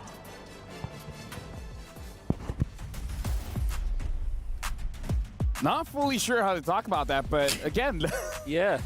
You know what, we'll touch on that a little bit later. For now, we gotta look at the highlights here where, again, like our casters have said, after 8 games, Luo Yi is still 100% win rate. Now, the question really is it because of Luo Yi or is it because Annabelle does not get the link? Okay, so I don't think it's about the lane, definitely.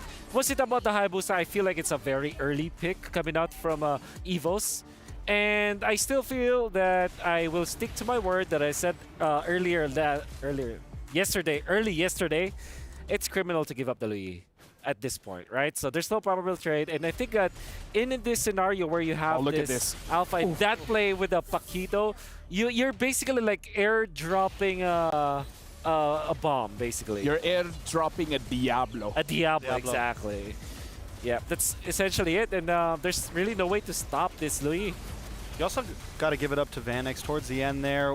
He started to become a problem, and the Yuzong wasn't able to Black Dragon in, wasn't able to create space for the rest of the team because Vanix is just shredding anyone that walks up. What I feel about this this lineup that they used, especially with the Paquito, which we thought also was really early, was not really answered by EVOS. I guess the Faramis is awake to kind of stop the bursts coming out from this Paquito, but NIP Flash played in a way that the Faramis, Clockon could not react properly because Clockon has to take care of the Beatrix, for example, as well as his Hayabusa. So there's a lot of stuff that that Clockon had to take care of, which meant that the Paquito had a better time just assassinating people from the back. Yeah, we got to look at Vanix as the highest goal earner, 752 gold per minute. Hades, 59,000 damage dealt to heroes. JPL taking quite a lot of damage, and Dreams having 10 assists. In this game, again, we were talking about how EVOS going up against NIP Flash, Singaporean All-Stars against one of the pride of it. And this is what we've been reacting for before it. This is amazing. This is intense. There goes JPL. Clockon. Yeah, again, if we look at a place here, it really is about, if you talk about the draft, like, sure, the Lui getting first pick is amazing, and Hayabusa is an assassin, and assassins are good going up against these mages that doesn't have a lot of ways to protect themselves. Lui has a way to protect yourself, but not that much, right? But think about this. If you have, quote-unquote, the answer, and the answer is still not enough, maybe you just ban it out. Yeah, definitely. I think the way that you deal with Lui is there are a couple of things that I think about, and that's Ling, for example. Yuzhong definitely is an answer to the Lui, which I feel like is also great. But I think between Arlott and as well as Yuzhong, I would pick up the Arlott because you can just really reset the team fights with your final slash. The Faramis is definitely an answer to the Lui, but if you think about it, Lui likes to play against the Faramis because then you can just burst them off with the yin-yang combination, with the duality, the double We vacuum. keep changing the names. Yep. The duality is we have to start duality, with the reaction. All right. Duality, all right, with the duality because it counters singularity, which is very true, by the way, because if they're very together, there's two counter singularities duality. in the duality. That's right. But yeah, I think the Hayabusa makes a lot of sense, but then you have to remember the patch. Winter Crown is 100% the nerf to Hayabusa. If everybody picks it up with the adaptive damage, it's hard to play Hayabusa, dude. Now, it is going to be very difficult to play the Hayabusa when you're going up against Winter Crown, but Winter Crown on our watchers. You guys have the crown. You guys can give us your opinion. Scan the QR code for the broadcast feedback survey and let us know your thoughts because you guys are the king and queens. You guys get to dictate what happens around here. If you guys want more plays on the floor, then you know what? Let us know. We'll make that happen. And now we got to look at the Sony MVP. It looks like it is going to be Hades on that alpha. Or again, giving PTSD. This is one of those heroes that you can be happy and sad at the same time. All at the same time. I'm happy to see Hades on it. He performed amazingly on it. Show that it's still a hero that can be viable, and maybe it's not always the hero. Maybe you just need a cool name like Hades. Yeah. Or Mark. Or Mark. Yeah, Hades played this well because he dealt the most damage despite being an alpha. Remember, this is still a utility jungler, although it deals true damage, and if you play it perfectly, you're just an AoE beast. You're a tank that can run over your opponents. But Hades played it well. I think it's very efficient about his skill usage compared to his Fredrin, where he actually missed a lot of shots in game number 1. This time was pretty much on point. Maybe he's just that kind of guy that if I could just be in front and deal damage, and then because the way that he plays the alpha, he goes in, kites back, goes in, kites back, goes in, kites back. Maybe that's just the way that he wants to play. But again, our Sony MVP, 12 KDA, 80% kills. It probably is pretty easy. Yeah. I mean, Curtisi also played an amazing 100% game. win rate, right? This is a diversion. It's a diversion, Yeah, definitely. It was Definitely a diversion. LaFell tried to divert us. Yeah. You know what? Here's the thing. Guys at home, I can say whatever I want. Doesn't mean you have to believe me. Unless you guys put in your feedback and say we don't want LaFell saying whatever he wants. Please do that.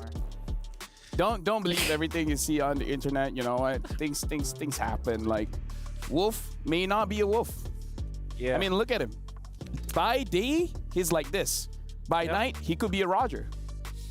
But don't believe that. Yeah. Wise words. This guy, he's Trex. Yeah, but he was born arms. millions of years ago. Yeah.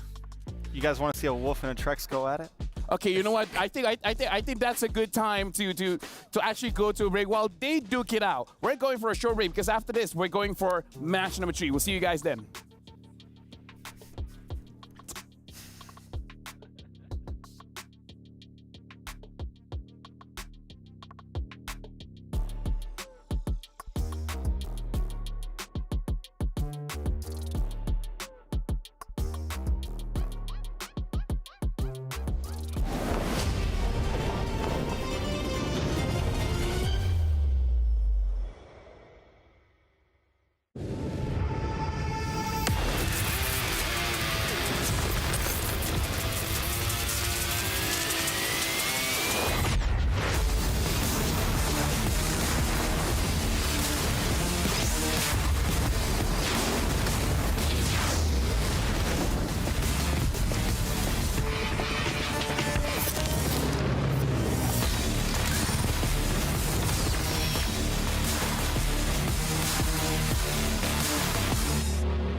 لحظات البداية عاشت معنا.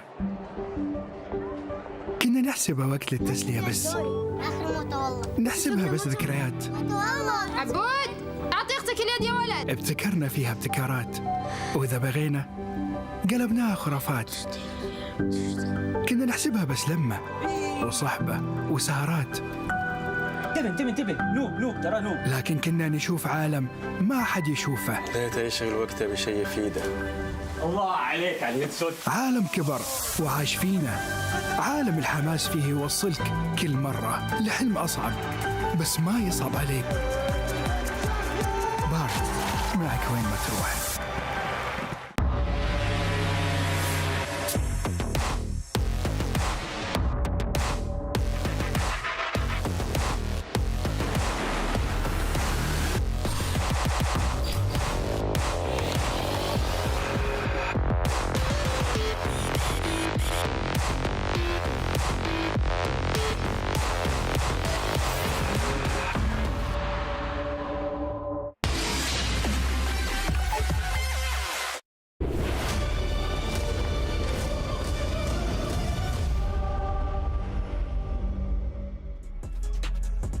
And welcome back. You guys are about to see RQ Kira going up against NIP Flash. in the second day of Group Stage in the Mid-Season Cup 2024. My name is Ophel. Alongside with me is Strikes as well as Wolf. And here's the thing. You know what? We're going to see you later because we're going straight to the stage. Yeah, that is right. And now, let us welcome back the undisputed kings of Latin America. Ladies and gentlemen, we're not done yet. We saw them get knocked down by Fireflux Esports, but we still have more series to come. Welcome back to the stage. Ladies and gentlemen, it is RRQ Akira.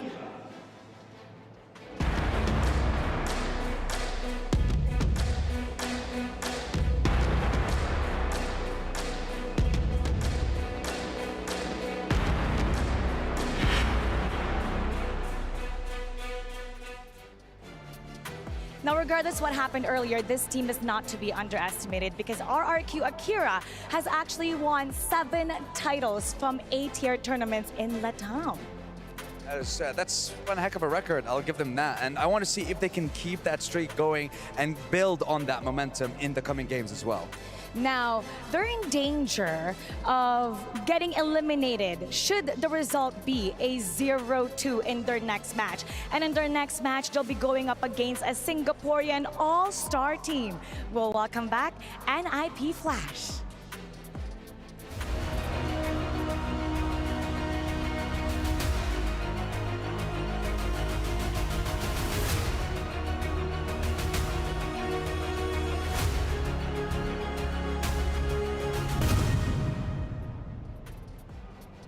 Things are getting spicier and spicier here at the Amazon stage when it comes to MSC 2024 at the Esports World Cup. We're only in day 2 of our journey, but today we wrap up Group A and we find out who are the first 2 teams to get promoted and qualify for the knockout stage and who are the 2 teams that will be eliminated. That's right. So we'll determine later on, will it be RRQ Akira who will get the point, or will it be NIP Flash? You know, NIP Flash wants to make a statement. This is the Singaporean all-star team. Singapore hasn't had a good track record in terms of international tournament, but this is the best that they have. Their team that they think will take them to the podium finish. And they did really well in the Singapore MPL season, and they think that's just formality. They're actually ready to take on to see the world. So how about let's get this started? It'll be RRQ Akira versus NIP Flash. Panel, it's all yours. Very much, and we will definitely receive it. Honestly, let's talk about the story here first, because in the Group A standings, we got to talk about this. If RRQ Akira, because this is the final game for RRQ Akira as well as NIP Flash, if RRQ Akira does not secure any points here, they're going to be the first team to get kicked out. It's true. I mean, it's kind of difficult for RRQ Akira because we saw them perform well yesterday. I think, in all fairness, even if it was a 1-1, it was very convincing. They could have won Game 1 versus Evos and then lost.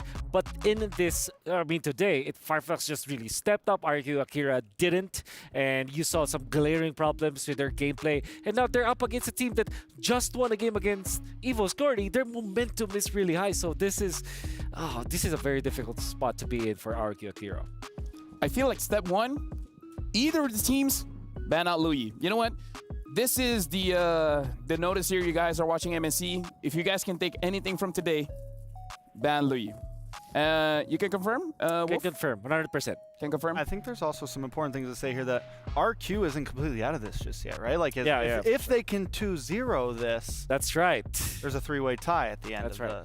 Pretty much, if they 2-0 this, no matter what, there's a 3-way tie. So again, this is just one of those situations where you just win. It's not that difficult, just win. In fact, now we're jumping straight into the pick and bans here. NIP Flash is going to be first pick, blue side, RRQ Akira, second bit, red side. The Angela has been banned off. Again, RRQ Akira, they don't have much of a choice.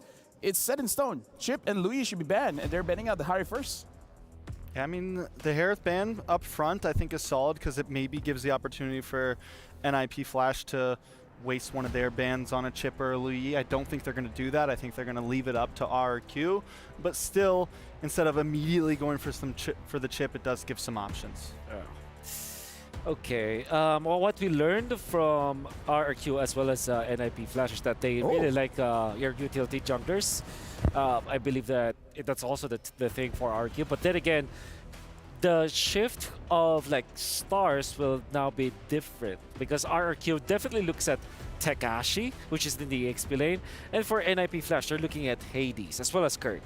Although there's some merit to Diablo, but I think that the Diablo versus Tekashi matchup will be Tekashi will be looking for meta picks, while Diablo will go for the outside of the meta picks.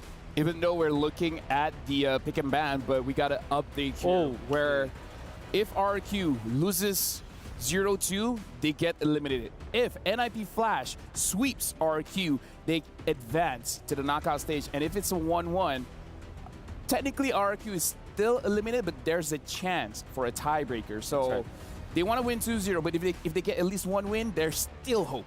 Yep. Hey, so some possibilities, and so far their track record, they've made some 1-1s happen. NIP Flash is a little warmed up right now, right? There are some possibilities, but yeah, we'll see how it goes. Okay. With this kind of setup, it's looking really weird, but I think Roger should be the priority for both teams. Look at this. All of the meta heroes are being banned out of the OP heroes, as we would say. If this will be a Faramis or a Roger ban, that will be great for RQ. Otherwise, they leave both open and maybe just ban Valentina so that they themselves can pick up the Faramis on their side. I think Valentina could be a solid ban, and I think that's a toss-up, right? Valentina, Roger, Faramis. That's right. All possibilities, and whatever it's left open, NIP, they're going to leave it all open. How about this? Yeah. The 2 for 1. 2 for 1, exactly. 2 for 1. Yep. So, NIP Flash, do you pick up Valentina or Roger? That's the, I would say, the top 2 picks that you should be looking at in this, the meta game that we have right now.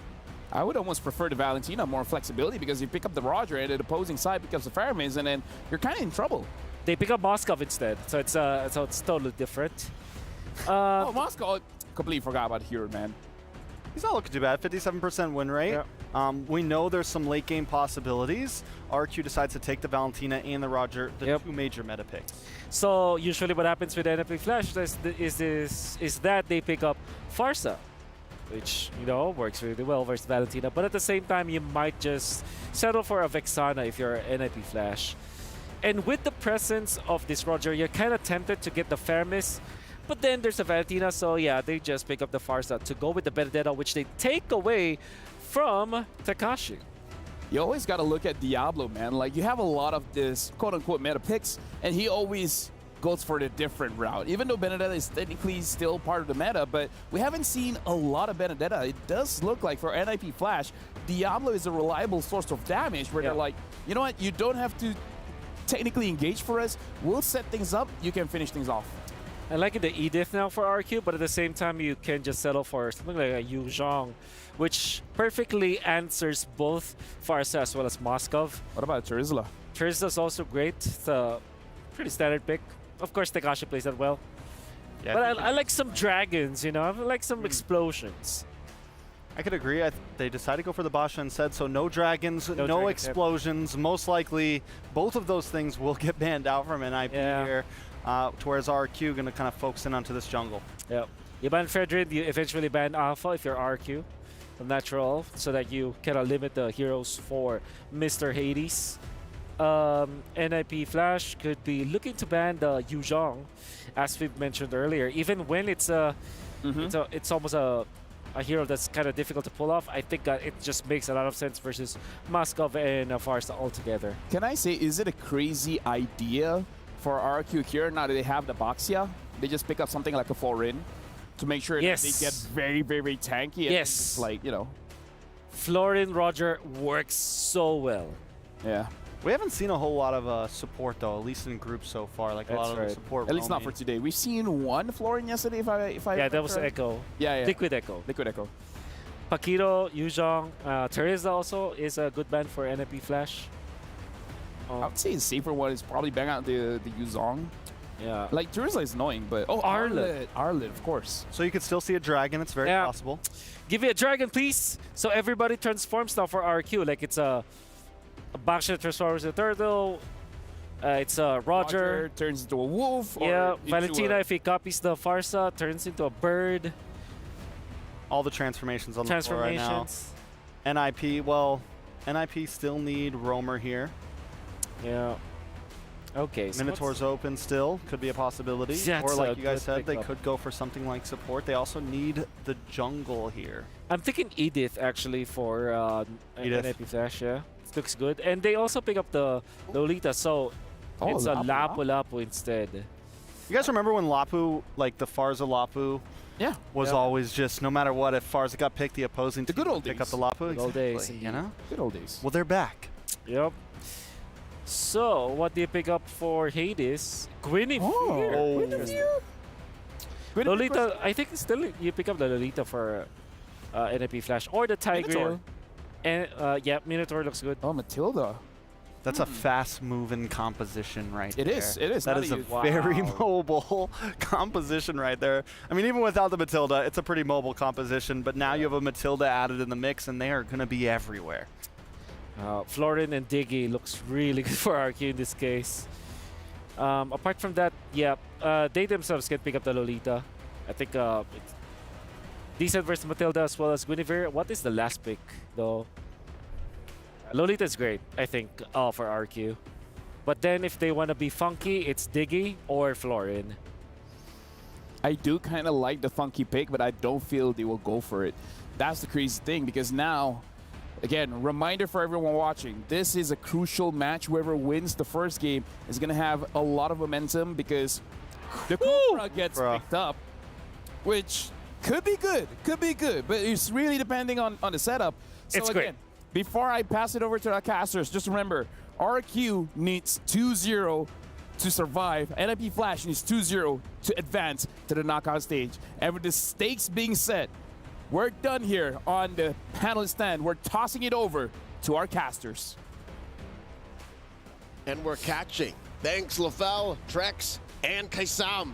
On desk, it's Leo and Gideon at your service for the remaining matches of the day. Gideon, how do you feel about the Kufra making a comeback? Dude, I'm excited about this draft, right? Everything about this draft is screaming, we want to fight, we want to start getting a snowball, and most importantly, we want to be able to take your space aggressively. So expect to see a lot of blood in this game. In your face is what RRQ Akira wants to get at against NIP Flash, who, by the way, had an amazing game too against EVOS Glory just earlier. Now we'll see if they can take that momentum into the Land of Dawn, into potentially a sweep, because that's what we're looking for. Again, it was mentioned by our analysts that points are very scarce now, and they are super duper important, because, again, we might end up with as bad as a four-way tie.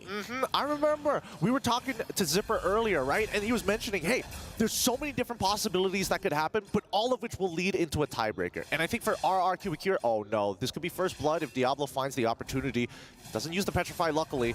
But I don't think he wants to walk up any further than this. And even in the mid lane, you can see that both sides really want to find that first blood early. The Terrify is going to keep him alive, and Cortese ends up losing his Purify pretty early on into the bout. Wow, both sides not shy to go ahead and use the resources this early on. That was barely a minute in, Gideon. That was a barely minute in. Looking at the battle spells, I'm still not making most of it. The bottom. Ooh! He finds first blood there. Great calculation from Diablo. Timing that Petrify to deny him, but Luis wants to find the trade and gets it back. There's a reason why they call him the Brazilian Heartbreaker. Amazing instincts from one of the veterans of RRQ Akira. As I was saying, man, I want to make the most of the first opening minutes where there's not much action, trying to make sense of the battle spells, trying to make sense of, wait, they're going again? Yep, they want to get another kill here for Hades, and he finds it. A great off-tempo play coming up from NIP Flash. Oh, no.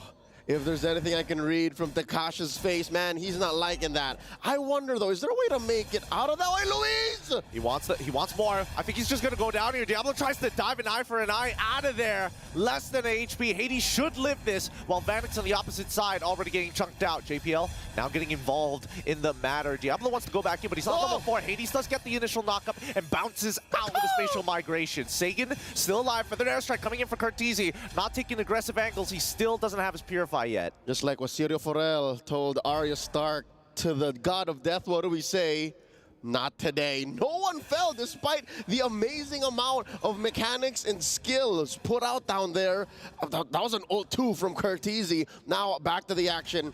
Again, a lot of very offensive battle spells, rather emblems for NIP Flash, and it's the battle spells for RQ Akira. On the other hand, that's very offensive. All flickers, no purifies. They don't fear the Petrify from Diablo, so now another big fight. Yep, Hades already finds two with the Magic Thump and combos it well with JPL to allow Curtizi, and a clean execution of a team fight. 2 immediately down with the Electo final blow as the icing on top. But even when we look to the top side, Vanix ends up biting more than he can chew. Does take the shadow from the Spirit Destruction, but will still fall down to Gusta La Gusta. Okay, so if there's any redemption for the Brazilian squad here, it's up top. It's the gold lane, because again, they lost Turtle. Mid lane, Saigon is having a hard time. Down bottom, Takasha's already died, what, twice, thrice now? And it looks like maybe Gusta La Gusta can be their one hope, their one shining beacon of maybe a mid-game power spike, because this is a Roger we're talking about. Of course, and it feels like they're going to leave Vanix on an island by himself, because a lot of times we're seeing that Hades is rotating down towards Takashi's side of the map to maybe find another kill to speed this game up. In the meantime, though, I will question whether or not our RQ Akira is going to start shifting resources. But then again, here comes the Electo final blow once more. King makes it out of there, and that's an early Tortoise Poissons in trade for the Feather Airstrike. And I get it. As RQ Akira, despite Saigon being nearby and maybe Gusta La Gusta being able to respond either way, they respect the current status quo. We have to play defensively. Certainly, Eagle used on the one, spots Luis, bouncing ball the response, which, by the way, I'm hoping for a lot of big things from this Kufra. Much like an Edith, Kufra has a second skill that acts like an ult. Oh no, down bottom, Diablo. Oh, the flicker as well from Takashi. Misses the stun as well, Diablo. He's out of the situation. He's cheated death once again. He's out of his mind is what he is. Remembering his Paquito from the previous series, he's just taking that momentum, the speed, the mechanics, the precision on this very mechanical demanding hero. Ooh. He wants it. Luis wants it. Doesn't commit the flicker to it just yet, but here comes the full dive as King is trying to stop them from actually retreating. Feathered Airstrike as well being popped out towards Gusta. Gusta gets canceled out, and finally that should be the end of this. But no, JPL, whoa, he's in trouble. Ends up dying to the stolen Feathered Airstrike from Sagan and Hades. This is all he can do, right? He doesn't have the damage just yet. Electo, oh no, Diablo looking for an opportunity onto Sagan, already using the Petrify as well. Without the final blow, there's no means of getting out, and even for Hades, he might have bitten a little more than, wait a minute, hold on! He makes it, and Vanix is back into the fight. He ends up fighting the first initial trade before Curtizi is there to support him. They're really dragging this out, and they might just get the kill. King survives. Wow, all throughout that bout in the top lane, right underneath tier 2, the front line from NIP Flash was actually trying to take down this turret, and they almost got it. If it wasn't for the control elsewhere, hold up. What? Where was the push? What happened? Oh, down bottom, what? Yep. We haven't looked at we missed out on Tekash for just a minute, and he worked. Yep, he was putting some good work as well. He got it. So technically, I would say that this is a pretty fair trade for RRQ. They're still slightly behind, but here we go. Luis gonna open up the map. We gotta calm down here. These fights, they're going to keep on happening, and JPL spots every single member of RRQ Akira. They get the initial knock-up, but Hades, he wants a little bit more. Despite spacing everybody else to conceal, and it looks like RQ want to re-engage into this fight. Even Takashi with the bravest fighter as well. They do find Curtizi, and it's too late. He's already down. Great catch by Luis. Vanix, he's gonna bail away. It looks like NIP Flash just gonna back off. All right, we're looking at a turtle, potentially the second one. Both teams are actually taking their time with these major objectives because they're so focused on fighting, and the Brazilians get one.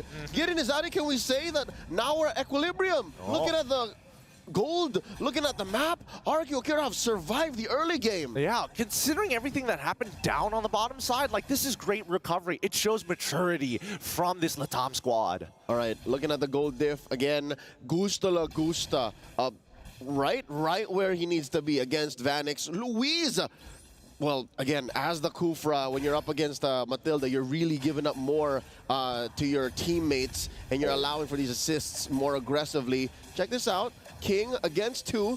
Luis taking control of the river. And here it comes once again, the Feathered Airstrike and the Solar Feathered Airstrike back in response. They do find the initial kill, but can they get a bigger trade? Luis does end up finding the kill on towards Diablo, and Vanix takes him out, but Lugusta is still on the chase. If he gets JPL, that's a double instantly. A 3-for-2 trade in favor of RRQ Akira. Me gusta this rabid lobo. He's still going. Oh, and he gets Vanix as well. Make that 4-for-2. So worth it. Let's look at the STC replay. Wow.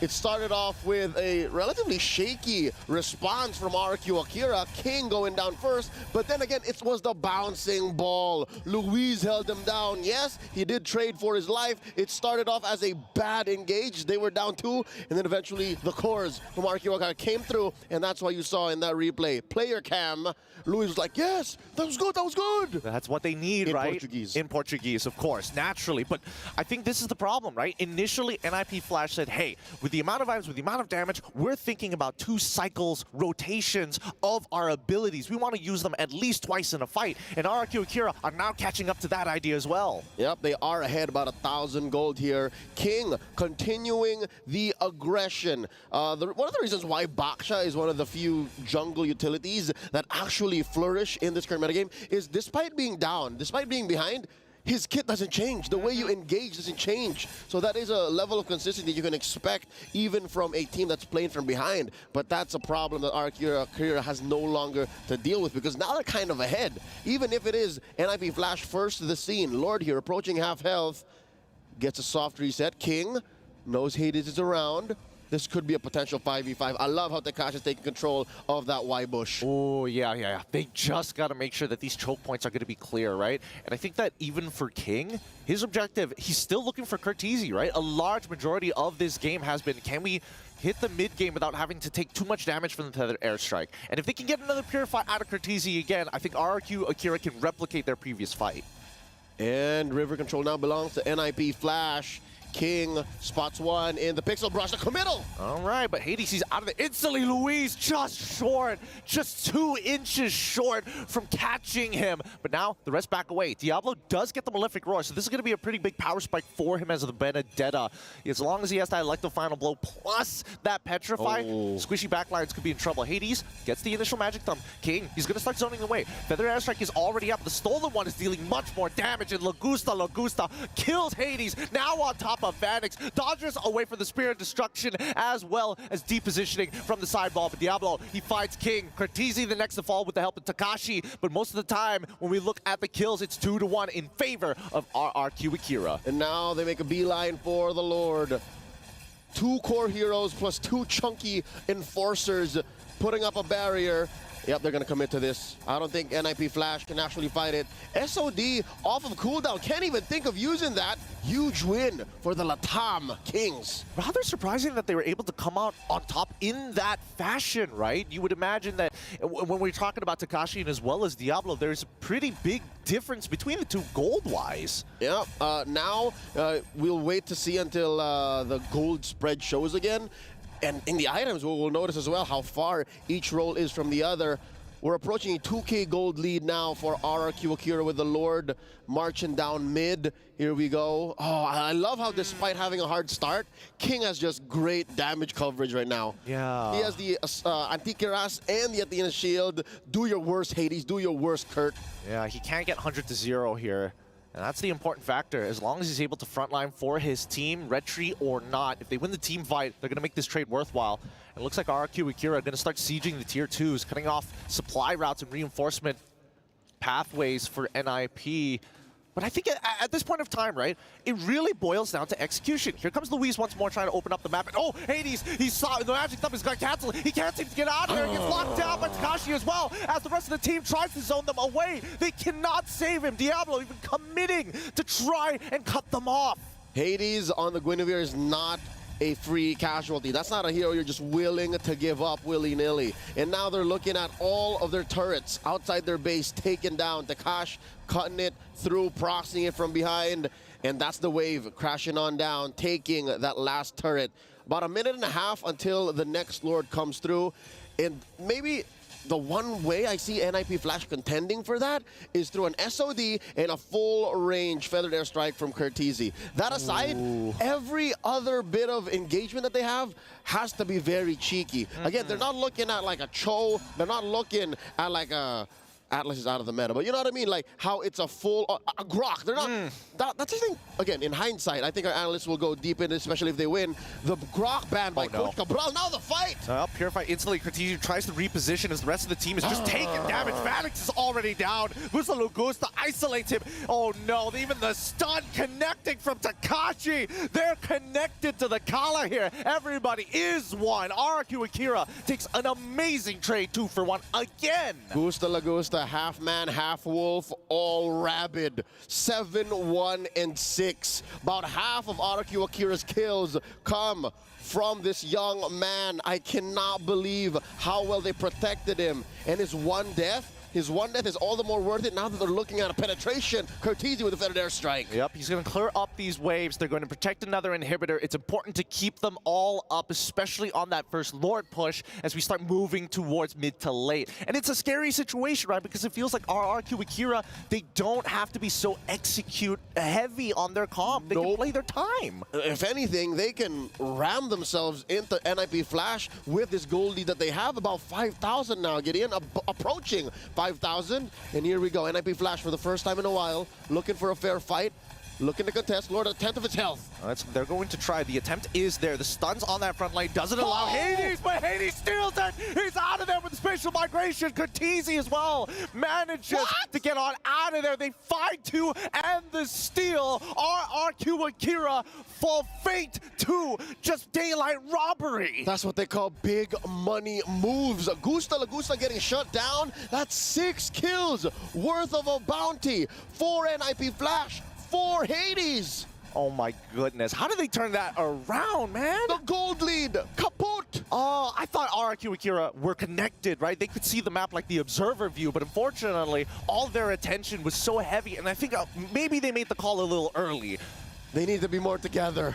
And now King takes a few volleys from Curtizi as if the early to mid game spike did not happen. NIP Flash now in control. Look at how they manage the waves. It's immaculate. It's all blue now. Yep. I mean, this is the Singaporean classic, right? They're known for their heavy macro style. And their cleanliness. They cleaned up house, son. Look at this. It's spotless. It's truly spotless, but let's see if they get an inhibitor. The feather airstrike is already out, and King has lost at least a quarter of his health. They should be able to defend this, but at the cost of at least just one inhibitor. Now, here comes Takashi. He's trying to clear this wave as hard as he can. Rage Blade now activated to get him out of the situation, and they managed to defend one, but here comes the second wave. Now, bottom side, still taking its time. JPL doesn't find the angle just yet as Diablo looking to clear up the rest of the map, and there we go. A clean defense at the cost of one inhibitor. Looking for that hero play from Astro Thunder Takash. We saw him just persevere through an early game, endure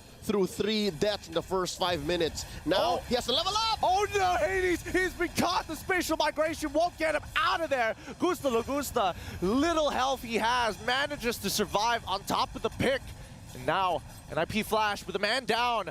They managed, actually, I don't think it's that bad. Hades goes down, the next objective isn't going to spawn in time, and it's 2 inhibitors. The young Mark Lazaro, a local of Pasay City, Manila, sacrificed himself for that bottom lane tier 3. I'll take that deal any day. Especially with how, you know, still back and forth these fights are. I'll take it any day. Oh, wait, conceal play. Conceal play! Oh, then maybe might find something here. Curtizi able, with wings by wings, get on out of there with the help of JPL. Stays pretty topped up here. But I agree with you, right? He died for the greater good. And that's very much like the style. As long as they're getting clean trades against each other, economical trades, it's worthwhile. Don't do it if you're Vanix. Don't do it if you're Kurt.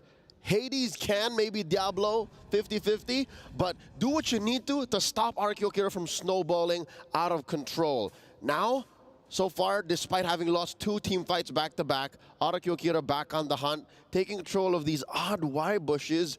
I wonder, well, what could be the play here, Gideon? Like, they're controlling the other half of the map as if they have a diversion.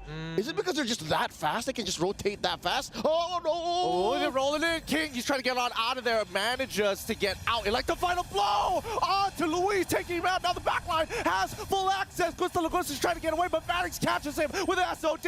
And now saying he's on the run, but it's too late. They have to throw bodies at the wall. They break 2 immortalities, and Takashi, he's out. There's no way! He's alive! Did, but he did! And Curtisi looking to go hunting, wins by wings, no one home. Despite surviving what should have been a lethal engage, RRQ Akira is still not very happy with the results of that team fight. Look at this once more. NIP Flash just welcomed Luis with open arms, melted him like he was a baby marksman. That is a Kufa you're looking at. Treated him like a level 1-1-1. Yeah, and you can see Gusta Lagusta, he's like, man, I just got clipped at the very edge of it. The very edge. His spacing was good. To be honest, he was getting away with so much in the first 10 minutes of the game. That's also fair. Just like and pounce here, dash on through there. Casual instant karma. Iframes, you know. Not this time. It was bound to happen. Now, they gotta defend. Oh, here comes the bait here from King. Luis unable to catch anybody just yet, but that's the Feather Airstrike as well as the SOD. They're not going to take it this time round. They need to sync up with the rest of the waves. They've got 2 pushing waves, but one slower and the other faster. Oh, these are Major waves, man. Big, empowered minions. Plus a Lord up top. Feather Airstrike stolen by Saigon, doing his best. I can feel him sweating, man. This is tough. Yep. I mean, I think it's even more annoying for NIP Flash here because they're looking at this and like, man, I can take another inhibitor, but really, I just want to crack open the crystal. But if I jump too hard, Luis could punish. Here comes the conceal. Luis behind the crystal and try and make the play. Doesn't find anybody just yet. Slow motion, Hades. Gets the knock up onto Luis for it. Now he like the final blow being committed as well. The petrify out to Gusta Lagusta. He's down. Diablo finds the pick of a lifetime, trading his life for higher. And that's NIP Flash taking this game. That's 1-0. Nicely done by the Singaporean reps. Amazing Aikido performance from NIP Flash, the champions of MPL SG, finding that hip toss right in the late game transition and getting RRQ Akira caught him with their pants down, suddenly wondering where did it go wrong. Gusta Lagusta was a monster. He was a monster. And it's interesting because they shifted their priorities. They're like, okay, no more King. We don't care about your mid laner either. Saigon, you're out of the question. Let's take out Luis. And if Gusta Lagusta walks up a little too close, then we hit him with the petrify. And you see it in the young man. He's still contemplating. He's wondering, what did I do wrong? How'd they get me like that? Let's throw on over to our analysts to try and break down what exactly happened in game 1. LaFell, it's all you guys.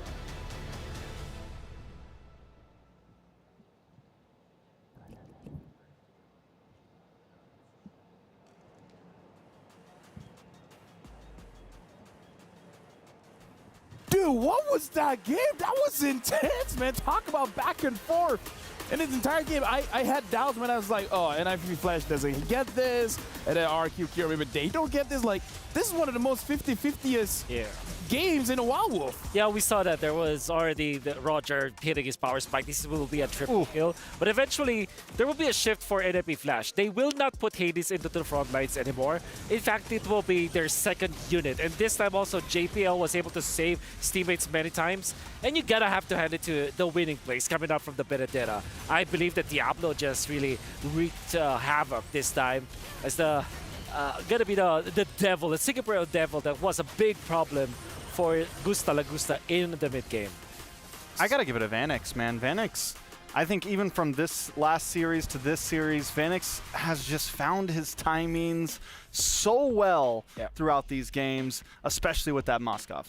Dude, let's talk about the Singaporean devil here because we've seen the gold laner being the carry, correct? Yeah. We've seen the jungler being the carry hero, correct? Yes. But now we're starting to see, even in the EXP lane, it's like, yo, let me do the damage. Like, this all-star team coming in from Singapore, they're really diversifying, saying, we don't need Hades to carry, we don't need Vanix to carry. Even Diablo, just give him a damage dealer, he'll do it.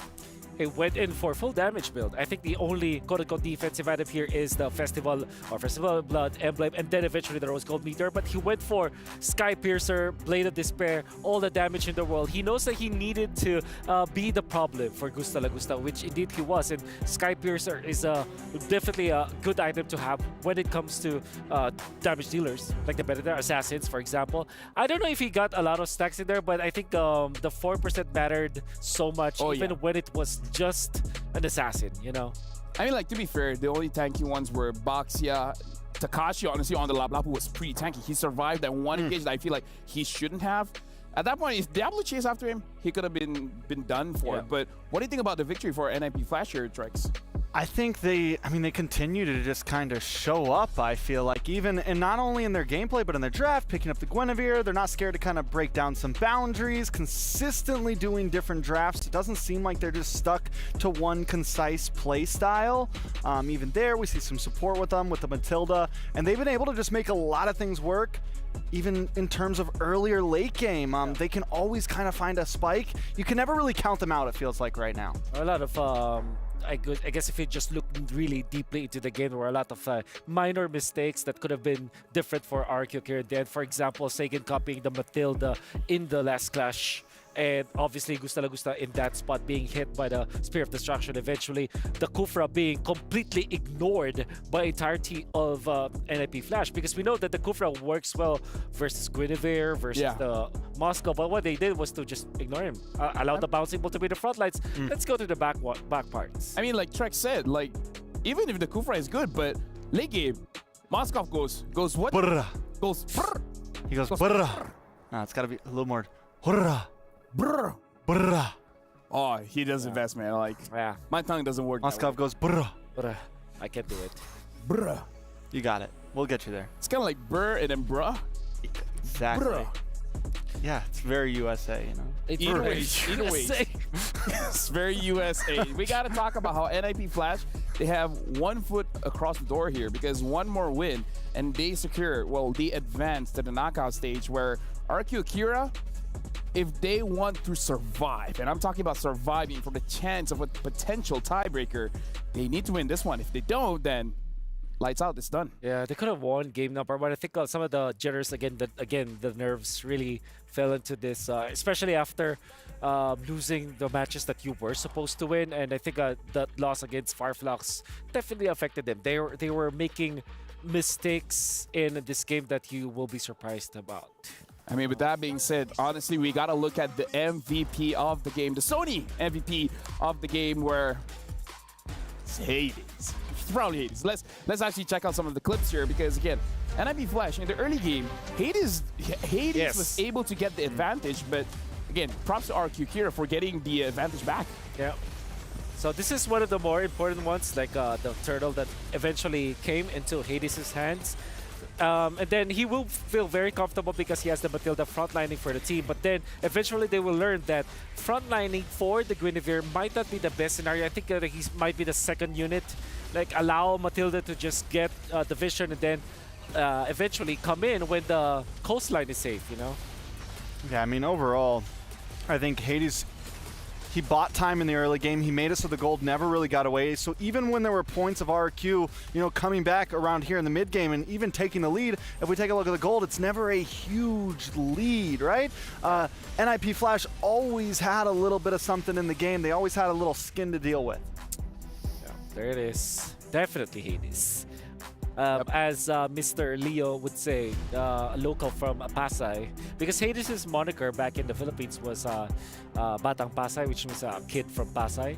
Oh, that's basically Pasay is more like a, you know, it's a cutthroat kind of. There's a part of it is a cutthroat, you know. I wouldn't say it's like Hood or something, but yeah, he's a kid from Pasay, and he definitely looked like he's a hoodlum or a gangster in that gameplay, you know. Interesting choice of words, but either way, it's definitely an amazing showcase by our Singaporean All-Stars here, because one more win and they secure to the knockout stage. But we talked about this. When we feel a 1-1 is coming, a 1-1 might be coming. Like, do you guys feel it? Do you guys feel a 1-1? 100%. I mean, I feel like if it could happen, if any 1-1 could come, it would be Group A. Yeah, Group A is insane. Group A is the group that could push us to a tiebreaker. Just a very quick one for you guys wondering how the tiebreaker is going to work, where we're basically going to have a best of one round robin, where it depends on the play time. The one with the shorter victory time, you get to relax a bit, but the one with the longer victory time, you guys have to go up head to head. Again, I'm just letting you guys know, just in case if we go for that kind of situation, so you guys can already start discussing it in the comment section. But for now, we have to watch game number 2. RQ wins, there's a chance. There's always a chance for a tiebreaker. That's right. And it's crazy. It's not just a 3-way tiebreaker. There's a possibility for a 4-way tiebreaker. Actually, no. Now that it's not a 2-0, now that it's 3. Now it's 3. It's a 3-way tie, but. Nevertheless, I'm just very happy to see the duel between the Astro Thunder, and the Singaporean Diablo. I think it's very interesting how we look at the duel between these two players. We did mention it's like that a triangle between Arlet, Teresa, as well as Yuzhong. But then we saw Benedetta versus Lapu-Lapu in this case. And there was a time where Tekashi won. There was a time where Diablo won. It was a good back and forth between the two explainers. Again, I kind of feel like for this game, I almost want to say it's about the draft, but looking at how NIP Flash has been playing, can you really try to figure out the draft? Because I did not see the Guinevere coming, right? They could have more surprise picks, but at this point, I would say that NIP Flash does have a good standing here, so maybe they could hide a little bit of some strats, like maybe don't show every single crazy pick that they have, or you guys feel like might as well let it out? I mean, with the way they've been playing, I feel like, I don't even know if all of these are exactly pocket strategies. I think they just feel comfortable, and I think we could see a lot more for them. If they 2-0 here, they go on to the bracket. We get into the real best of fives and things like that. NIP definitely, I think, has, you know, plenty of variety in their system right now. It's MSC, man. I don't think that you should be hiding strats. There are a few chances. For example, just losing one series 0-2 might just really just forfeit your chances at getting to the playoffs. And then the knockout stages are also, you know, cutthroat because it's a single elimination. So I don't think that hiding strats is valid for any team now. What if they don't know they're hiding strats? Well, right? What if they just don't have the strats yet? Right? You don't know. Maybe they're like, after today, they go play rank here in Riyadh, Saudi Arabia, and then they're like, yo, Yisun Shin is the king. Is the king. Right? Who knows? Zask is the king, you know? Zas Jungle. Zas Jungle. Okay, they might be too much. Zas Gold Lane?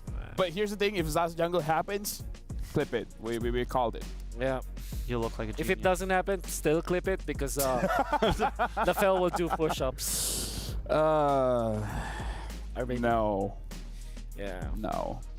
Anyways, we're about to jump into the draft here where, again, for all intents and purposes, technically, RQ Kira has been eliminated, so now it's more about other teams, you know, like going the way that RQ Kira wants it to be for it to be a tiebreaker, but technically, they're out of the standings. So what does that mean here? Do we think that they just, do you think they surrender? Do you think all the pressure's gone now and maybe they get the dub? We see it happen a lot, the teams that are out. Yeah, that's... Go loco. Go. You're coming with me type of mentality. Yeah, exactly, exactly. That happened quite a few times already. I believe it was also... it was TOB. Oh, yeah, he has... Yeah. Yeah. You remember that, right? TOB. Yeah, I do. I remember that. That was Homeboys, right? I don't like talking about M5. Why not? Why not? Same reason I don't want to... Never mind. Let's take a look at this draft, guys. Well, either way, the draft is here now. RQ Kira is going to be first pick. NIP Flash, second pick. It looks like the same suspects, the usual suspects. The Angela and Lane getting banned out by RQ Kira. NIP Flash banning out a chip as well as the Lu Yi. Looking at Gusta using the Roger. The Roger definitely does look strong, but they got to watch out for Diablo. Whatever Diablo picks up, even if you have an S-tier marksman, S-tier gold laner, you can't feel safe. Yeah. Especially because he's probably going to be the one using the Sky Piercer. So I feel like the tricky part going up against the Singaporean All-Star is going up against the Singaporean Devil. You know that he's going to be the carry, but you have no idea what kind of heroes he's going to pick up. Yeah. He might even pick up Lancelot for all we know. Oh, yeah. It's crazy, but it's crazy enough to work. That's loco. That's very loco. I think you probably ban the Roger now if you're NIP Flash, unless you are prepared again for the Faramis. Valentinas was the Faramis. Yeah, the Faramis is also one of those heroes that I do like to see. But I think the Faramis has answers. I don't know if it needs to be like on ban right up front. Yeah. I think the Roger's solid. Valentina's open now. We've seen that be a popular first pick. Harith as well. I wonder if RQ is interested to get that for their gold lane. I believe he's one of those heroes that are also really good when both Roger as well as Moskov is down, as well as the Ling. So it's like you increase the tier of the Harith just because the other heroes are already banned out, so it's difficult to answer now. But I believe NIP Flash, what they usually do with this is go for the Fredrin.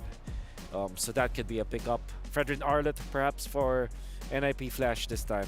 Honestly, we have not been seeing a lot of Arlets. I kind of feel like that's also part of the meta shoutout here, where on paper it's good and we know some teams are excellent with it, but we haven't seen a lot of it. So the Pharsa and the Cho is going to be the pickup here. Yep. And again, looking at MSC is surprising, maybe because I don't play mid, so I thought this would be a dangerous meta for Pharsa, but Pharsa has really been flourishing.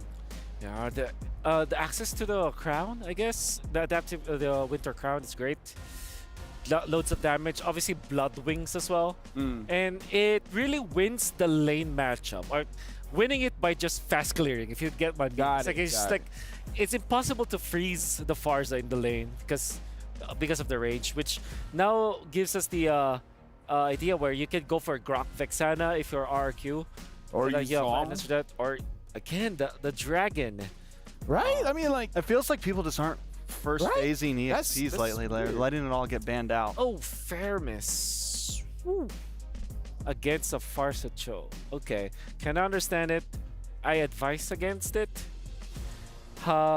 This means though that the Harith is just such a good pick now for the side of NIP Flash. The Harith is good for NIP Flash? Fredrin, sorry. Fredrin, all right. Yeah, the Fredrin coming in from... What about Boxia? Is Boxia still an option here? Oh, Hayabusa. Okay. Against the Faramis? No. Okay. Listen. It's weird, but trust me.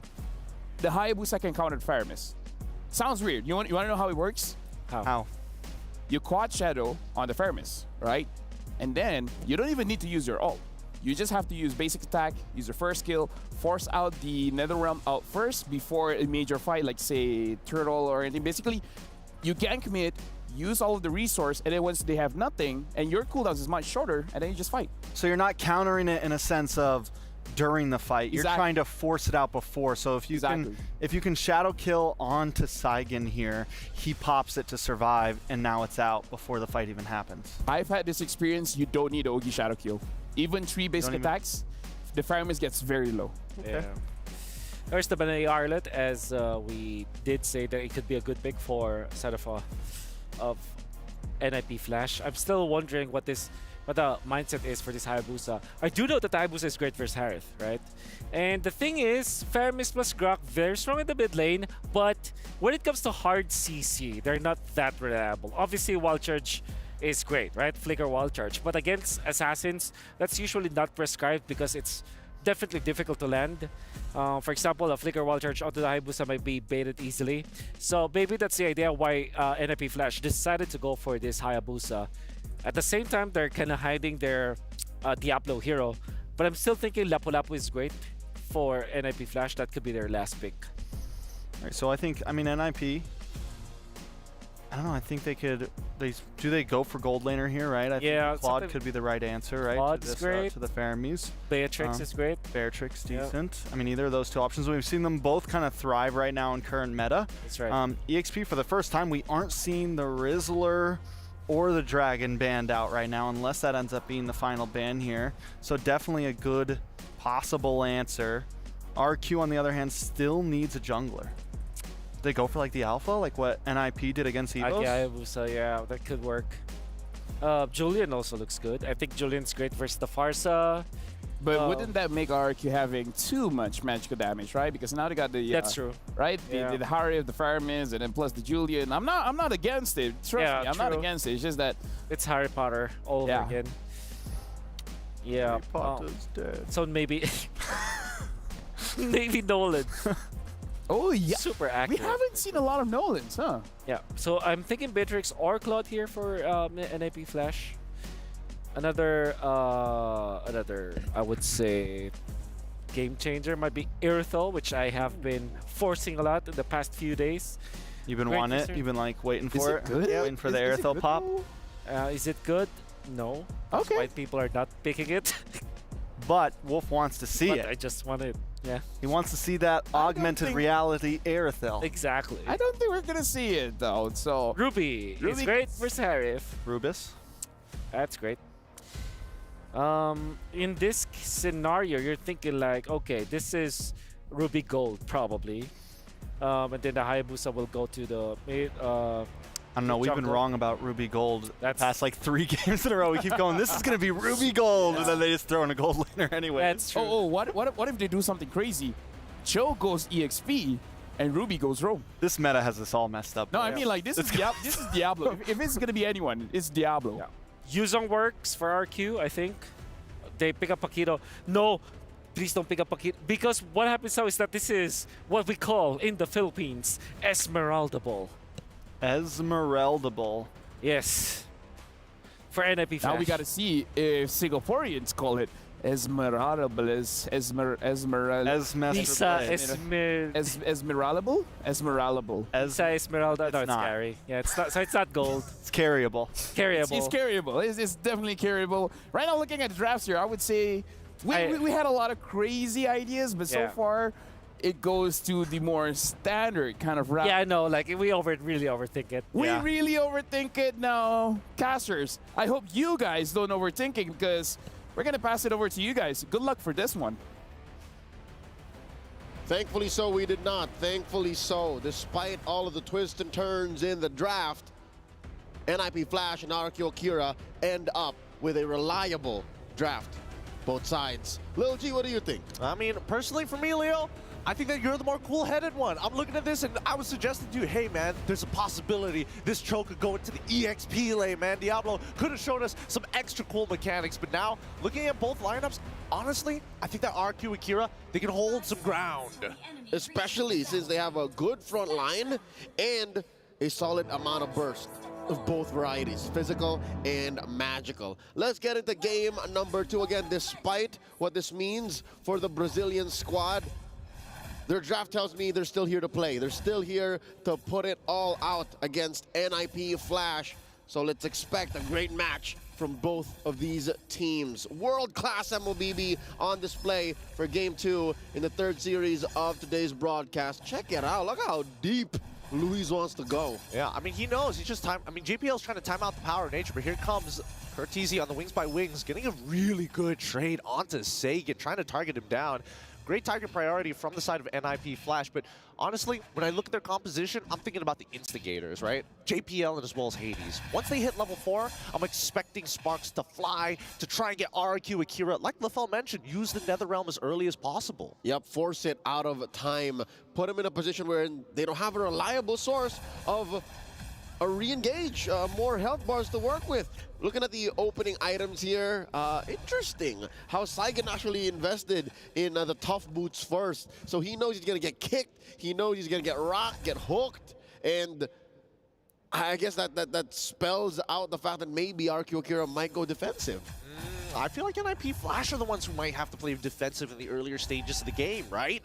Well, that's under the assumption that RQ Akira has the resources to kind of push the limits. But for now, with 16 seconds left on the clock, we're expecting the mid laners to get involved in the EXP side. And yeah, you can see Sagan, he's rushing to catch up.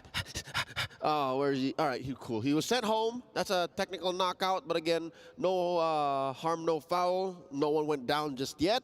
And Curtizi making it first, and he is going to see all of this first wave. Saigon too, so yeah, that's just about, what, one small minion that Curtizi's up ahead. They're trying to get level 4 as soon as possible, but it looks like RQ hit it first. And PFL in position. Hades steals it away. The second time he's done it in the series alone. But JPL finds the King of Lifetime on towards the correct target. Luis without the power of nature as well. They don't even get the opportunity to get the return on their investment. Didn't even go for the flicker. I think a part of Luis knew that he was going to get hit. There's a lot of ults. maybe hope for a few more battle spells, but he did force JPL to get the kick in. Now Gusta Lagusta solo killed underneath tier 1. The shadow kill committed there by Hades. Great punish by NIP Flash, right? After finding these plays, and especially when you have that man advantage, you're just looking around to see if you catch anybody slacking, and unfortunately, that was in the gold section. And Diablo, from what we were expecting him to play with the Benedettas, the Paquitos in the previous times, now he's on Ruby. It's for Takashi, I guess he was hoping for a little bit more. Yeah, but of everything that NIP Flash brought to game number 2, that might be the question mark. For me personally, I'm like, whoa, why? Why the Ruby? Now, Curtizi popping the Death Strike, forcing out King and Saigen to respond. Man, this is tough. Outranged RQ Akira JPL. Yep, it looks like he just got caught out of position. Way of the dragon onto Gusta Lagusta really doesn't matter. Still falls down at the end. Looks like Luis finds the trade and the revenge for earlier. All right, that doesn't really close the gap just yet, but it allows for RQ Akira to get more farm around. If you'll remember, about a minute back, King can't even cross the river. Now Takashi in trouble, 2v1. Oh, this is not good. Hades, he can easily pick this kill up. They're trying to isolate that way, but on top side, Gusta Lagusta ends up dying again. He ends up getting stunned. Without any purifies, he won't be able to make it. King looking to try and find a trade anywhere. JPL will get a... Oh no, the kick doesn't come through. He gets hit by the energy eruption just before he can pop it off. Imagine, even if King is one of the chunkier members of RQ Akira, if you get kicked in that tier 1, especially with how long the fight has gone, yo, best believe King will be dead. Absolutely. This is going to be a fast turtle for NIP Flash. Still riding off the momentum off of JPL's initial kick. But man, we haven't seen any of these tier 1s collapse just yet, or at least melt away. Oh, hold on. Hades is dead. He just goes down. Great wild charge from Luis, catches him in the middle of the animation. Yep, the turret actually tracked him with that one last basic attack from the major objective in mid. Now JPL trying to get out of dodge here, going through that Guardian's barrier, checking out the items. That's tough, man. It's just Saigen actually who's able to breathe for RQ Akira. And of course, Luis by a small margin, but you don't want your roamer to be up ahead. Like, that's the last role you want actually doing well. Oh, considerably annoying, but what can you really do about it, right? You'll take any of these kills and you'll take as much gold as you can. It's always greatly appreciated. But still, when you're up against a carry, no matter how scaled up you are as a tank, you will eventually die. All right, I was just looking at JPL, and we were talking about how only fast comes up really quickly. Dude, all it took was a little shuffle for him to get it back. Look, I mean, the changes on the fast rate. Wild charge comes through, JPL should be able to make it up. He's got it back again. He's got it back again! I'm telling you, I did the math on this, right? And especially with those one-trick ponies on Cho EXP, he can get 2 rotation, he can get 2 triggers of his passive now. It's so easy to hit. I want to see his mid-game items because I'm just imagining Thunderbelt on a Cho. Right, imagine that. You're stacking only fast, you're stacking those enhanced basics, and you're getting permanent hybrid defense. Here we go. Item check on him. Corrosion sight so far. On to Vanix in mid. Takash dueling with Hades. He's fine, he can afford to do that. Starlium Scythe onto Gusta Lagusta. So he's hungry, but he's eating okay, you know what I mean? Yeah, it's not like he's dominating this lane as well, and let's not forget he's... Whoa, hold on. JPL in some trouble, gets pulled back by Shadow Stampede, forced to flicker away as Gusta Lagusta ends up getting chunked by Curtizi. Nobody ends up dying here, but yeah, let's pull it back, right, for a moment, because as Hades is going to be able to take this turtle down south, Vanix is actually 2 levels ahead on top of Gusta Lagusta. Yeah, again, gold might not be his biggest problem, it's actually EXP. The 2 deaths on this Harith early on cost him that XP loss, cost him the dire position he's in right now. I mean, he still has his turret, right? The map isn't as small for the Harith as it could be right now if NIP Flash were a little more aggressive, but they don't need to. Actually, they're just calling the shots. They're happy to keep it at about 2,000 gold ahead here. Yep, it's the cold calculation. This is the Singaporean, traditional Singaporean playstyle, which is kind of uncanny looking at NIP Flash, who has like a Hayabusa, and as well as the traditional, signature JPL Cho with they like to be aggressive and like to snowball out of control. I call it Singaporean fusion. Singaporean fusion. It's traditional, but it's up to date. You know, it's a modern day fusion. There you go. It's for 2024. You know, the kids love it. Oh man, call it Singaporean fusion. Singaporean fusion. All right, that's something that might actually stick. We'll see with their community, but here comes the wild charge. JPL still trying to get on there. 3 hits of the G couldn't go, as well as a Shunpo gets him out of there. An interesting play coming up for the side of RRQ Akira. Nobody else wanted to flicker. Got hints of Filipino, a note of Japanese. Oh. That's Singaporean fusion for you. In control still, about 3,000 gold ahead, give or take. Oh my God, did Hades just committed Grand Theft Orange? He's just utilizing the space. RRQ, if you want to stick together like the kingdom that you are, we're gonna start stealing your resources. They gotta be together, man. More together than ever, because I think that's one thing that Gusta has been able to do. Oh, wait, what the gosh? All right. He hasn't really been able to dance on his sword. Ain't no good Zaman Force just yet. They've always been defensive Zaman Forces. You know what? You're right. And I think it'll... Oh! Cortese gets Gusta Logusta before he can even respond. Especially once he literally just hit his power spike. He got one item and it was like, all right, let's go. Let's blow him up.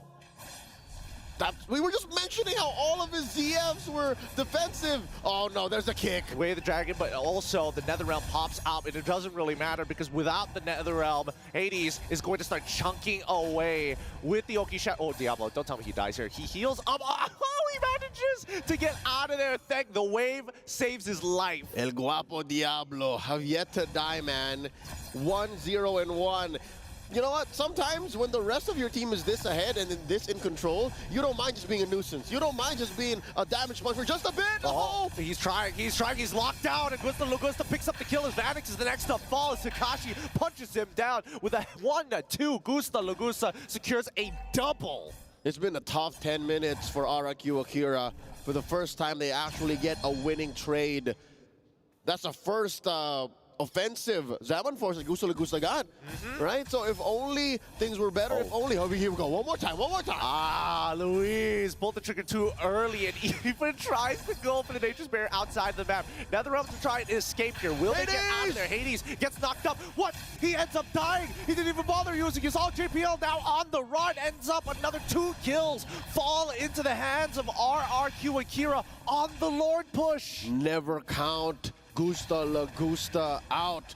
I was first made familiar with this young man in M4 in Jakarta, and here, all the way across the world in Riyadh, he's showing us, hey, I'm gonna lose the early game, but after my power spike, best believe I'm gonna make you pay. They're still defending though. They're still on their back foot, but it's looking great for RRQ Akira now. They are down about 1,500 gold. What's the items looking like?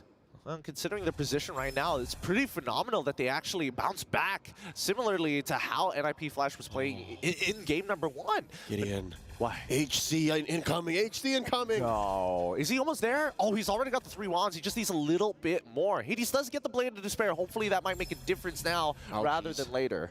Ouchies. Yeah, that's definitely a power spike for the Hayabusa.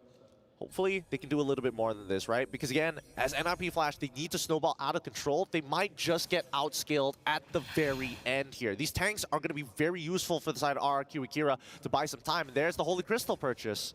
Oh, Lord, he's full-on Harry Potter now. Oh boy. Gusta, you're a wizard. Vanix working on this turret. Takash spots him.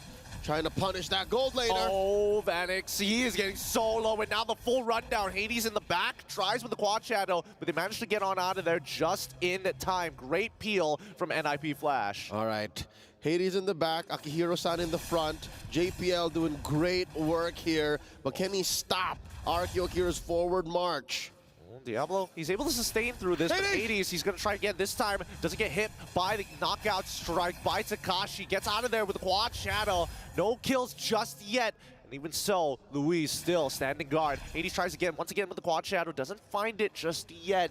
Despite it all, he isn't the Warcry user. He is the Lethal Ignition user, so he has to take these trades according to that talent. Yeah, it's full-on burst. It's not the sustainable kind of Hayabusa where you don't mind the fight going 10-15 seconds because you have that window of opportunity where even your basic attack is lethal.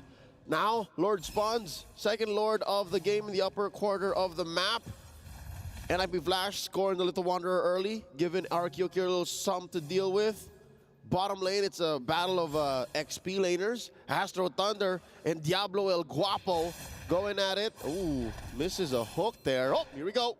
Well, he should be fine unless we do see Gusta Lagusta get into the fight. Sagan ends up dying here. LaFell might just be onto something on this one. As much as Assassins get countered by the Netherrealm, if it's forced out early, man, these Assassins, they can really push your buttons. Feathered Airstrike from Curtizi, trying to deter the rest of the members as NIP Flash just target down King, stalling this out. And they want Louise as well. They're going to find as many as they can. But here comes Gusta Lagusta with the Holy Crystal, able to start cleaning up, finds the double kill, and as well as Vanix.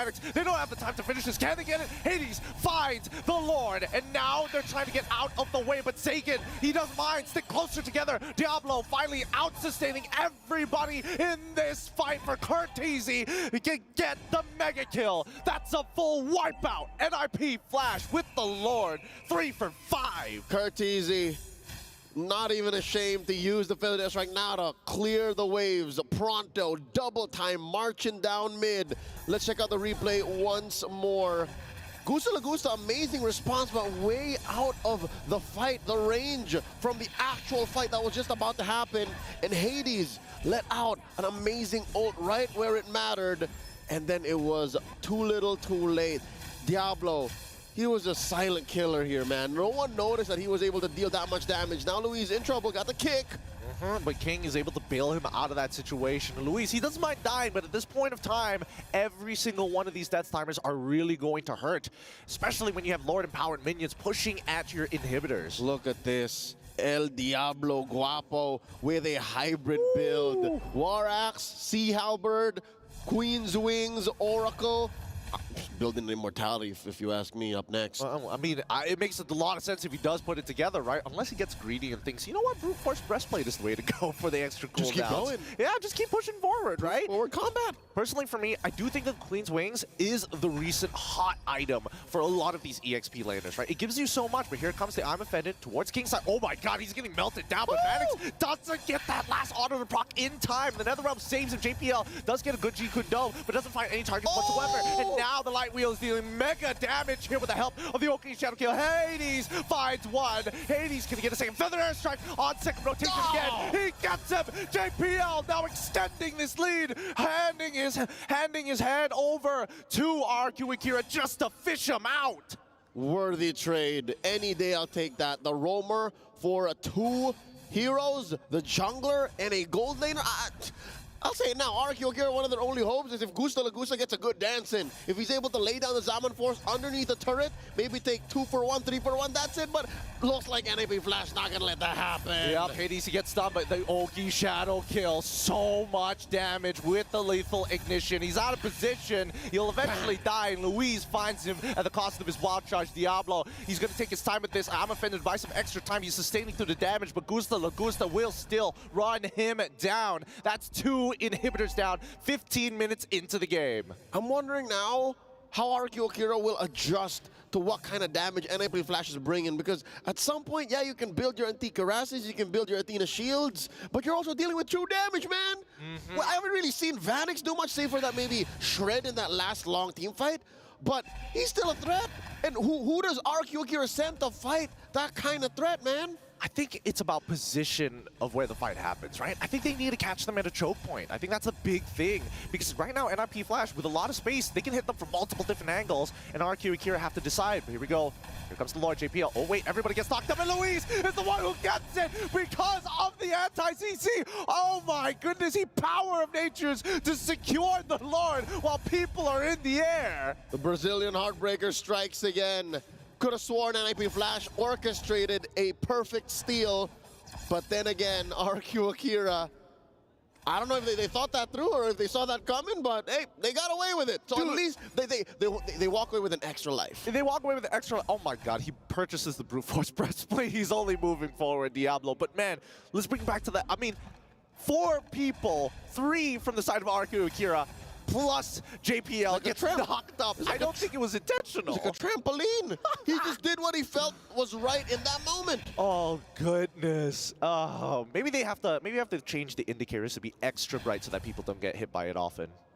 I'm okay with the way it is. Really? It's an art. It's an art dodging those Lord skills. Even though the Lord technically is blocking it. I mean, this should be a clean defense for the side of NIP Flash because Diablo and Hades have been pushing mid and bot at the same time. Wait, hold on. They're not. Wait, where's the rest of the team? They're getting canceled. Cortese is purposely canceling all on time. Here they go, Takashi. It's all up to you with the help of King. They almost make the backdoor happen, but the defense is strong. And RRQ Akira now chasing down these backdoor fiends. Here we go. That's the last shadow he's got. Can they catch him? The burn wasn't outside and gets a kill. Nicely done. Nicely done. A good call by NIP Flash. They saw the angle, but the punishment that RRQ Akira had, at least they responded in time. Oh, wow. You see here the veteran wiles of RRQ Akira. They are not an MPL, Brazil, and Latam all-time champion, if not for their late game awareness. Check this out, man. They might be able to at least take another inhibitor? No. Maybe threaten an end? No, they can't end for sure. Cortese has the feathered airstrike. He's just spawning. He's just dropped it down just to show them, hey, this is our landing strip. You better not walk any further than this. But at least now they're starting to take some really important smaller objectives, like the purple buff. From nigh endable to penetrating down mid.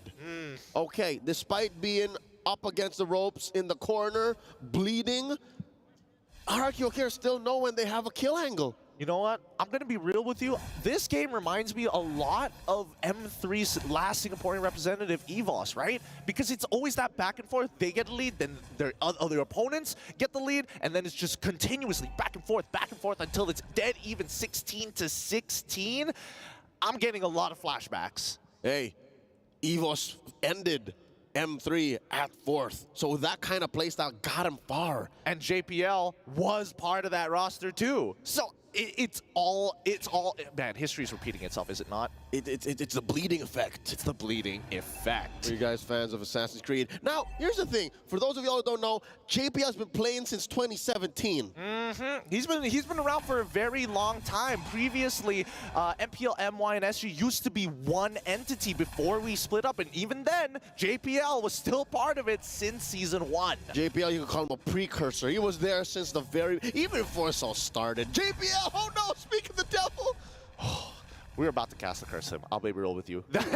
we were talking about it a little too much, man. Yeah, we were teetering on the edge here. But now RRQ Akira. Now I'm scared to talk about RRQ Akira, especially in such a high-stakes match. Woo! Like, they need every point they can get here.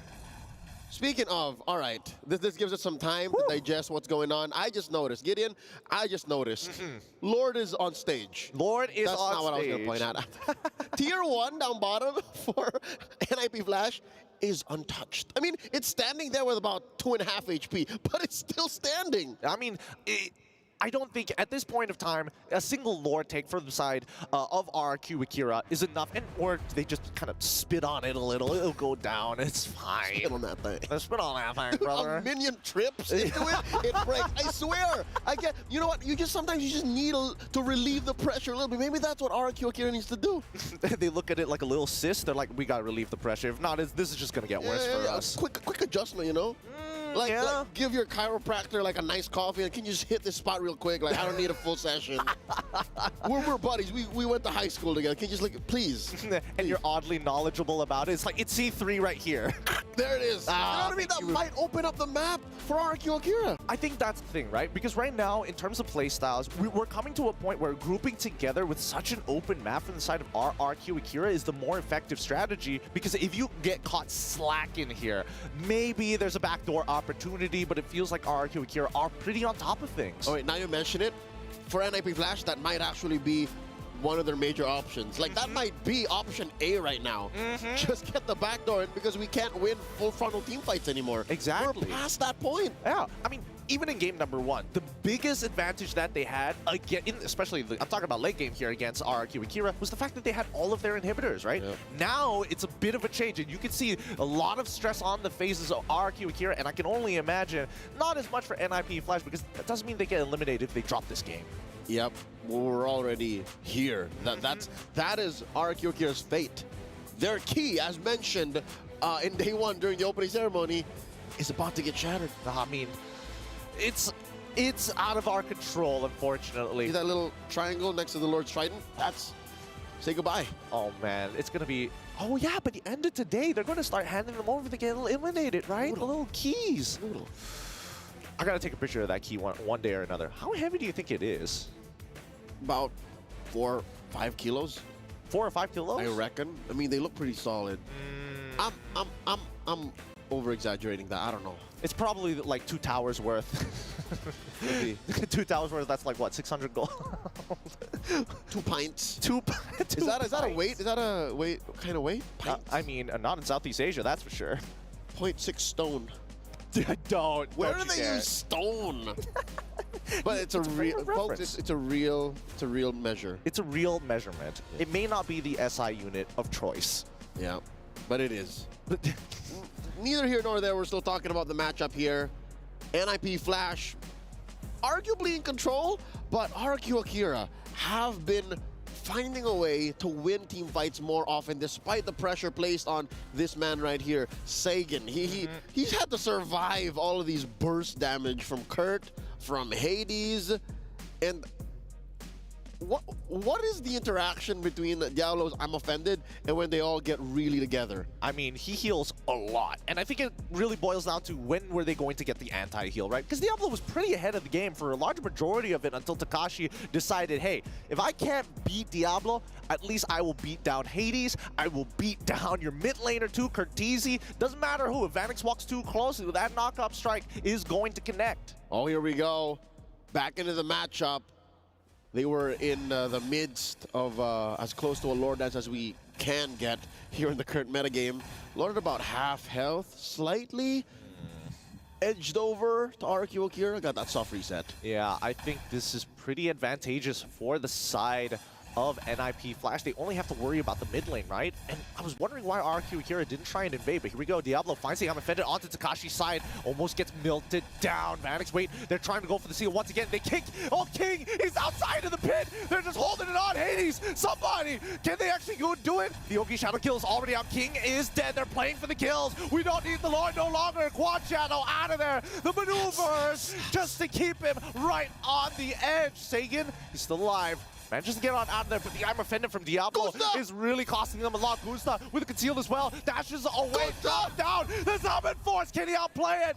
Comes back up the Winter Crown. Nah, Vanix puts him out of his misery, and that is going to be the GG push. Here comes the rest of NIP Flash to close it out. Their fate is sealed. A sweep by the Singaporean champions, putting on a showcase of Singaporean fusion, a playstyle made popular by their small but very powerful region, coming up on the world stage now. Thank you, obrigado, and GG well played to RQ Akira. Yeah, that was a phenomenal game, honestly. Both sides bouncing back and forth. But unfortunately, I mean, I had a conversation with Hades previously, and he was saying that my team, I believe in them because this is the time that I see that everybody wants to put Singapore on the map in the MLBB competitive space. And they gotta. I need to get a confirmation, but I do believe this puts NIP Flash right into knockouts territory. This may have the bracket. This may have confirmed them. Yeah, top of the bracket in Group A. Spicy. And to think we all pegged EVO's Glory to top this. Nah, y'all forgot. Y'all counted out NIP Flash. Don't do that. Don't do that. Not to mention Akihiro-san. Not to mention JPL. He's been playing basically forever. Consider when MLBB Esports became a thing, he's been playing since. He's been playing since, right? He is what we call a legacy player. And honestly, if they were going to induct a legend, I think that JPL very much qualifies. I put him in my top 10. Ooh. I put him in my top 10. Come M5, go watch that video. Don't tell me you're going to start a fan club for him in 2. Don't make me. The JP Lunatics? Oh, yeah, I got the name for you, buddy. Hey, Moon just came back, so, you know, Moon Addicts is still on the table. It's still possible. Let's see how many people are going to be excited for this upcoming interview. It looks like it's Diablo. Can't confirm there is a Diablo fan club. Let's go to Dawood Sandstorm and Marakino on stage. NIP Flash is moving on to the next round. All smiles here from Diablo. You guys are the first team to move on to the knockout stage. I know you're really happy right now. Can you describe to us what's going through your mind right now? How are you feeling? Definitely very happy to survive this group because initially when I first saw it, I felt that everyone has an equal chance, and we proved that Singapore has just a little bit more chance than them, so we made it through this stage. Yeah, and kudos to all the teams. They all fought well. None of them are easy for me, I feel. Yeah. And for sure, you're the team to look out for because now you swept your team, so all eyes are on you guys. Yeah, that's definitely going to add quite a lot of pressure on your shoulders. But I do have to ask, during that first game, it was incredibly close. You guys were a little bit behind, but I want to say the tables turned rather when it came to that Lord steal. So can you take us back to that moment and just tell us what happened the second that moment happened when the Lord was stolen for you guys? Definitely, even though we weren't in the lead because they were in the lead, but we didn't give up on trying to take much of this because it's all about the macro game right here in internationals, and we trusted in our jungler to steal the Lord, and he did. Yeah, that he did, and I think we saw it multiple times, not just the one time steal from your jungler, so very well played for you and your team. You guys are considered the all-star team of Singapore. For sure, everybody in Singapore right now, they're cheering at home. They're so happy with today's result. What exactly is NIP Flash's, what's your, not just your goal, but what are you out to prove in MSC 2024? Because back in M3, Evo's got top 4, right? So everyone back at home wants Singapore to replicate the same thing. So here we are right now trying to replicate the same thing, and even maybe, if God allows, we might even go further. Yeah. With your performance, there's a high chance that you will get the podium finish. Congratulations once again, Diablo, and to NIP Flash Singapore. You can celebrate for now. They're going to be moving on to the knockout stage. We're going to break it down for you, so we're heading over to our panel. Oh.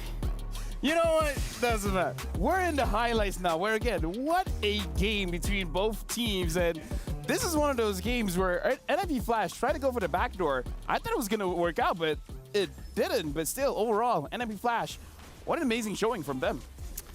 You know, there were so many parts in this game where in the Philippines we call it throwable. We just put able in. No, same. Throwable. So many times it was throwable, and if you're a Singapore fan or fan from Singapore, you're definitely going to be shaking your head over some of the decisions from NIP Flash in the latter parts of the game. Despite them already being comfortable, because we know for sure that winning game 1 was all that mattered, but winning game 2 cements their spot at the playoffs. This one kind of made it shaky, but Courtesy showed up, Hades showed up as well.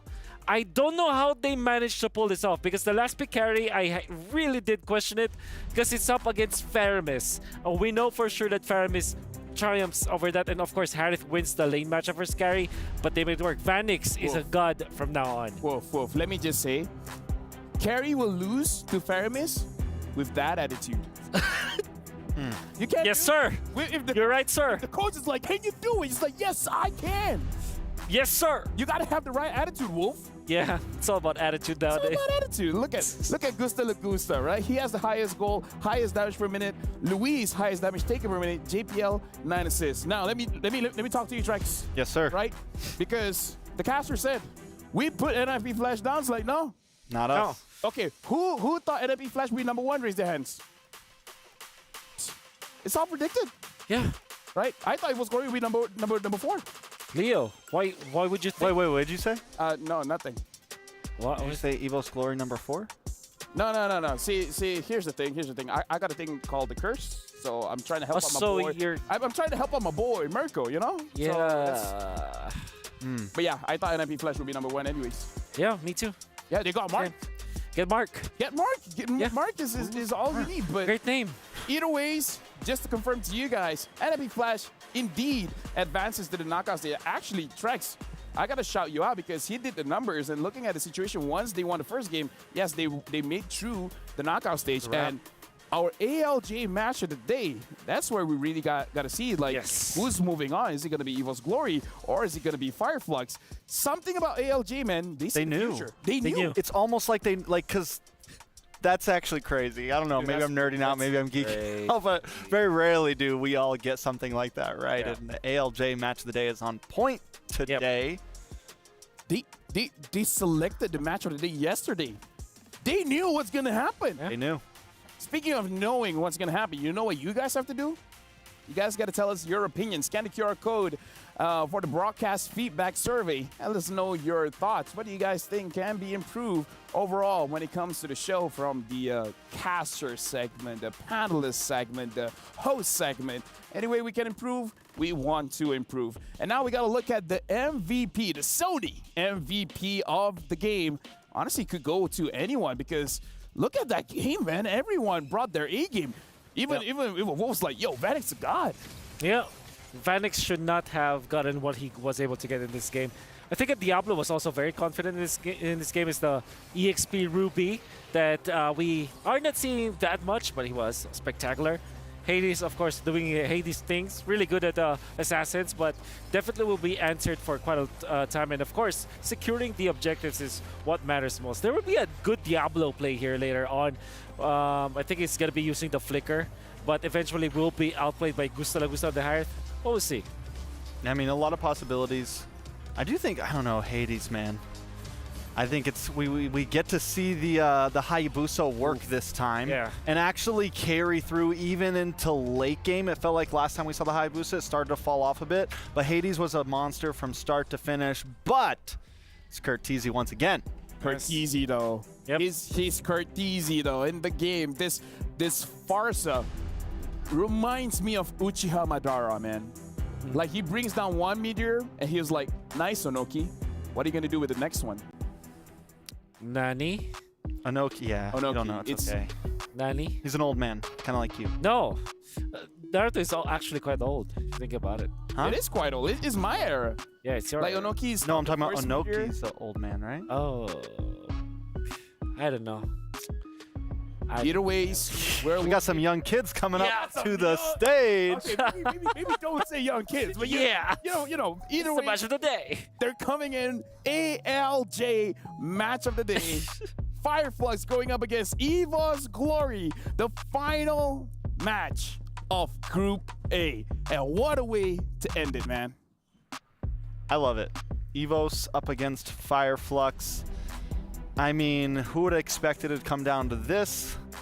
And which way is it going to go? If it goes, and just to kind of lay down the groundwork as well, if it goes 1-1, we go to a game 3, right? Because both of these teams sitting at 0. We need someone to do something. And with that being said, we're going for a short break. But after this, Fireflux going up against EVOS Glory.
لحظات البداية عاشت معنا. كنا نحسبها وقت للتسلية بس. نحسبها بس ذكريات.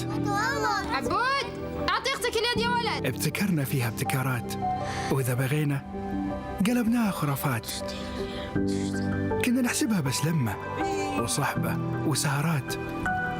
انتبه انتبه نوب ترى نوب. لكن كنا نشوف عالم ما حد يشوفه. بديت أشغل وقتها بشيء يفيده. الله عليك على الهيد شوت. عالم كبر وعاش فينا. عالم الحماس فيه يوصلك كل مرة لحلم أصعب بس ما يصعب عليك. بارت معك وين ما تروح.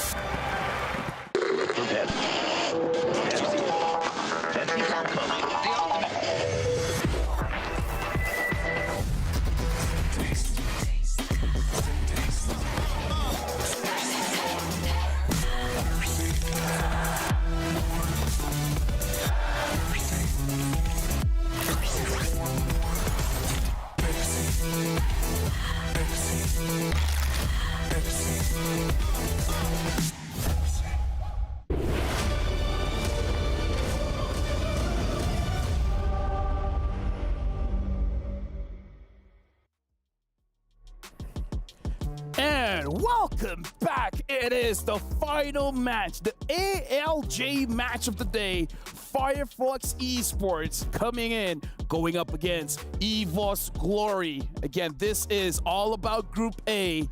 This is the final match. You guys are still here with me, LaFell, as well as Wolf and Trex, where we've been analyzing all the teams today. And I gotta say, if Group A represents what's gonna happen in Group B, C, and D, we got an entire tournament in our hands because it could really go either way. Yeah, just about every group. I mean, at first, we all saw the 1-1 format, the best of two, and I maybe questioned a little bit because it's not what we're used to. It's not what we're comfortable with. But I do feel like it's kept this group down to the line and could probably be the same way for just about any group. What I always say about best of twos in any other tournament is that every single game matters. Like winning 2-0 is like almost winning 2 series over just, one. And being 1-1 is almost as if you lost actually a series. And being down 0-2, it definitely means like it kind of feels like you lost 2 series in total in a best of 3 setting. So that's how important a best of 2 series is. Just really. Yeah, honestly, now before going into the game, few fun facts here. Fireflax has used 16 unique heroes so far. EVOS has used 17 unique heroes so far. And Fireflax average game time is 15 minutes.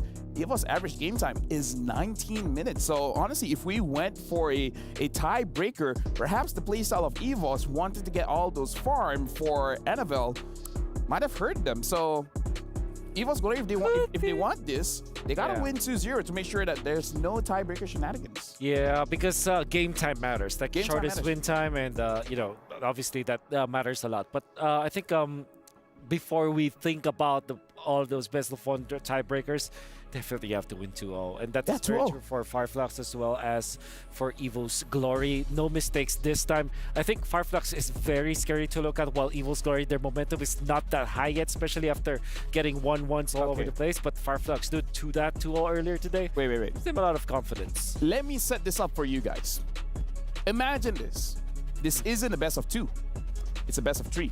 Because if they go 1-1, they will have an additional best of 1. Yeah. And the one that will win will actually go through. So we've evolved from best of 2 to now being a best of 3. Imagine that. It is actually a best of 3. Right? The match of the day is actually a best of 3. So you just have to play a best of 1 twice. Oh, I mean, you have to win a best of 1 twice. Now I'm confused. That's okay. It's a best of 3. It's a best of 3. That's ALJ match of the day worthy. Where if it becomes a 2-0, then that's it. End of story. 1-1, going to a third game. Wise words from LaFell. In life, everything's just a best of 1. That's how you got to look at it. Just focus on the one game. What I learned most about LaFell is that he thinks that lane matchups are just a matter of attitude. Yeah, and honestly, right now, I'm sorry to cut you off there because we will be going straight to the stage. And we are back, ladies and gentlemen, after finishing our 3rd series of the day, after seeing NIP Flash taking that #1 spot in Group A here at MSC 2024 at EWC, after eliminating RRQ Akira, and we finally have the first team qualified and the first team eliminated, Mara. Now we have two of the final teams in Group A who will duke it out against each other, but only one of them will have the chance to see the world. We will start off with the Bastion of Turkey. They're coming in here in the Amazon stage all fired up after they're sweeping their opponent earlier. Their stage rivals are RQ Akira, but now they're off to prove themselves against the last hurdle. Now let's welcome once again Fireflux Esports.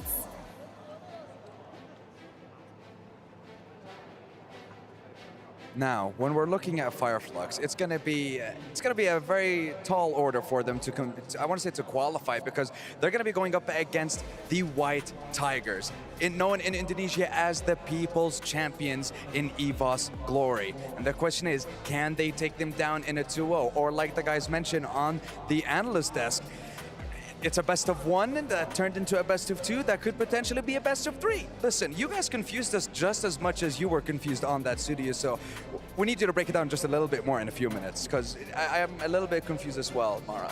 Now, I was talking to one of the members brands of EVOS Glory, and even though this will, well, it might hinder them from going forward, there's a potential chance that there might be a tie later on. They're not feeling nervous at all. They have a lot of respect for Fireflux Esports, but they said they're pretty confident right now.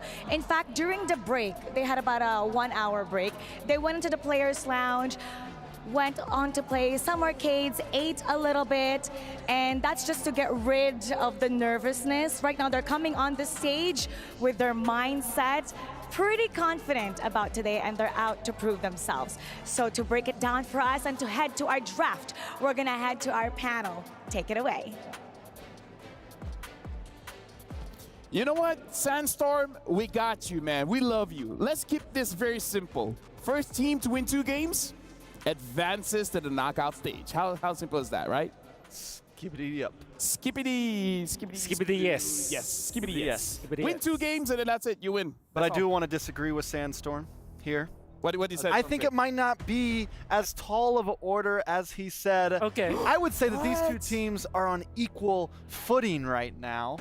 Okay. I just want to put it out there. Fireflux are not slumps. They are not teams that we can just count out. They have been back-to-back international show-ups. No. Here's the thing, Wolf.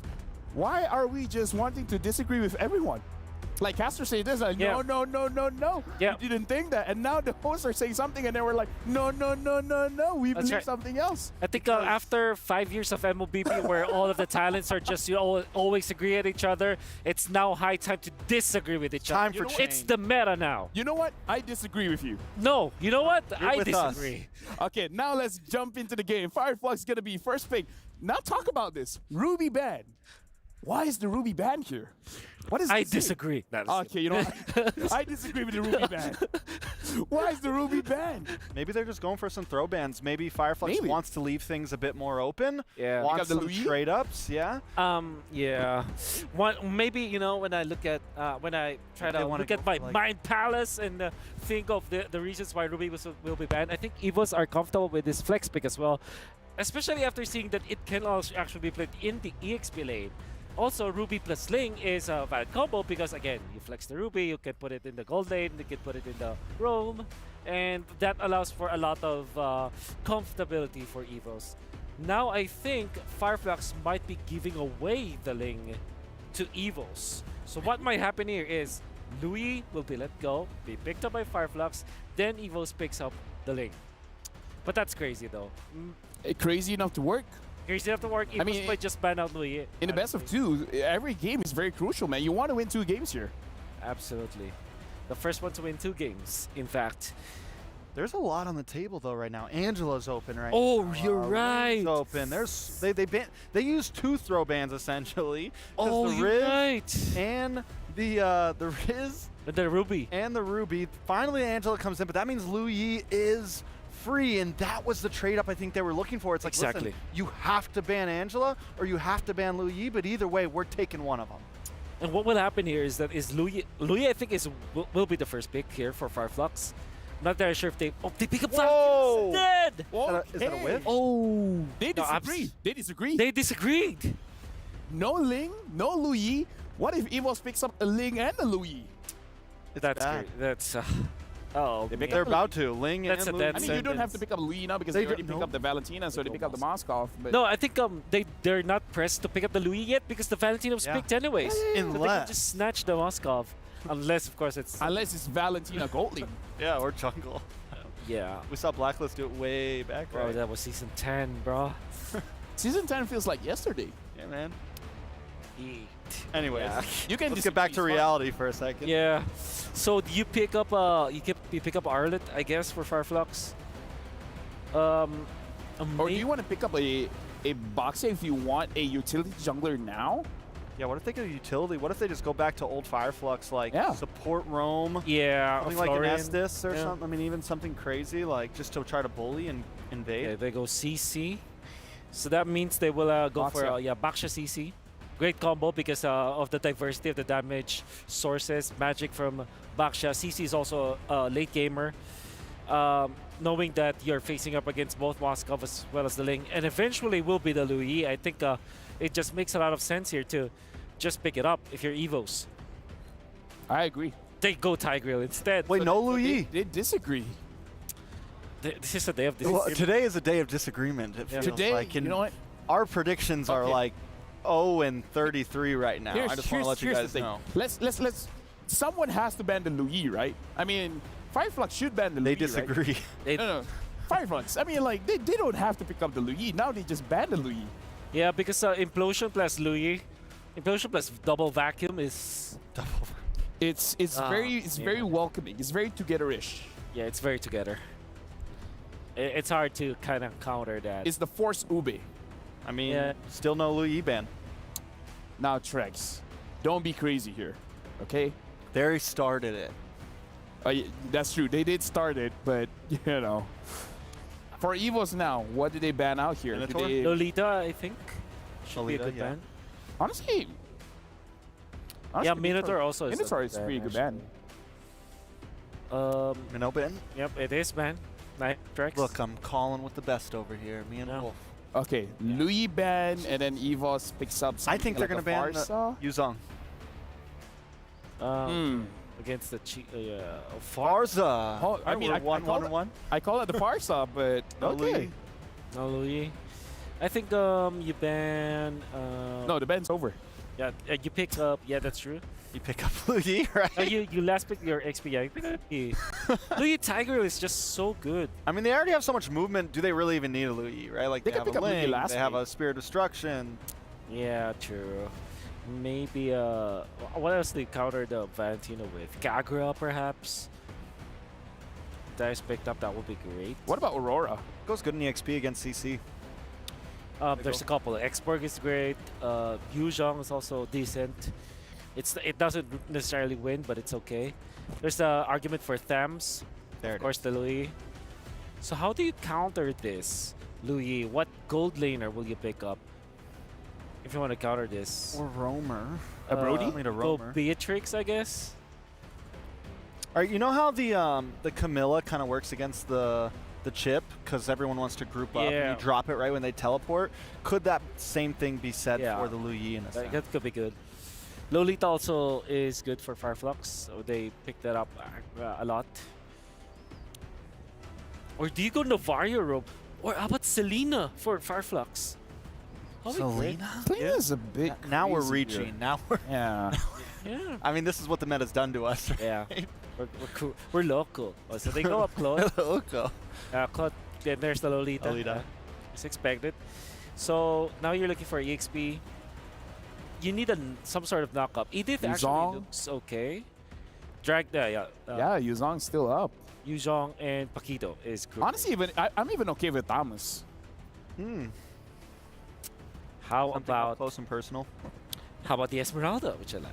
Now you need kind of front line. Bats is great, actually. Yeah. Yeah, Barris gets picked up. So So yeah, we move on. Fireflux. Oh, Evos will win game 1, right? yeah. They have the Louis. You know what? Louis still 100% win here, just in case of our casters. You know, we just want to keep you guys up to speed. But will Evos win this one? Because, casters, I'm throwing you to our first best of 3. And we will safely catch. Thank you so much, LaFell, Trex, and Wolf.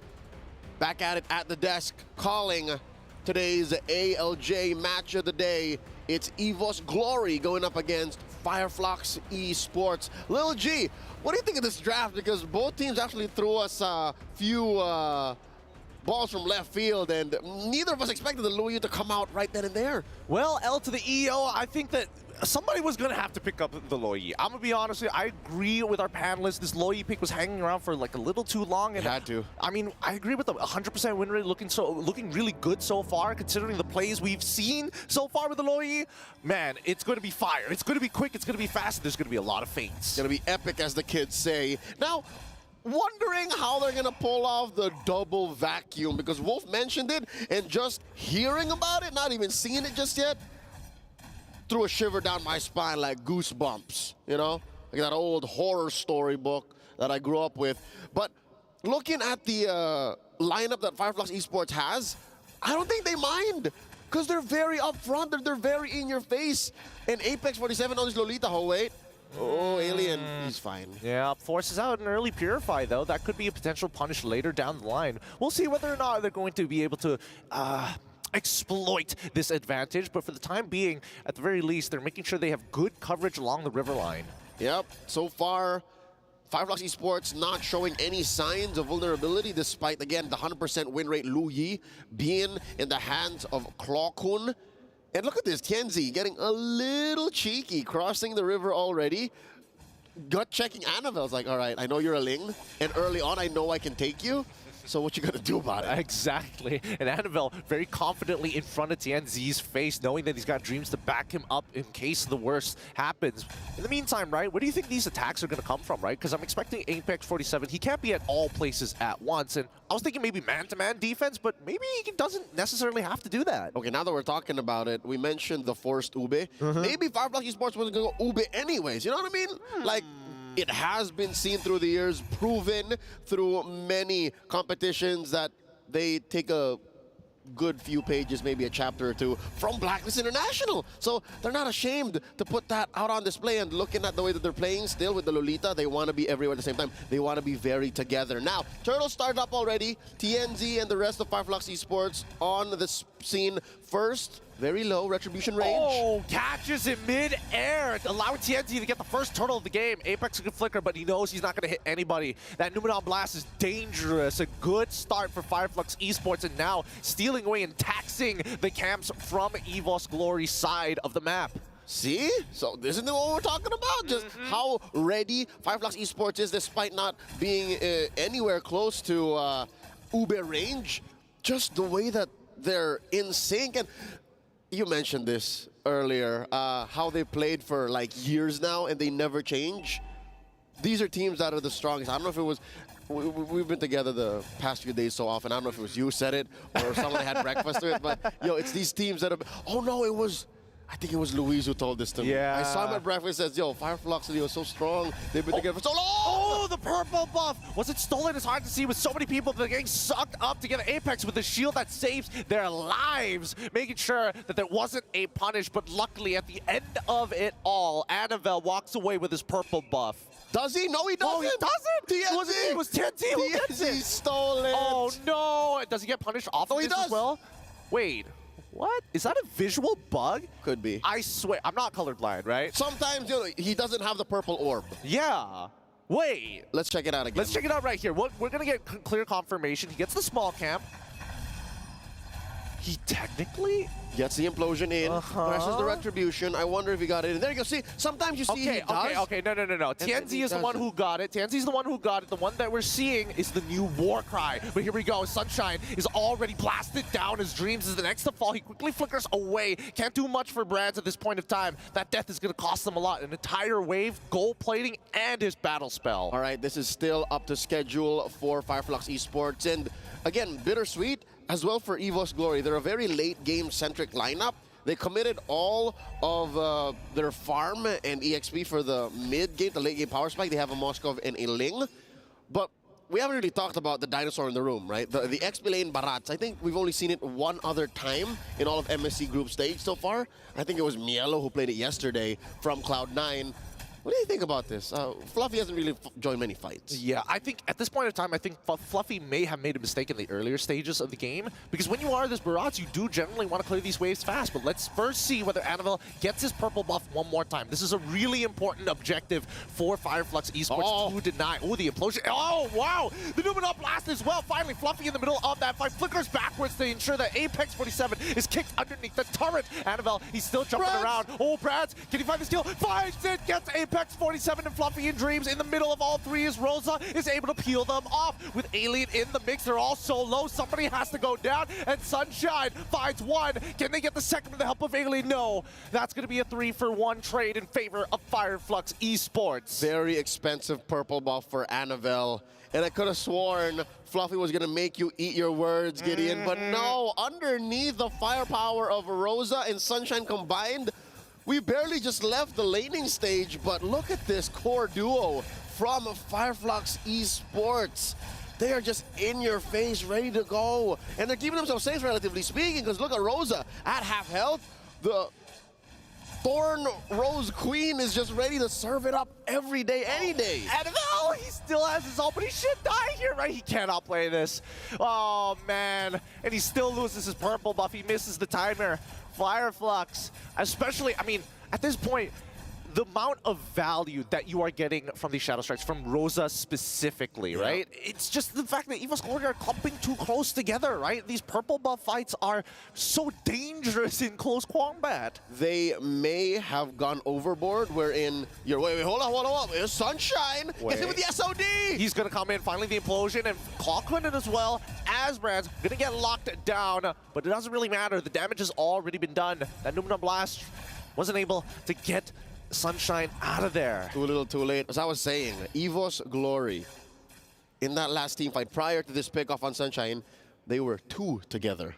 Way two together, man. Yep. There's very together, then there's two together. Yeah, I mean, they got to be really careful, right? Oh, can't mix up the definitions here. Apex bouncing back the correct targets, but Fluffy not really getting too much. Here comes Dreams, finally knocking Rosa back in. He can't get out, and Annabelle is able to secure the kill. Tianzi quickly running away afterwards, and now we are finally seeing Fluffy unlock from this lane, willing to sacrifice waves because he knows that CC is going to be a little slow to clear them up. Yeah, but all this while, Alien going in, clearing that first turret, gonna open the map up wide open, give Annabelle something to work on. Luckily, this is something Annabelle can do. This is one of the strengths of a Ling. Even if you are on your back foot, you can defend. Sunshine in trouble! Oh, he's going to get hit. Dreams, a little late on the trigger finger there. Yin Yang reaction connected, but wasn't enough follow-up. Clockwood might be in some trouble. Tenzi's gonna get pushed away here. There's so much peel to go through. Yeah, but also a little too bold for Tianzi. Going 3v1 this early on, I know that he can, right? Mechanically speaking, the Boxer could kill the Lohi, but there were three, dude. It took him 2 seconds to say, never mind. Yep. He even committed the retribution as well. It's just like, I've already committed, right? I gotta get my money back somehow. We're here. Oh, here we go. 6 more seconds until we see Tianzi actually get his retribution back online. Annabelle still holding on strong, but he's leveled down. Now, Fireflux Esports continuing to control this space, and Fluffy, he's just taking, oh my goodness, he is absolutely eating so much damage, just soaking everything he possibly can. And the Numenor Blast already hits 3. Clockwood is going to fall down. Sunshine finds one with Rosa, getting the second. And they're going to completely give up the neutral objective. This purple buff needs to be rushed out before Tianzi says hello. He doesn't have the retribution, but it doesn't matter because Annabelle does. He quickly gets on out of there with the Tempest Blades. Finch poises and says, hey, I'm going to start pushing the bottom side, and Fireflux going to chase. Come get me, says Annabelle. It's been a tough past 5 minutes for EVO's Glory, specifically Annabelle. Man, they got a little mini game going on within this game 1 of this series. It's like Charizard in that little corner. It's like, okay, there's the rest of the map to deal with. Can I get the purple? Because I need it. That's just the nature of the beast here. I'm a Ling. 3v1 on Alien, who, by the way, rarely leaves his lane. Like for the past, 9 minutes of this bout, he spent a record 30 seconds out of top lane. Well, here's the thing, right? Because of those 30 seconds that he slowly accumulated, he is significantly ahead of Barats, right? He's been getting farm from fights, from lane, and it looks like the Lu Yi's map folding abilities. Oh, wait. Sunshine gets out of there with the BMI. Quickly has to use his Purify as well. Clawkun is looking to finish them off, but look at the mid lane, right? We are seeing that Brands on the same, receiving the same type of punishment. They trade Marksman for Marksman, and now, does it escalate further? No, Rosa just doing Rosa things, making sure that they get taxed whenever they make contact. It's a little more painful for Brands. He died inside his base. Oh, what is happening? What is happening right now? It feels like Brands is trying to recover from the previous game loss. I mean, they've been just going like 1 win, 1 loss all the way through the groups. That's just how EVOS Glory is, right? That's their characteristic and their run in Season 13 as well. But they don't have a whole season to do this. Now they're going in. Genzi, he's going to get pushed in towards the purple buff pit, but they're just going to give it away. It's not worth fighting for. Wait, Annabelle, he still has the Blade Tempest to get on out of there, but the Numeron Blast does connect, but not enough. Cancelled very early on by Fluffy. That's a buff worth fighting for. Annabelle, did he get it? No, he didn't. Oh, no. It's not even worth fighting for It's anymore. tough. Oh, wait, he spits him back into the wall against Apex 47, and now the full team is going to start scaling down to get the space. Implosion looks good, but it doesn't matter because the damage is even better for Fireflux Esports. Ooh. Alien ends up going down as he tries to zone out the back line, but Annabelle is able to trade back too. So at the end of it, it's going to be a 2-for-1 trade in favor of EVOS Glory. It's a fadeaway Hawk to a 360. Oh man, he's just spinning on that thing. I didn't know that mechanically that was possible because again, in the past 2 years, you rarely see a Barat with a flicker. You usually see a Barat with a retribution. So seeing him go, Detna's welcome, flicker back, throw you into a wall that previously wasn't there from the previous angle is a pretty impressive go. And now, EVOS Glory, the map's opened up for them. They're on the offensive. And this is why Louis is so good. Annabelle just chasing these kills. Blade of Tempest already coming out. Oh, the Numeron Blast does connect out to 2 though. Retribution committed out to Annabelle with no Finch points. He's in trouble. TNT, he wants to get the kill. Fluffy says no. Tries to split him to Rosa, but Alien takes the shot for Rosa to secure Annabelle. What a team play as Fluffy falls to Alien. Call it a royal comeback. The Thorn Rose Queen.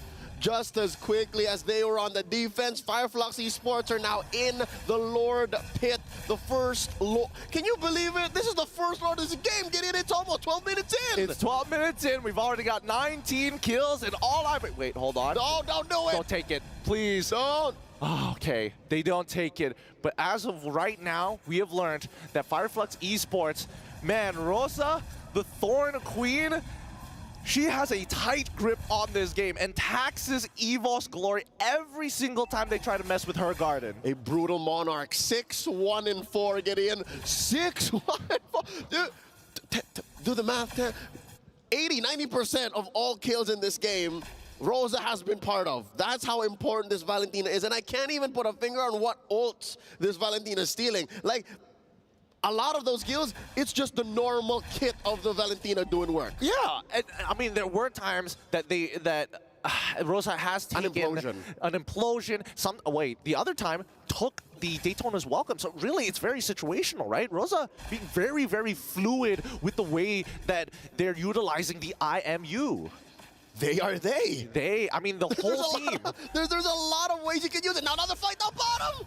Gets spit back into the wall here once again. Taking it slow, but it looks like Tanzi, he knows he's out of commission at this point of time. Pops the Tortoise Poissons, prays that the rest of this team can get 2 inhibitors at this point of time. Tanzi, he's not going down. He's not dead. Finally, he dies. Dreams flickers in with the implosion. The Purifies going to completely deny him his engage. Annabelle looking to trade back. With Nature already popped out, but oh my god. Apex says no. Keeps him in his place as the Lord is cracking down on that crystal. Hawken is trying his best to get as many yin-yang reactions as possible. Numeron Blast, it's 2, but that's an instant Purify back from EVOS Glory. This wave is actually working against Fireflux Esports, extending the range, extending the damage, and Clawkun looking to find anybody caught slacking. That bulwark ain't nothing, man. Up front is where the projectiles get stopped, but with the missile expert, it's underneath your feet. Apex 47 got swept out from under. That is straight up 30. Another Detna's welcome coming in, throwing him into the wall. Alien's in trouble. Can he survive? At least some of you goes down here. No. Fine, he's okay. Everybody seems to be getting away, right? It feels like EVOS Glory almost purposefully lets them get a little low to see if Fireflux Esports overextends to send a hand. I mean, they're almost 7K down. That's the best thing you can do, is try to wait for your opponent to make an error and punish them. But when you're staring at a base that's just one inhibitor left, I don't know what's left in EVO's Glory's arsenal except for wait till the late game. Well, at this point, the ultra late game. I'm wondering what Brands' items look like, because I saw him throwing some spears at a couple members of Fireflies. Oh, NFL! Can he get out of this? He's been knocked off of that wall. Tempest of Blades already comes. He dodges. He dodges. He tries to get in. Oh my God! Fluffy is now sent out of position. The care package has fallen into enemy hands, and even Rosa taking the blade of Tempest to get Hunt out of there. Zones them all away. EVO's Glory. Oh no! He's so fluffy. He died. The Lord spawned. I don't know if they want to take it or wait for this huge wave up top. Oh, they're going to try and end this. They're going to try it right here. The inhibitor is going to break. They're going to need a tank as much as they can. Rosa into the blazing duet from Sunshine. Absolutely annihilates the backline. It's over here. EVO's Glory crumble under the pressure. Fire Flux Esports are together. They are one. They folded that boy in half. Dreams is down, and so is the base. Game 1 goes to the Turkish. Gideon, I get it now why this is the ALJ match of the day. What a high-octane matchup from start to finish. Man, both sides just really going for the throat with each and every engagement we've seen. If there's a POI on the map, both teams will fight to the death for it. I can't believe that ended with just as few Lords. I think we only saw one. Pretty much. Yeah, the second one was just given up because they were like, oh, we already found 2 picks. Let's just close out this game. Just take the inhibitor, push in, and finish right then and there. Dude, yesterday wasn't Fireflux Esports' day. And again, EVO's Glory is known to take their time to get there. But they don't have the time, man. Like, right here, right now is where they gotta go. I mean, they can go even further, personally. I think they can push their limits even more so, because this is whether or not they qualify for the brackets, for the playoffs. But I don't think Fireflux is gonna let them. Look at how locked in they are. Let's throw it over to our analysts as we watch the highlights. Attention, attention, ladies and gentlemen. Lu Yi has dropped a game. And again, it's on EVO's Glory. They got the Ling as well. This is one of those games where perhaps playing a slower tempo didn't work out for them. And this is also the part where you know that a team is prepared. Fireflux Impunity, they are so prepared going up against EVOs in this case because they gave out the Ling as well as the Moskov. And of course, this Lu Yi that they answered with just one pick. That's going to be the Lolita, which we saw in this game was so effective. Apex 47 just shut down Anaval as well as Brands. Clockun had a lot of great time, but then again, you could see that they closed it out really well. But my personal MVP for this is Rosa. What a god. Yeah, Rosa the god right now. I mean, just a monster overall. It all started in the very beginning. First turtle, Anavel goes for the jump, Finch post to Finch post, and Rosa pulls out a implosion, pulls Anavel from the sky. I mean, just, it feels like Fireflux is getting better and better and better as all of these games go forward. So apparently the answer to the Ling is the CC as well. At this time, Alien got a lot of farm, ton of farm. Went up against the Barretts, which I understand why EVO's picked this Barretts up because they're gonna need a frontliner for both the Ling as well as the Moskov. It makes a lot of sense in the end, but CC is a traditional counter to the Barretts, so that lane is definitely going to be in favor of Alien with the highest GPM now. And then there's also that neat trick where you can actually counter the Ling with the CC. As long as the CC is keeping up with items, you know that the Ling is not gonna have a good time because of the curtain call. But again, I gotta say, as a Lolita main, I love watching Apex 47 using that Lolita, kind of making it so that any kind of engage, like even getting the yin-yang reaction or yin-yang duality or yin-yang this and that. Double vacuum, yeah. Double vacuum, triple vacuum, the skibbity suck it in vacuum. You know, it's like skibbity. The Lolita was able to answer a lot of problems that EVO's Glory had. Yeah. So EVO's Glory, I feel like after that game loss, because again, this is a best of 3. As long as EVO's wins the next one, they do have an opportunity to go to the knockout stage. But I don't know, that game would hit your ego, man. Like you got Ling, you got the Lu Yi, you got a Moskov, and you still can't take home the W.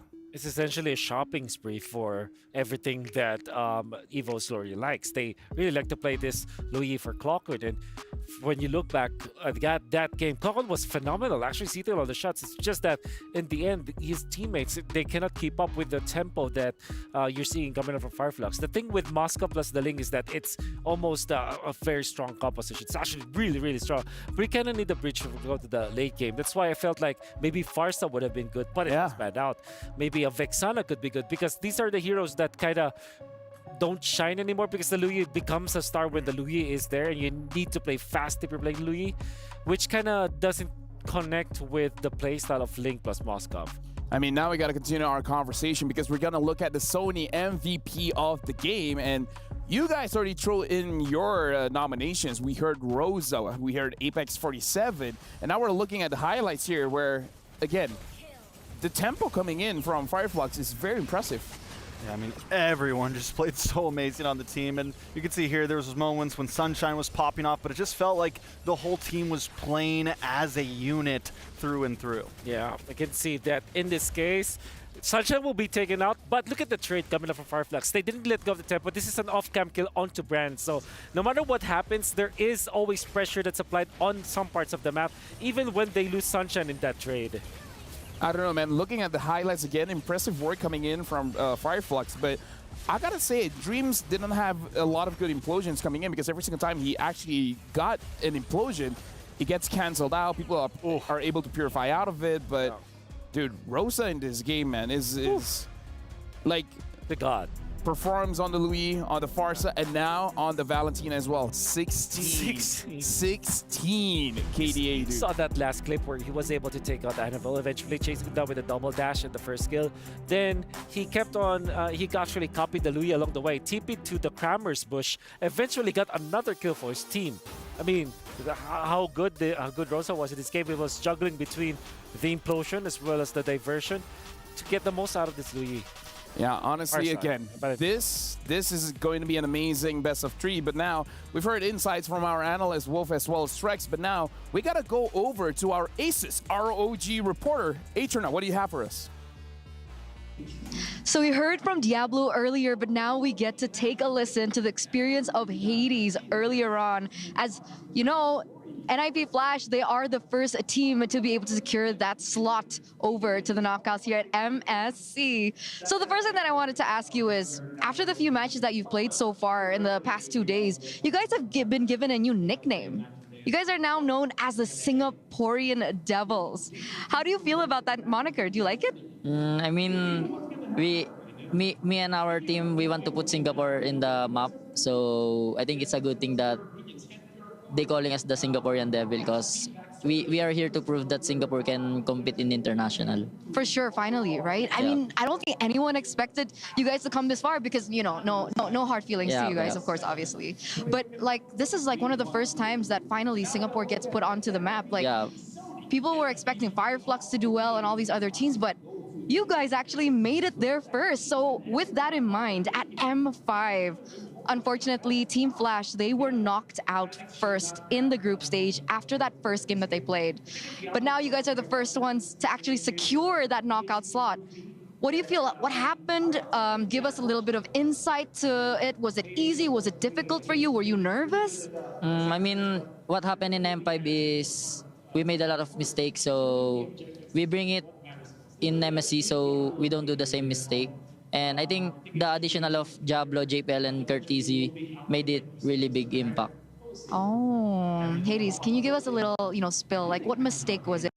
What made it different this time? I think the last time is we don't have really a good chemistry, but this team now is, I think we are pretty all close, so I think the chemistry is good now. I mean, we saw it, right? And there were so many moments where I'm like, whoa.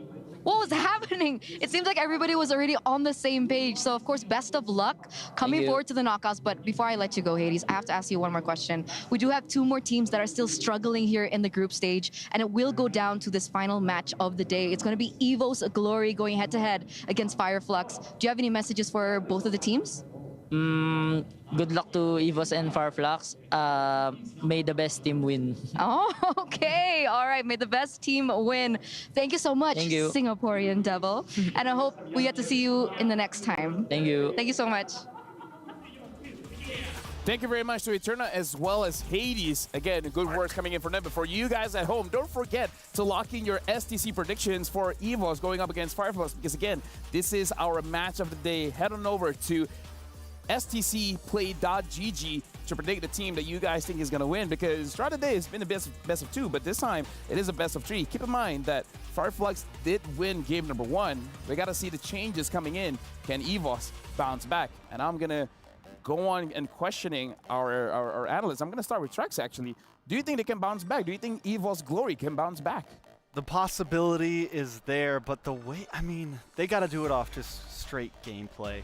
The way that Fireflux did that last draft with willingly giving up the Lu Yi through 5 picks, I mean, all the way to second phase, still didn't ban it. They knew that they were going to get the better in that game. You know, they came into that game very confident, gave them, like we said, they gave them so many powerhouse picks. Yeah.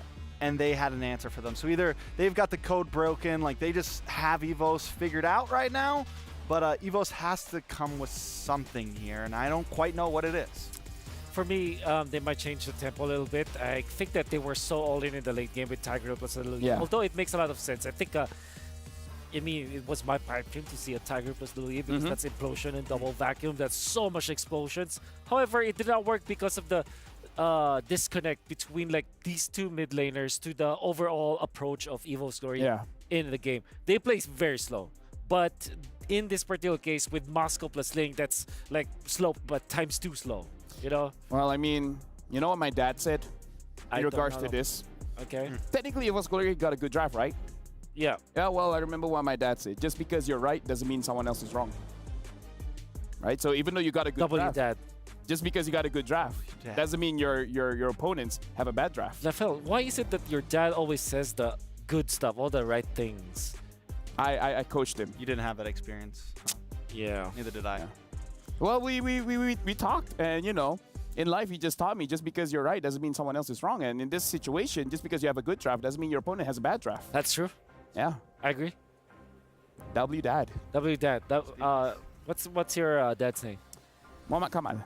Or just Kamal. What? No, I mean like a screen name. Like if you're Lafel, what is screen name? Lafel's dad's What's his IGN? Lafel's papa. I'm gonna make that my IG. Okay. Lafel's papa. Lafel's papa. 001. All right. Well, again, jumping into the draft, I do agree. They gotta figure out that this meta is about picking up the pace. Having control over the turtle is good, but then after the turtle, you gotta control the map. So I feel like Fireflux have the right idea here, where you guys can have this power picks like the Lu Yi. We're gonna have something like the Lolita to kind of like prevent you from doing what you want to do. And now we're jumping straight into the pick and bans here. EVO's Glory is gonna be the first pick. Fireflux is gonna be the second pick. EVO's Glory, they themselves banned out the Lu Yi. So even if it's first pick, they don't want it. So we know EVOS has to change pace now, right? We know they have to do something different. We've already kind of established that. But with Fireflux on second pick on the red side, and them already showing they don't need a Lu Yi to win, this is a comfortable spot for them. Like, they don't really care about blue side at this point. Yeah. Though I will say Valentina is probably a power pick for them, and I don't think EVOS gives that up. And since they're not banning it, high chance they pick up the Valentina right away. Yeah, that's a clogged hero. But then again, you open up the Rosa hero, which is a Farsa. Exactly. Eventually will be third pick. But then again, you can really solve that with Yu Zhang, which we really sleep on for quite a long time now. So it's definitely one thing that you can consider. It's crazy how strong Farsa is, and we still don't see a Yu Zhang. I mean, like, I feel like... Okay, here's the thing, Trex. You know I've been on your... Oh, the Valentina ban. You know I've been on your watch party the other day, and I was talking about how Farsa is kind of like not in a good spot because Yu Zhang is so strong. But if Yu Zhang is not going to get picked up, then this Farsa is going to continue looking strong. Yes, sir. That's the disconnect to me. But what is the first pick here? I think Moscow is open. Ling is also open. EVOS being on the blue side means that they get to decide it is going to be Moscow, which gives more merit for Fireflux to get the Farsa this time. And Edith as well looks good. So I'm thinking Edith actually for Fireflux. There's that Arlet as well that can also be picked up by Fireflux. Can we talk about Rosa for a bit? Because I even remember the previous M series, Rosa was a monster on the Lilia. Lilia. So it's kind of like, it doesn't matter what the meta is right now. just give me any mages. I'll show you how it's done. At this point, I wouldn't be surprised if Rosa is like, you know what, give me the Terizla. Let me show you how Terizla mid works. Yeah, it feels like Rosa always has an answer somewhere there. And Fireflux in general has always been known, you know, to not only be able to stick to the meta, but to think a little bit out of the box. You were saying before, you know, the Leomord picks on Tienzi in the past, one of the things that they were able to beat teams like Blacklist with. So I think right now we're keeping it simple. They do pick up the Faramis here. They pick up this Basha, and I think the Faramis is a great pick, especially coming after the Moskov, because Moskov's, you know, not the greatest against someone that can kind of bring everyone back. But you don't want to expose yourself too much if you're the Moskov. You want to get in there, get out with your dashes. But Evos can answer with either Farsa or Vexana is also good versus the Baksha. In all honesty, I think might just reserve this one thing immediately go for the Alpha, which is the answer to the Baksha, and then the Terizla afterwards. So this means that Fireflux can just close it out with the typical answer to the Terizla, which is the Benedetta, for example, or maybe the Lapu Lapu. At this point, it looks like it was Glory. They're going with comfort. They're going with what works when their mind does work.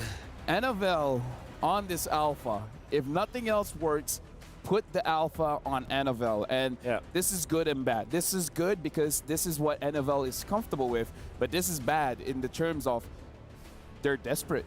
They don't have any other options here. I like this pick from the Xborg, but it means that you're kind of required to ban the Lilia now if you're Fireflux, because it's really good versus both the Faramis as well as the Xborg. I like the Minotaur ban, obviously. It's great for Fireflux. Not only that, but Fireflux running out of marksman choices here, right? With the Moskov gone, the Claude gone, the Roger gone. We still have something like we saw the Beatrix a few times. What comes after that? You know, if they decide to ban out the Beatrix here, it's like, Brody? They go for the Lolita. Good ban of the Lolita. This is perfect. But that opens up the Beatrix. Harith, no. Wait, no, Harith's banned too. Yeah, Harith's banned. So what else do you answer with a Moskov again? Carry feels scary against a Alpha. That's true, but you have to get so close. Maybe if they pick up Matilda, this could be an Ixia, as well as a carry, you know. But yeah, Beatrix just sounds really good Beatrix for Fireflux. Almost a Grok here. To go with that, The Grok looks good. Where's the Moskov? Maybe Tigreal actually for Fireflux. Apex 47 really lacks that hero. Not in this tournament, but in tournaments before. We know that he can play it. Hey, Grok is still open. Grok, Grok, Tigreal, I think are definitely options. They go for that carry we were talking about. Okay. Now Evos still needing a mid laner. Ooh, Xavier. Okay. Wow. And it is really good in this composition for Evos. That's going to be the roamer. I'm very interested in the Xavier, man. I've heard it's strong, but I haven't seen it just yet. Well, it kind of gives you something similar to what the Lu Yi provides in terms of like the duality, right? You get that Mystic Field, you can get some CC, you can kind of lock people down a bit, and especially against something like the Fermis, things like this Xborg. So you can kind of slow them down when they're trying to come down on you. You want to go Kaja if you're Fireflux, or do you want to go safe with Tigreal and Grok? But Kaja carries great. Pair up with the Faramis, you have they go back to the Grok. It goes back to what works. I think Fireflux's lineup is so composed and so on brand, I would say. Yeah. Well, gentlemen, now that the draft has been concluded, again, this is all or nothing for both Evil's Glory and Fireflux. And with that being said, we're throwing it over to Leo and Gideon. It's your turn. Lil G, down the grapevine, we've heard rumors of how broken the Xavier is. Now today, with all the marbles on the line, one more slot for Group A in the knockouts. Evil's Glory, bring it out. Honestly, I think this it's not like I haven't seen Clockhood do this before. He did this at the Snapdragon Pro Series, and now this time he's going technically on a nerfed version of the Xavier. The real question is whether or not is he going to get the timings that he wants? Can he harass his opponents, and will he be using Temporal? Up against Fireflux Esports, who Wolf labeled a very on-point draft for them. This comp, they play it so well. Checking it out, indeed it's not. It's Impure Rage. I don't know, man. Temporal Rain, its day might not be the day. Its tournament might not be MSC.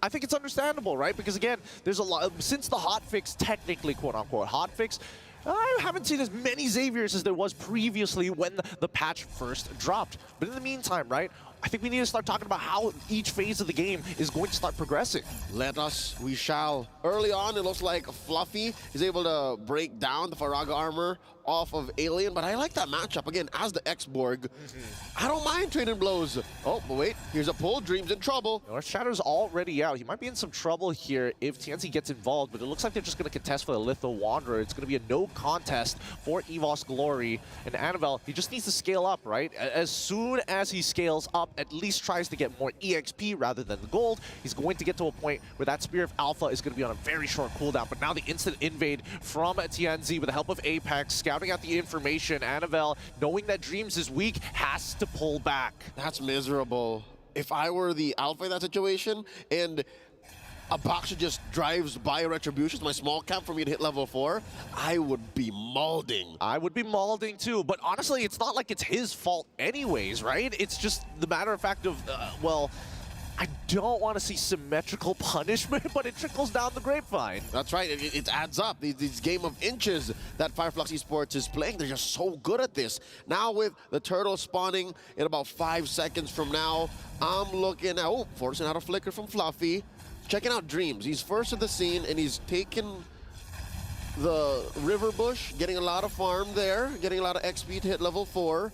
Rosa gets it. Yep, Rosa hits the level 4, and Alien's like, with or without the level 4, I'm close enough to just buy enough time, right? Because it feels like Fireflux Esports have this turtle in the bag, but I could be wrong. Look at them.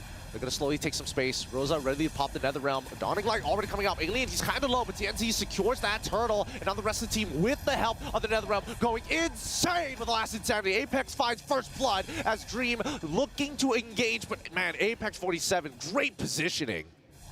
EVOS Glory are put in a position wherein it's damned if you do, damned if you don't. Like, if they lean hard into it, Fireflux Esports walks away with impunity. They don't get punished for how deep they go this early on. If they let go of EVOS Glory, then Fireflux Esports still gets away with it, but EVOS Glory aren't punished as hard for pushing their lineup because, let's be honest, this is a lineup that needs some time. Alpha, despite being a fighter jungle, needs maybe 1 or 2 items before he can really get in there and get underneath Tienzi's skin. That, and of course, Clockhood needs to scale. Clockhood needs items for his Dawning Light to do its thing. Yep, he needs some really good damage, and not to mention CDR, right? I think that EVOS Glory at this point of time, if they want to get aggressive, they really have to count the numbers of Fireflux Esports because they are very much playing as a synchronized team. You never see one without the other. They are together in the deepest meaning of the word, in every sense possible. Even if they are spread out on the map, best believe the 2 or 3 years they've been playing together is more than enough for them to communicate and synergize on a macro level. Something to note, because of this game of inches that Fireflux Esports has been playing, they're already up by 1,500. What? What? Yep, that's the early. I mean, that's just what happens, right? You take a bad trade and it starts to snowball out of control. He's going to do it in front of his face because he knows that Apex can't get punished. With the power of nature and being close to a wall, he can't be CC'd down. Look, even Alien making the play even better by proxying the wave to give them an escape path. Okay, you know what? Counting their blessings. Oh, it's a fight! Oh, and now it's going to be Dreams, who might be in some trouble. Goes into the primordial form, but doesn't get any value. Fireflux, they're just bleeding out EVOS Glory. Okay, I was about to say, at least, Brands is getting some farm in, at least. No one's bothering this Moskov that needs that mid-game power spike. Turtle's already spawned, approaching half health. Fluffy looking for a good penalty zone engage. Dawning Light not enough to steal it away from Tianzi. Yep, but Fluffy tries to go with the penalty zone, but ends up dying to Rosa. The Spear of Destruction does not connect with Annabelle. He's in so much trouble because he can't get out, and the Netherrealm finally gets popped at the very end. And when you think that that's it, that's going to be Apex finding Dreams, and Clawkun dying in the back, losing his Flicker as well. Fireflux have completely dominated the first 5 minutes of this game.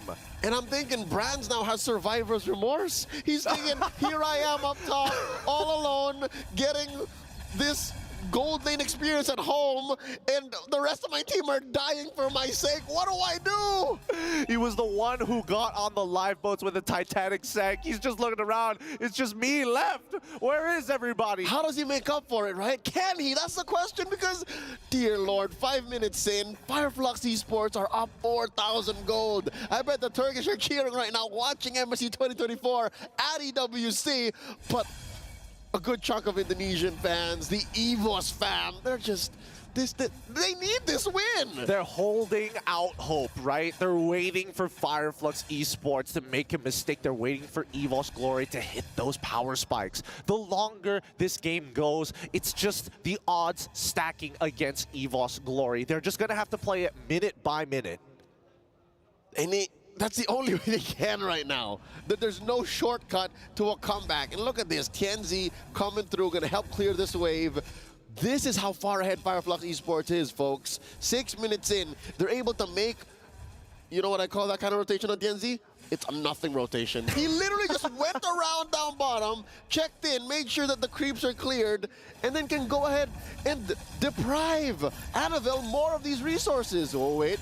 This is a fight waiting to break out. The concealed by Dreams. Okay, Tianzi tried to intercept, but here comes Fluffy with the penalty zone to get on top of Rosa. The Netherrealm seemed good, but Alien is already down. They're on the back foot now. So Toys Poissons to slow down the engagement, and even so, Apex 47 just keeping their eyes, because Fluffy, he's going to die, and he already committed his Flicker anyways. All right. Those kinds of rotations still get punished. Again, Sloppy is a Sloppy gets a 1-for-1.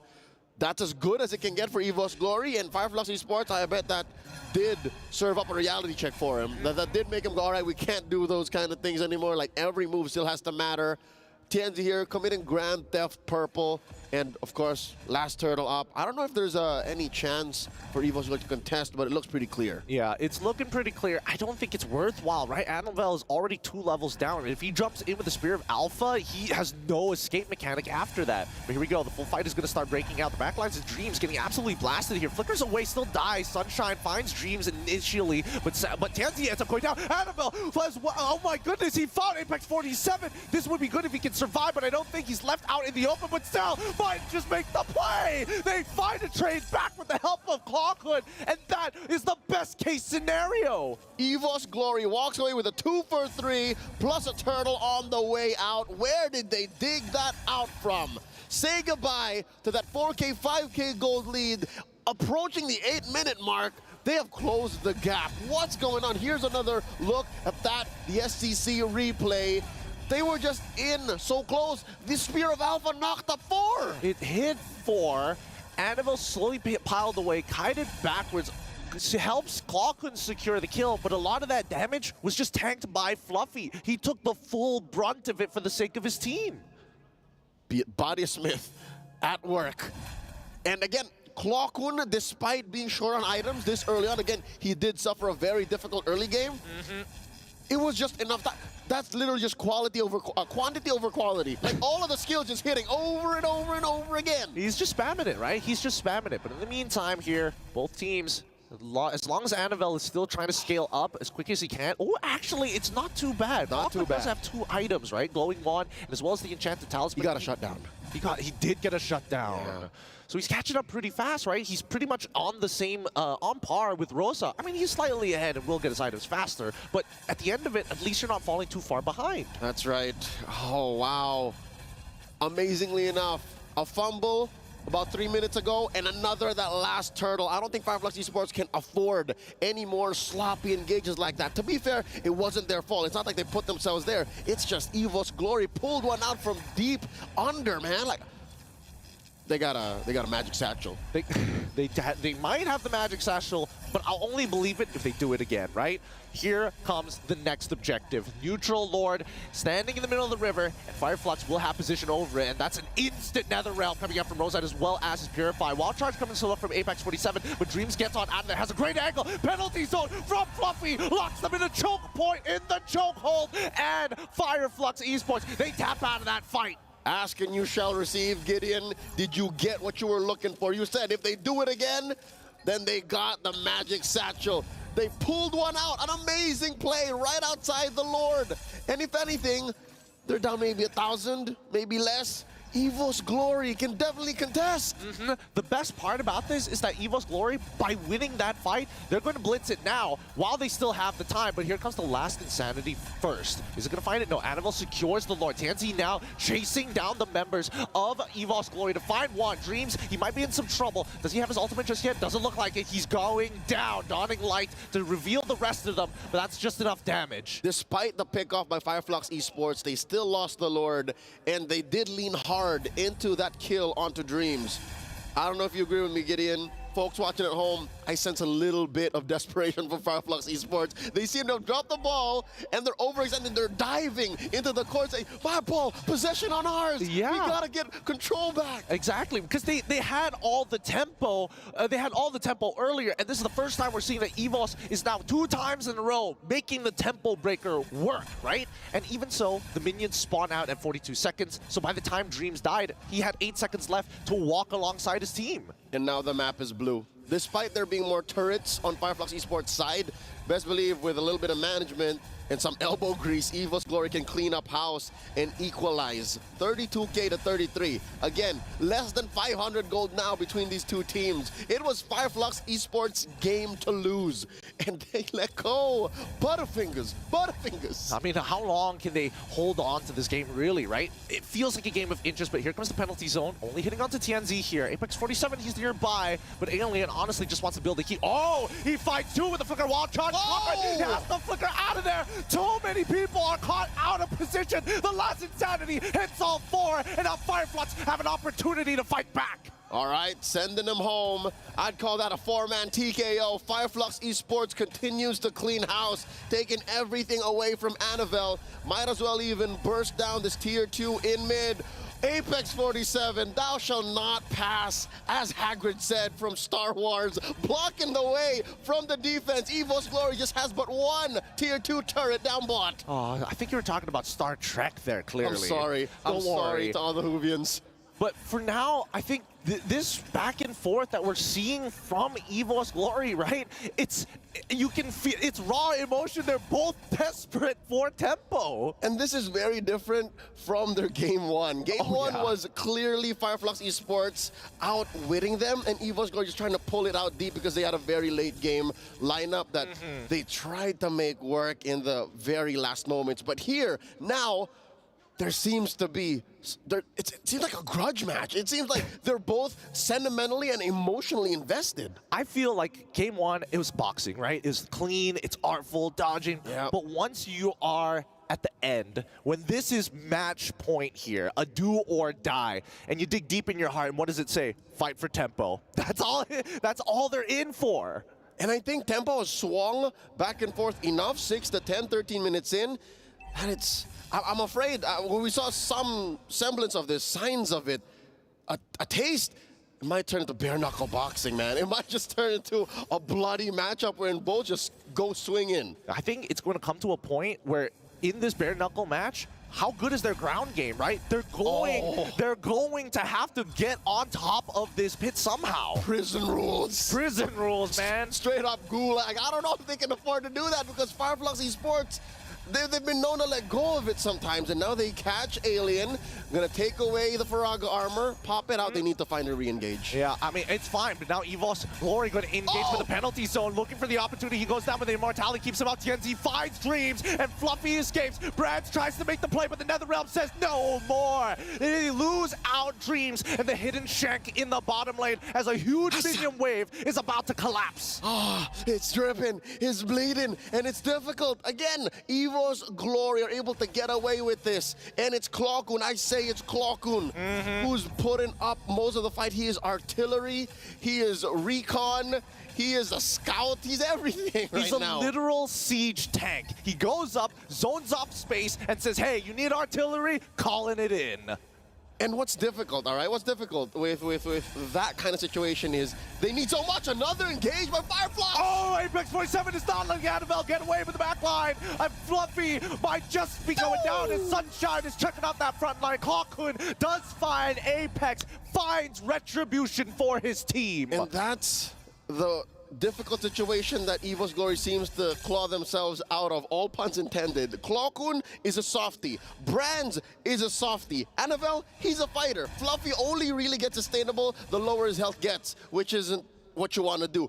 What I'm trying to say is there isn't really much of appeal for Annabelle, rather for Clockun to keep going. So they need to play these team fights very, very carefully. It's push and pull, right? It's not about holding ground anymore. They're trying to zone them up, but here comes the NetherRealm. They're going for the full commitment. Who gets it? It's ENG who gets the Lord. But now Fluffy jumping into the back line against Alien. Rosa has to split away over the wall, but Brad, he's done more than enough damage to give Annabelle a double, making this fight clean and breezy. That's a 3-for-0 trade in favor of Evo's Glory. A Pyrrhic victory for Fireflux Esports. I'm sure they wanted the Lord. They needed the Lord for the map to stop turning blue, to stop the bleeding, because Evo's Glory, once they get control of the map, it's an easier go for Clockun. The global nature of his ult will allow for waves to be managed at the flick of a wrist. So now, with Fireflux Esports on the D, I gotta say, Gideon, for the first time in 16 minutes, they're the ones wondering, yo, can we make it out of this? Where have they gone wrong? Because so far, they're playing the same way. Apex is finding great wild charges, putting up great Guardians barriers. Is Alien and TNZ dying too soon? It's tough to say. Wait, hold on. TNZ now retributing Clockwood, using the Toys Poison. He's bleeding out. He's out and about and dead. Apex 47 goes for Dreams, now forcing the Primordial Route to come out, and Sunshine melts him like butter. Fireflux Esports clap back and now have an opportunity to maybe break open an inhibitor and close out this game. Can confirm this is a fight, no longer a battle, no longer a game. This is a straight up fight. Out of nowhere, a two-man pickoff for Fireflux Esports. And now Evo's Glory, Fluffy, Brands, Annabelle fighting for their lives, protecting their inhibitor. There's a big wave in mid. This could be it, the penetration in mid. They can hold on. 5 more seconds is all they need for Clockwood to get back to life. TNZ tries to zone them away and even popping in early to Toys Poissons. But look at that top side. If Evos could protect it, maybe they've got an opportunity. Penalty zone to try and clear it, but it gets pulled back and forced to flicker away. The Queen's Wings purchase keeps him alive. But at this point in time, Fireflux have taken all they needed. All right, the Turkish make the call. We've dropped the ball a little too often here in game number 2. 17.5 minutes in, they say, you know what, let's just wait for the Lord. A minute off. They're going to wait for that Lord, and when we look at these items, you can see that even Fluffy is taking the support position, right? His roam boots has courage on it. He's like, Brands, it's all up to you. Brands and Annabelle. Brands and Clockun, rather. Annabelle, I don't know. It's so hard to be Annabelle here. He's a one-time CC, and then maybe some true damage here and there. But so far, 5, 2, and 4, I didn't even notice young man at 5 kills. Yeah, I mean, he's been engaging every single time you see that NetherRealm come out. Either he uses it to get out or clumps them up even closer to each other to blow up the temp HP as soon as possible. And so far it's worked. I'd say 3 out of 5 times. That's what made this match all the more closer, all the more a nail biter. And now 10 seconds away from the Lord. TNZ freezing that top lane, giving Fluffy little something to think about, freezing the resources that they can get, because you are still looking at a, oh wow, dead, even game. No extra gold, no extra resources to get your kit up. And now we begin. As close to a dance as you can in July of 2024. Here we go. Once again, the conceal comes on through, forces the Spear of Alpha, and now they're chasing down Annabelle. Oh, Winter Crown protects him. Oh, the Spear Destruction does not connect. Penalty Zone comes on through, and Fluffy loses his immortality. Will he get the Spear Destruction in time? No. The rest of the team trying to peel backwards, but they're moving forward as Annabelle is out of there. Last Insanity finds Fluffy, but the rest of the team has backed away. Fire Flux quickly gets an immortality for Alien. He's back up to speed. They lose nothing, but Fluffy is down for the count. Okay, that's a man down for EVOS Glory. Given how close these fights are, I don't think you want to contest with a 4v5. You don't want those odds. You don't like how that might turn out. Giving the Turkish another massive Lord. Gideon, this is an evolved Lord. Team fights with the big one are going to hurt even more. I mean, here's the thing. At least with EVOS Glory, they have high ground defense with Clawkun being alive, right? He can get Dawning Light after Dawning Light after Dawning Light roughly about 15 to 12 seconds with his passive available. And he is on his way to his final item here. One more, same situation with Rosa, who I believe is investing in a Winter Crown as well. Alien just picked up his last item, the Ice Queen wand, and oh, what? No, no, it wasn't. That's not a Winter Crown. No, that's a Sky Piercer. He wants to end fights. He wants to end fights. The Queen has had enough. They're trying to put a Phantom Tax here, right? They're trying to steal away lives if anybody gets greedy. But let's see. First inhibitor is already down. Next penalty zone is going to land on 4 members of Fireflux Esports, but no follow-up as they focus down on the minions. All inhibitors will collapse, and Fireflux will slowly back up. But unfortunately for Apex, his story is kind of finished here, but the Netherrealm saves his life. The Execution Strike doesn't kill him while charging him away. And Sunshine is able to make it out of there at the cost of his Purify. Gets blasted by the Dawning Light, but comes back just in time. Sunshine with the juggle, picking up the Winter Crown at the very last minute. The Indonesian Nightmare Dreams almost punishing Fireflux Esports, chasing them right outside, out of their jungle. EVOS Glory lives. EVOS Glory is still in this. They're still in this, but they're at a really big disadvantage. 3 missing inhibitors, all lanes with super minions, and I think that Fireflux Esports, they can really take their time with these fights now. But contrary to that advantage, that opportunity, one more look, the SCC replay here. Look at that bottom lane situation. That was an immortality. What an amazing juggle. Sunshine always on point, aware of the situation. I was saying, I don't think they have time to dilly-dally. I don't think they have time to allow EVOS Glory to play around and wait and get farm up. Look, for the first time in a while, man, Brands gets a free buff. When was the last time EVOS Glory got a free go at their own jungle? That's a good point. That's a good point. Fireflux has been really trying to end this game quick and more so just choke out their opponents. But at this point of time, I think that Fireflux Esports understand that wave clear is going to be important, right? Backdoors is a high potential when you have 3 missing inhibitors. And TNZ, he's just waiting, the recon scout for the team. Yep, but so far, with this kind of line, oh, whoa, whoa, whoa, whoa, whoa, whoa. We got new tech coming in. You see that? I saw a glimpse of it. The lantern on Rosa. Interesting. Okay, that's going to matter against Fluffy, against Dreams, to a partial level, maybe to Annabelle. So now, talking about what kind of situation we have, you said a backdoor? Dude, Fireflux Esports is an Ubit team. They want to play together. So they just want to win unless... See? Oh, no, that's TNZ. Maybe. That's the problem, right? EVOS Glory cannot take position of this Lord first, and Fireflux Esports have 3 pushing waves all the time. They can't risk it. EVOS Glory are aware of all these possibilities, and they can't let any of them slip. And as soon as they show themselves, they attack. TNZ is forcing Annabelle to use his... Wait, hold on. Fluffy, even with the penalty zone, doesn't hit all the correct targets, and even the Spirit of Destruction completely whiffs. Fireflux, they can just back away. Majority of the resources are already down, and they can start the blitz. Not just, even the Primordial Wrath, Gideon. Look at that. A lot of ults spent by EVOS Glory here.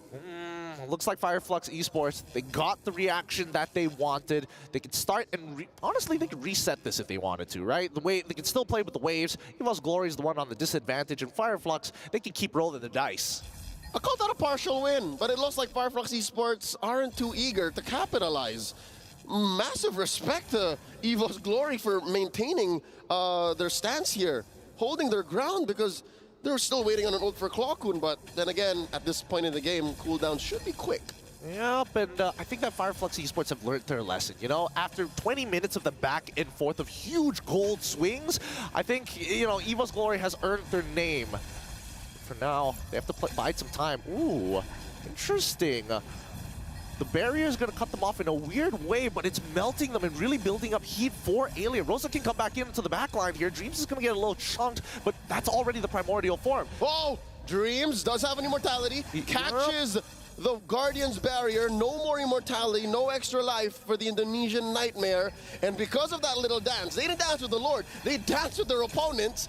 The Turkish score another Lord, their third one for this game, approaching the 25-minute mark. Dude, Apex, like, his early game engages have been insane. His walls in the late game has been insane. The only thing that was his problem was the fact that he was trying to apply early game tactics to the mid game where he got punished twice, and now it's all gone. It's really, really dangerous to be around this man. Mans is thinking ahead. Mans is living in 2030. That's the kind of grok game he has, and he never let go, not for a second. Oh, wow, look at this, sinking up the waves.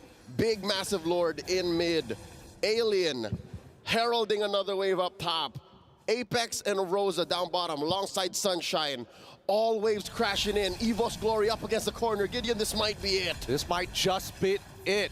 They're going to take their time with this first, trying to gather up as much as they can. They get the initial knock-up with Wild Charge onto Fluffy, who penalty zones just in time, but the immortality is going to bring him back, but the Lord is too strong. It's too big. Annabelle's melted down. Fluffy tries his best, but they can't clear up these waves. Sunshine going straight for the base to get the 2-0 against EVO's Glory. The Turkish make it through to the knockouts. The legacy of MLBB excellence that they have started years ago continue on through here at MSC 2024. Oh, what a game. You can see how stressed Rosa is. Oh my goodness. GG, well played. A beautiful game played by both of these competitors. We've yet to get the confirmed status of EVO's Glory, but at this point, we'd like to say GG, well played, and terima kasih to the de facto people's champion, to the underdogs from Indonesia. EVO's Glory put on one hell of a show. Held on for 25 minutes and change. That's so crazy, considering their regular season, considering what they had to do during the playoffs, the roster change to get to this point. It feels almost bittersweet. But alas, there's only 2 slots in the knockouts for Group A. And this is the performance of a lifetime for the Turkish champions. Turkey is Fireflux land, man. And here, they're taking it all the way to Riyadh. Look at that for the glory of the MSC trophy. I mean, they've worked hard, and better yet, they keep on grinding. Every year, they just get better, and it doesn't seem like it's ever going to stop. It looks like on stage, they're setting up Apex 47 alongside the Wood Sandstorm and Mara Aquino. I'm excited to hear from the roamer, man. You said his grok was insane. Yep, his grok is insane, and hopefully we get some words from both Mara Aquino and as well as the Rude Sandstorm. Take it away. Thank you very much, boys. And that is a wrap on Group A. We have our second team qualifying and making it to the knockout stage of MSC 2024 here at the Esports World Cup. And we have Apex 47 joining us on the stage after getting themselves into the next spot. Now, can you tell us your feelings, your emotions after getting that second spot in the knockout stage, especially after going through such a rough day here in Group A? Aslında dün bizim için çok kötü bir gündü. İstediğimiz oyunları oynayamadık. Kendi oyunlarımızı sergileyemiyorduk. Ama kendimizi iyi bir şekilde toparlayıp buradaki rakipleri yenebileceğimizi biliyorduk. Bugün buraya çok motivasyonlu bir şekilde geldik. Dünü unuttuk tamamen. Dün aklımızda bile değildi. Bugün hiçbir maçı kaybetmemeye geldik. Çok güzel de öyle oldu. 4 maç üstte kazandık. Gruptan ikinci olarak çıktık galiba. Çok mutluyum. So yesterday was not the best day for us. We had a rough day indeed, but we managed to come back today, and we have had a great game today. So it has been a great day for us, and I think we are now the second in the group. So I would say that we have had a very good matches today. That's right, second in the group. And it doesn't matter what happened yesterday. What matters is now, and you ended it with a bang. You're moving on to the knockout stage. Now, if you were to choose anyone that you want to face the most, someone that you're looking forward to seeing, what team would that be? Ya açıkçası şöyle, ben kimin gelmesinin pek önemi yok çünkü hepsini aynı rakip olarak görüyoruz. Ama rakip seçecek olursak da Endonezya, Filipin değil de farklı bir ülkedeki bir takımla karşılaşmak isteriz. So for us, they are all great challengers. We see them all as equally important, equally challenging teams. But to choose the country, we would like to perhaps be matched with a competitor that's not from Indonesia or the Philippines, maybe from another country. Ah, definitely they'll give you a hard time. Yeah, I'm pretty sure it's going to be very difficult because I'm pretty sure most of those teams are still going to make it into the knockout stage, but we still have 3 more days to see who are going to make it from groups B, C, and D. But before we let you go, I want to give you this opportunity to say anything to the fans at home watching you guys and supporting you guys in your journey. Biz desteklerden çok teşekkür ediyorum. Dünü bırakıp bugün de bizim yanımızda olan herkese çok selam gönderiyorum. Sizleri seviyoruz. Türkiye'yi burada en iyi şekilde temsil etmeye çalışacağız. Thank you very much for supporting us, and I would also like to thank everyone who has supported us to the last minute of today by leaving yesterday behind. So we promise to do the best for Turkey, for our country, and for all our fans. Congratulations once again, and I have to say, every game you're getting better and better, and we're looking forward to seeing you on the knockout stage. And that concludes our series for Group A, so we're going to break it down for you and head back to our panel. It's all yours. Thank you very much. And even though Apex 47, he'd say he doesn't want to face off against teams from Indonesia or Philippines, they just defeated the second team of Indonesia, EVOS Glory. So I don't know about you guys, but I think they can bring up a good fight. Yeah, I think they just want to really just heat up, but I think definitely they have the caliber to do it, especially after showing us that they can defeat a Liu Yiling composition. This time they have shown us that they gave another signature pick to Annabelle and still won with it in a 25-minute match. I think they are really, really onto something here in MSC.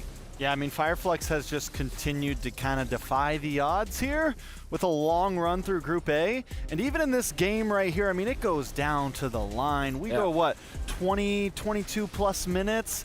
And they're able to pull it off. They're able to keep themselves together. And if there's one thing I can think of when I think about Fireflex, you know, it's just that power of will, right? Yeah. The drive to be able to lose a game in day one and still come back. Go 22 minutes and still come back. Yeah. Can I like drop oil on the fire here? Sure. Okay, that doesn't work, but okay. I would say this is a healthy rivalry between EVOS and RRQ because they both love each other so much that they both didn't make it. Fair enough. Oil has been crazy dropped. Now it works? Now it works. Now it works. Now you understand what it No, I understand. Right? Because, again, like, it's crazy to think EVOS Glory was one of the favorites. Maybe not for us, because we disagree with everyone, right? Yeah. But still, Fireflex, day number 1 didn't work out, but day number 2, they definitely showed up.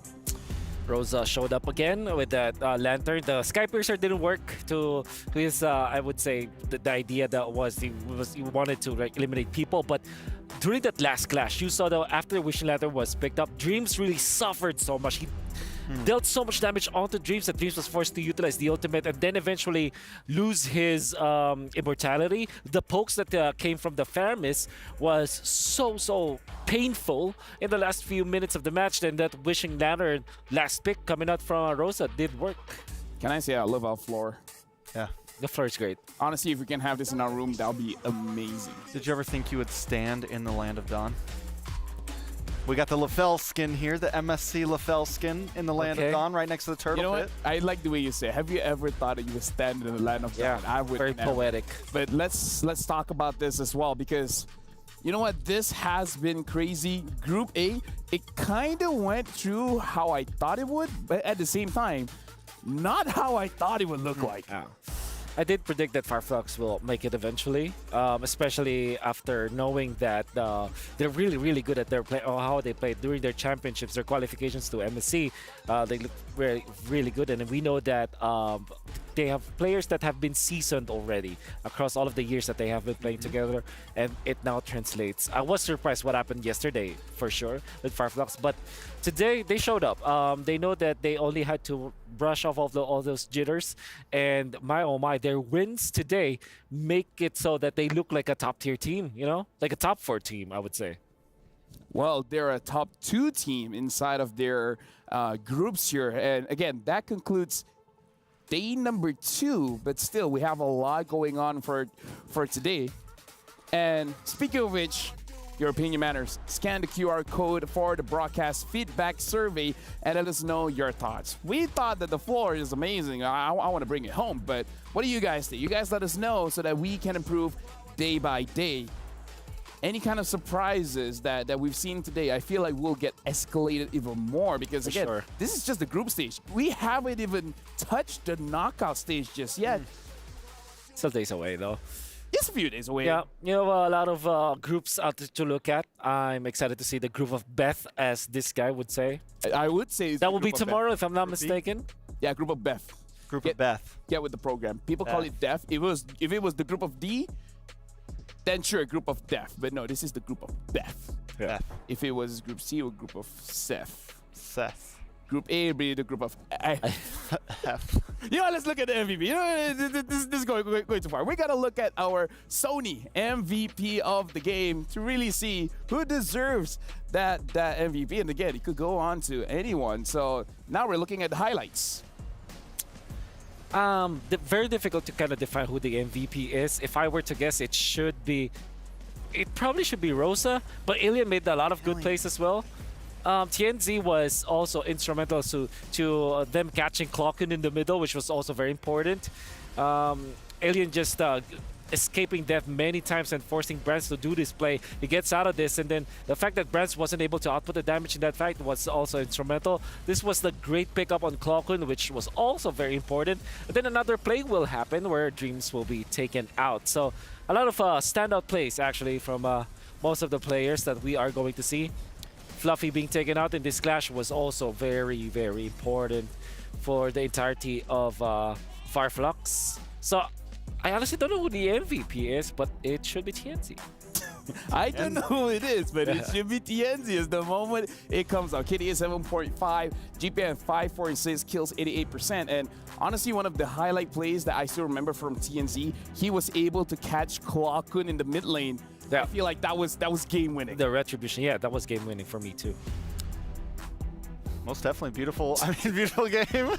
Beautiful game for TNZ. Sorry, I got shocked because we have visitors, guys. All right. Diversion play. Hello, everyone. Right now, you guys are here on the analyst panel. Alongside with us is Sunshine. We get to interview him and actually get some of his thoughts. And now, honestly, Sunshine, something that I have to ask. Game number 2, it was back and forth. But in mid lane, you guys were able to catch Clockun, the Xavier. Can you tell us what was the communication when TNZ was able to catch Clockun? Açıkçası bütün takımdaki oyuncular lane'deki dağılımları ayarlamaya çalışıyordu. Oyuncumuz bir anda o hatayı görünce direkt görünmezlik basıp üstüne koştuk ve öyle bir ileriye geçtik. So we were really trying to balance out within different players within the game. So when we saw what happened, we used the invisibility option. So this gave us this enabled us to go ahead. Okay, so I also have a question. Been a big fan since Incendio Supremacy M4. You guys seem like you've grown every year since then. And I'm wondering, what are the end goals here? Do we think we can hit top 4? Do we think we can get to top 2? What was your sight coming into this?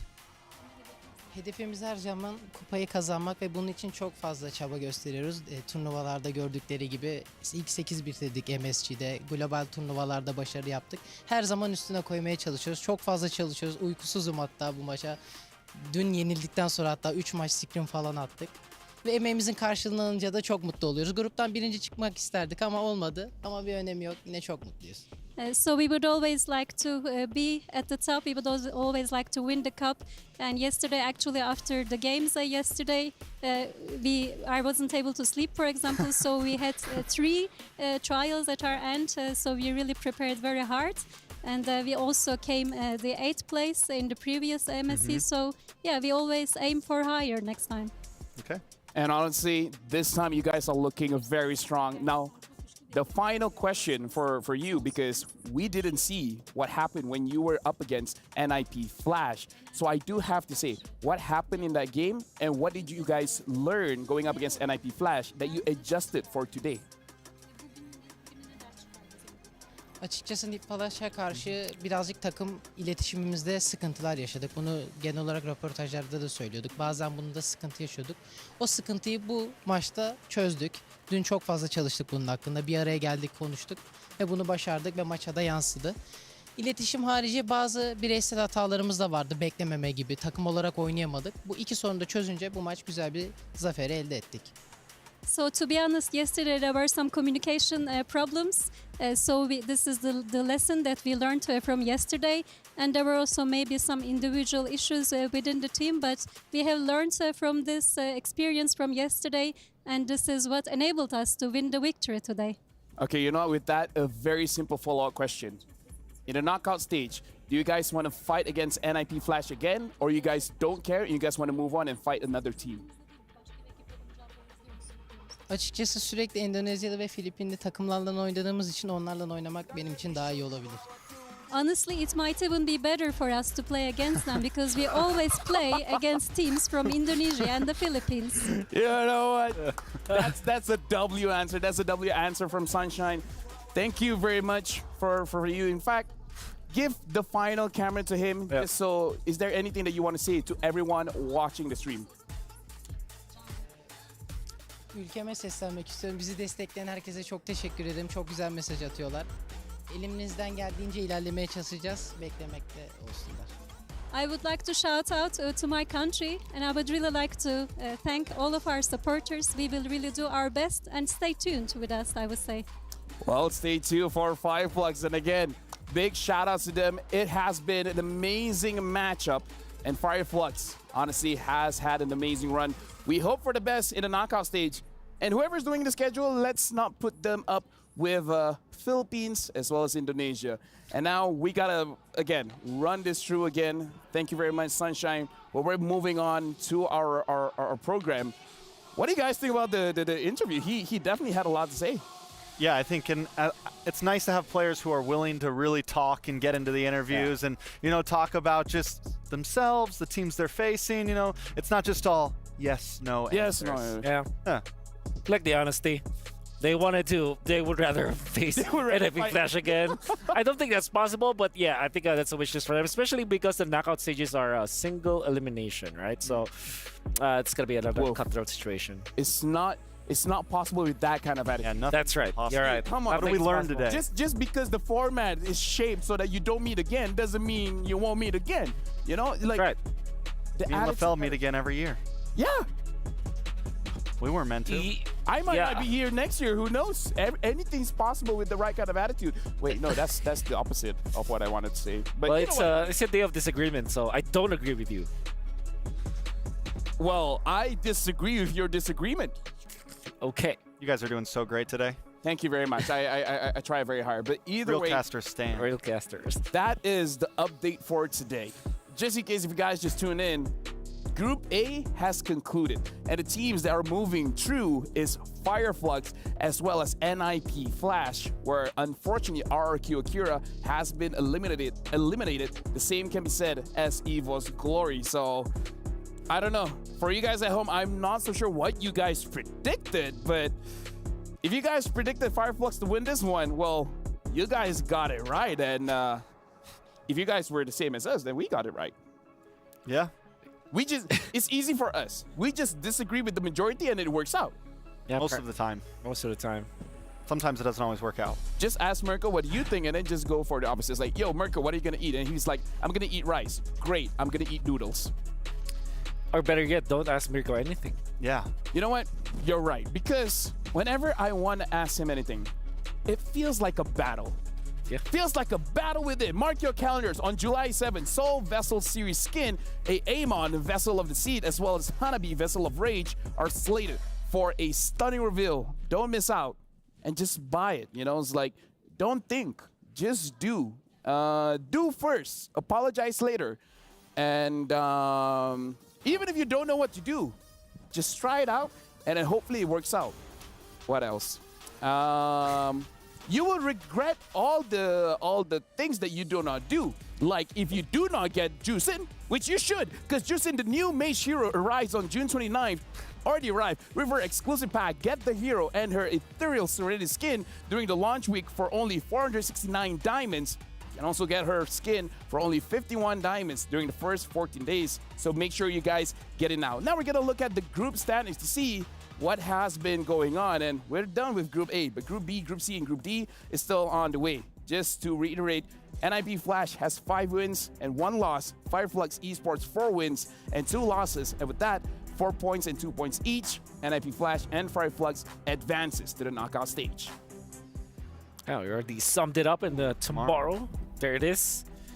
This guy's scared. Another group with a lot on the line here for tomorrow's schedule. We saw Team Spirit, you know, a fan favorite right now, taking the loss yesterday. I'm surprised, dude. Homeboys actually get the win over them, which I think is huge for Homeboys. That felt like one of those deciding games. Yes. But tomorrow we still got a lot more on the line. Yeah. Dude, looking at tomorrow's schedule, I'm a bit nervous. Don't know about you guys. Nervous for but, who? Nervous for who? The first game and the last game really got my. We get it. We get it. Well, how do you feel about it? How do I feel about it? I'm actually happy that Homeboys is very successful, especially because I thought that their run during the wildcard was meant to be dominant, and I think they had really a fighting chance against SRG. I was surprised that that finals went that way. For Malaysia, and I'm just very happy that I'm seeing a lot of Malaysian teams. Go Malaysia, truly Asia. Okay, so you're happy they beat. So you're happy they beat Team Spirit. Yes. When it comes from Malaysia, Wolf, I don't know number what one. it is. Okay, guys, can you guys imagine something with me? Imagine this is a key, and then slowly gets crushed. Can you imagine it? Yeah. Actually, no, you can't. And with that, we're gonna see the keys actually getting crushed. Producer, roll the tape. Oh. Player here.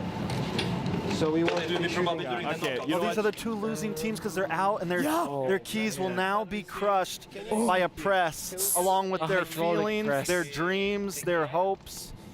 Oh, man. Let's just really lay this down on the field here, because with this key being crushed, their chances at victory here are really just cemented, in fact. And if you guys don't know, these crushed keys actually get thrown into the totem to be encased in resin to show that all the clubs of victory, this is what they had to win over to get there. Oh, man. It's like bodies on the floor. Hydraulic press. Dude, this is suspense. Do it, just do it. Just a lot do of it. PSI. Oh, yeah, there it is. Nice little bend. It will bend and then eventually it will break.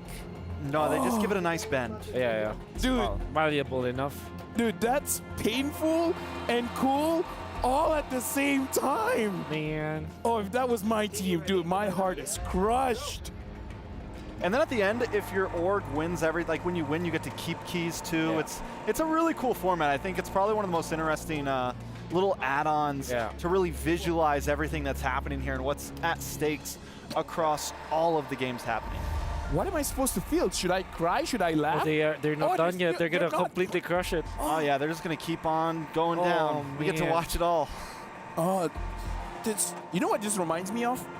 The video where they crush things real slow. No. The videos where the bakers, after they completed their bread, someone scoops it up and makes it into like a. You know what I'm talking about, Wolf? Actually, no, I don't know what you're talking Okay, you know what? Never mind. Done. Unfortunately.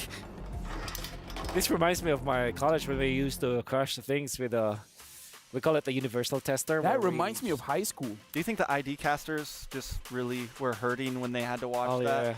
Let's Give me a sec. You could run over there and. No, I see. There's some tears. There's some tears. I see tears. I see tears. It could be tears or it could be sweat. It's either or. Both. Yeah, because they were really sweating during that last round. And for all of those who don't know, we're actually in front of the Basa Indo casters, and they were just they were screaming. We're not even engaging with them. Dancing. They were dancing. They were yelling at us. Guys. Yeah, for no reason at all. We're not even like Turkish. I did not understand it at first, but here's the thing. I it feel is. like tomorrow I could feel what they're feeling. Do you want me to just not be in the building tomorrow? He's going to be right here. I'm going to be right here tomorrow. Do you want me to? Let me just say this. If you're here for tomorrow, one of my shoes is going to be missing. And it might be right up here, you know what. The place where the sun don't shine. But speaking of which, that's it for today. That's it for Group A. Tomorrow, we'll be continuing. But for now, let's actually catch the Qiddiya play of the day.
New adventures bring new challenges. Even as the heat rises, dandruff and grease won't stand a chance. With new Clear Men, powered by triple formula technology. To eliminate dandruff, itch, and grease, gives you 8 hours of freshness and 100% dandruff-free hair. New Clear Men, 0% dandruff, 100% confidence. Oh.